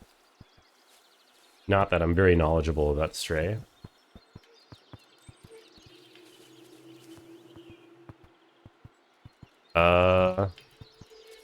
Wanda snores. Oh, hey, Wanda. What's up? I don't even remember who Wanda is. Have we seen Wanda before?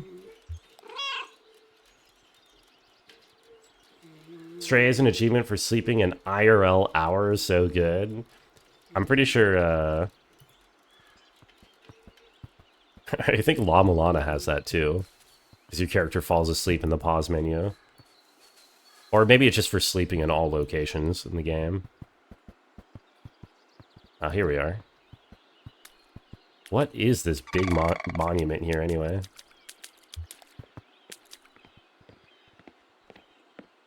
The mailbook says 5 Dogwood Drive. Is there a doormat? Sometimes the key is under the doormat. What am I saying? I feel like we've been here before. Anyone else? It just showed up, the house. When? Sometime last night, I think. I've never noticed it before.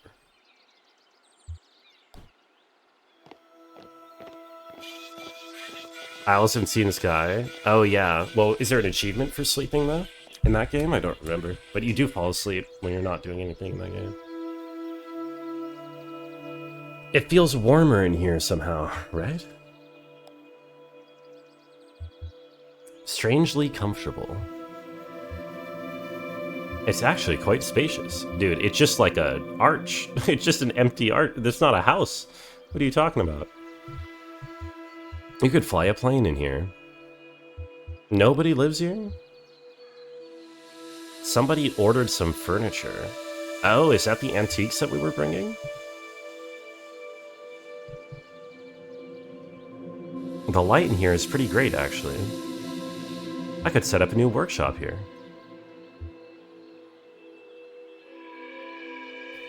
I could fix TVs again, or whatever people need. I could fix toasters.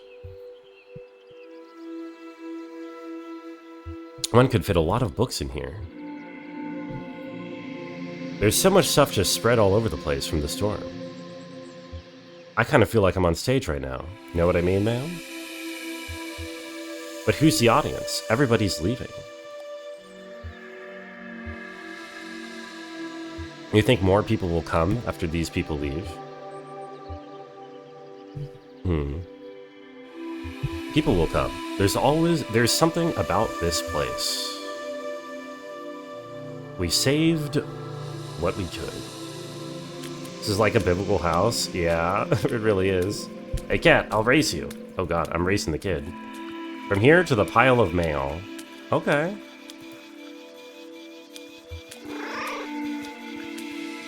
Let's do it. I don't know what the pile of mail is. Come stand here. This is the starting line. Okay, I'm standing.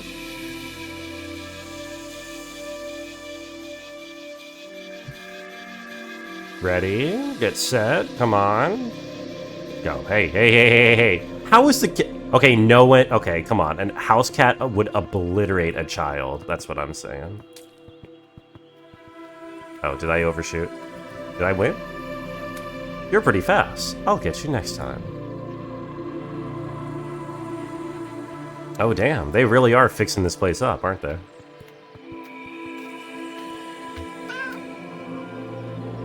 Yo, what's up, Shannon?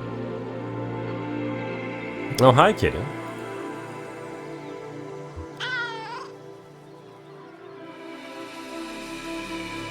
Yes, it's a beautiful day.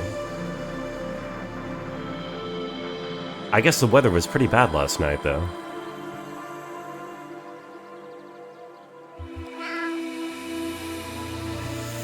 Fight Shannon? I don't think I can. Shannon's my friend. I'm the cat. Cat is faster, but also stupid. Yo, what's up, rabbit? I don't know if the cat is stupid. The cat can see the past in ways that the humans cannot. I guess. Apparently. I'd be worried about that, too. Well, and it isn't just the rodents. The floors are mostly rotted, I think. It'd still fall right through. I'm surprised they're still standing after last night. All the buildings? No, most of them have good bones. It's just these ones the power company built that are rotten. The power company moved in here a little while back and set it up like their own little town for the workers. They didn't build them too good. It's garbage. They couldn't be bothered. I lived in that one over there, in fact, when I first came here to work at the power plant. I wouldn't set foot in there now, though. Some kind of bonus cat? Well, this is Act 5. So I wouldn't call it a bonus cat. This is the end of the game.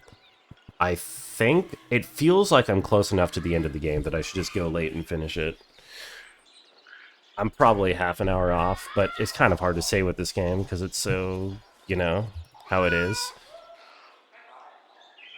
I could be hours away. It's kind of a problem. A lizard darts out from beneath a rock. Okay. I'm not going to keep playing with the lizard.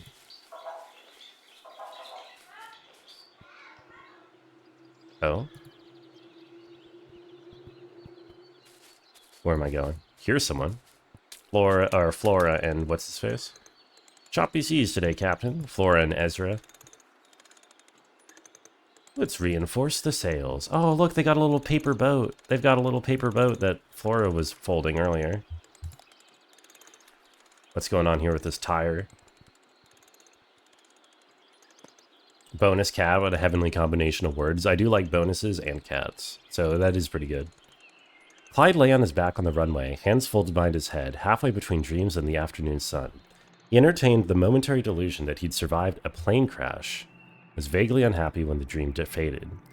Coming into land, he'd slammed into a truck. The driver probably thought the runway was another road.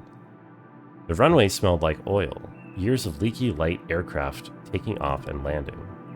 All the state said they wanted was to knock down some trees, many trees, and build a road tying this small town to the larger web of streets and highways that entombed the rest of the country. It would bring in new goods, new people, maybe even some cash from tourism. Many of the residents supported the idea. But Clyde and his inner circle of stunt pilots turned mail carriers knew that a road would be the end of their secluded paradise. Right. Who's ratcheting over here? Oh god, you're cleaning up the dead horses. I mean, that's good. Good.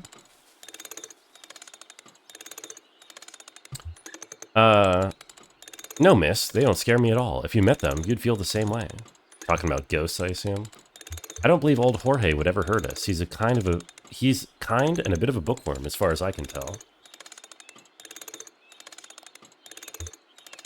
I leave the radio on for him at night. He seems to like the AM call-in shows, but just out of tune. What is it about the radio they love? They all love it. To tell you the truth, I feel a little bad. I won't be here to care for them anymore. Isn't that something? I'm leaving at sunset. If you like, I'll help you find a bus back to Lithuania, he said. My uncle is very dying. I should be there to see him through it. Yeah, right, okay. Clara's going home to see that. That's, you know... Oh, is that the shadow of the eagle flying overhead? I think so. Shadow of, what's his name? Julian. You're making the right move. There's nothing here anymore for the living. Well... I don't know. Nothing? One of these ghosts is meditating over here.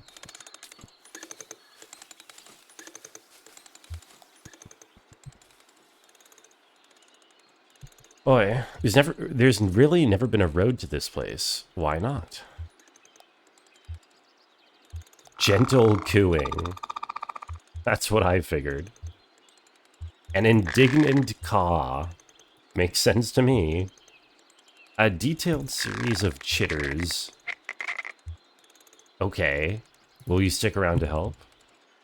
One confident caw. Alright, guess we better get started. What, are they going to build a road? That would make sense. What with the road theming of so much of the game? Can't talk to you, it looks like. Who can I talk to? Marianne's clearing her throat, trying to get what was her name? Dorothy? Who's sleeping here? Wake the hell up, Dorothy. Actually, why wake up? Why bother? Wanda, that's her name. I had finally gotten to a boss in Returnal last week, but it was just a sick room. Sick as in wicked fucked up, or...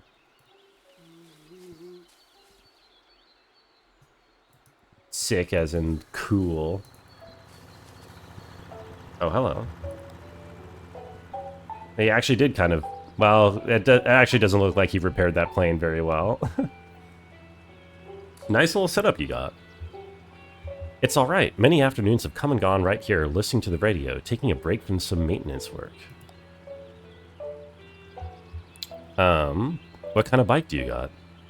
It's a custom job, the Vicious Cycle. I think I've seen those. Nice and light. Not light enough to fly, of course. I guess you don't have much use for a bike in a town with no roads. That was one thing Cass always insisted about this place. No roads leading in or out. Hell, we can always fly. I've long suspected the reason Cass never won any roads was just to keep the horses safe. And now, there's no horses. It was a pretty cool room. Hell yeah. I'm glad to hear it.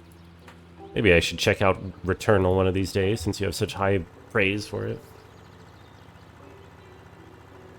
Here you are. I think this other cat was looking for you. Will you be a family now? You seem pretty different, but that's good. You can teach each other. I wonder if I'll ever learn to fly. Yeah, you probably will, Ezra. What else is there to do in this town at this point, except learning how to fly? What's this? I don't know. What is it? Oh. The like weird board or whatever? Is this the afterlife? No, this is Dogwood Drive. We've arrived at the town. Until finally, it just gave away. But you did good work. It's not your fault. They didn't let you finish, that's all. If they let you finish, this place would be dry as a bone. You always did good work. Who are you talking to? Dead husband or something? It's a memorial. Oh, okay. So it's heaven?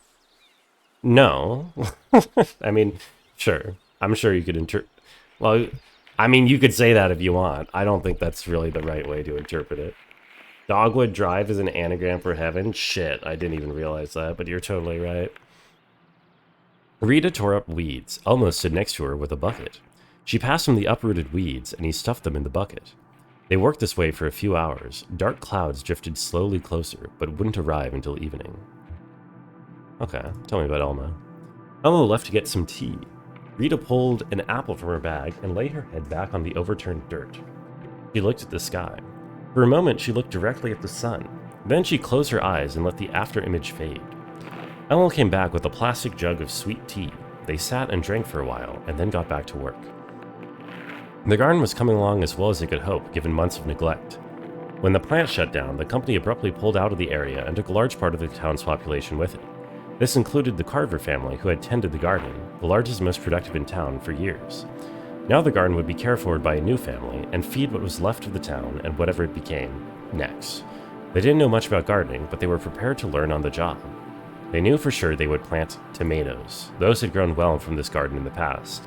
Rita and Elmo worked until it started to rain. The rain washed their sweat into the dirt.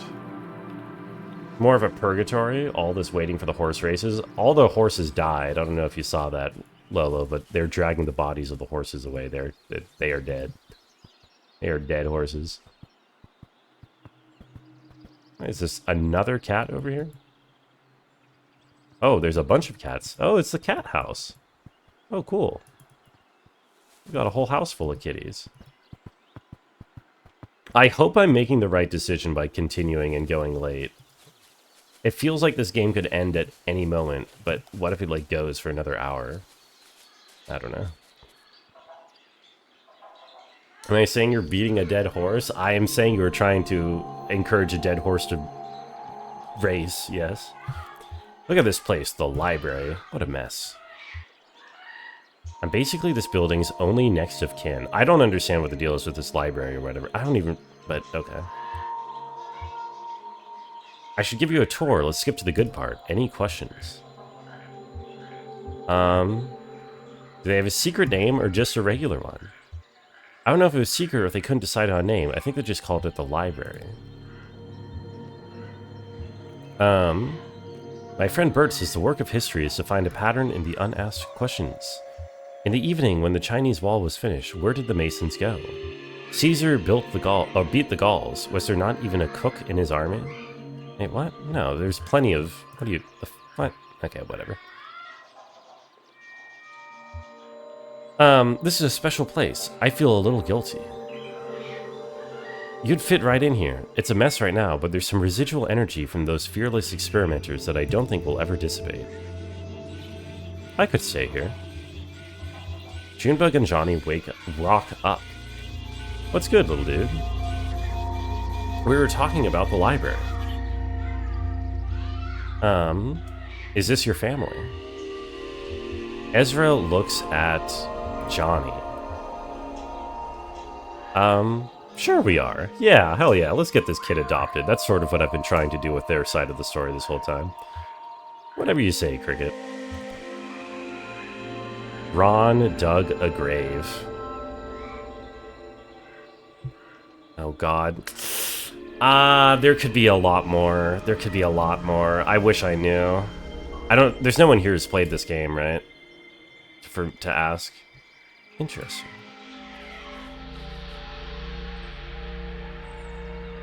I feel like there's about 45 minutes left. I don't want to go that long. I'm already 15 minutes over. I think I'm just going to be safe and I'm going to save it for tomorrow. Nobody has finished this game. Yeah, I know. I know, Rabbit. No one's even... Well, yeah. Anyway, that's fine. I'll save it for tomorrow. It's probably... Because I choose to do that, I'm sure that the game is just going to end, like, within 10 minutes. But, whatever. We'll figure out something to do on stream tomorrow, one way or another. Yeah, so I think I'm going to call it there. We have more wrapping up to do in this story now, but whatever. It is pretty good. I definitely have some thoughts about how it's coming together, but I will wait to see... I'll wait to see the very end to see if there's any final twists or anything else to bring together. Let me find a raid. I don't really know where we're raiding to. Candy's live. I think we just raided Candy. K-Raid's live. We raided K-Raid recently. It might actually be an Otter Day for a while. Maybe there will be twists. I don't really think there will be twists, but yeah, I don't know. Schlafen's you good? Thank you, Patches. Let's just go to Otters. Why not? Raid, marine, mammal. That's cute. Since chat's asleep, it's a great, cozy, sleepy place to get dropped off to. But yeah, that was basically the last day of Kentucky Route Zero. We actually will be playing it tomorrow, but maybe it's like a whole... I don't know. Like I say, I have no idea how much is left of this. I'll be wrapping it up tomorrow. I'll be either doing variety or maybe even starting the next game already. Brungo Nation, you've arrived. Oh, what's up, Evie? Nice to see you. Until then, though, have a good night, Evie. Have a good night, Ramus. Have a good night, Butt, Rabbit, Patches, Lolo, and anyone else still lurking. Evie, nice to see you. Happy New Year. Enjoy the Otters. Have a good night. I'll be back tomorrow. Bye-bye.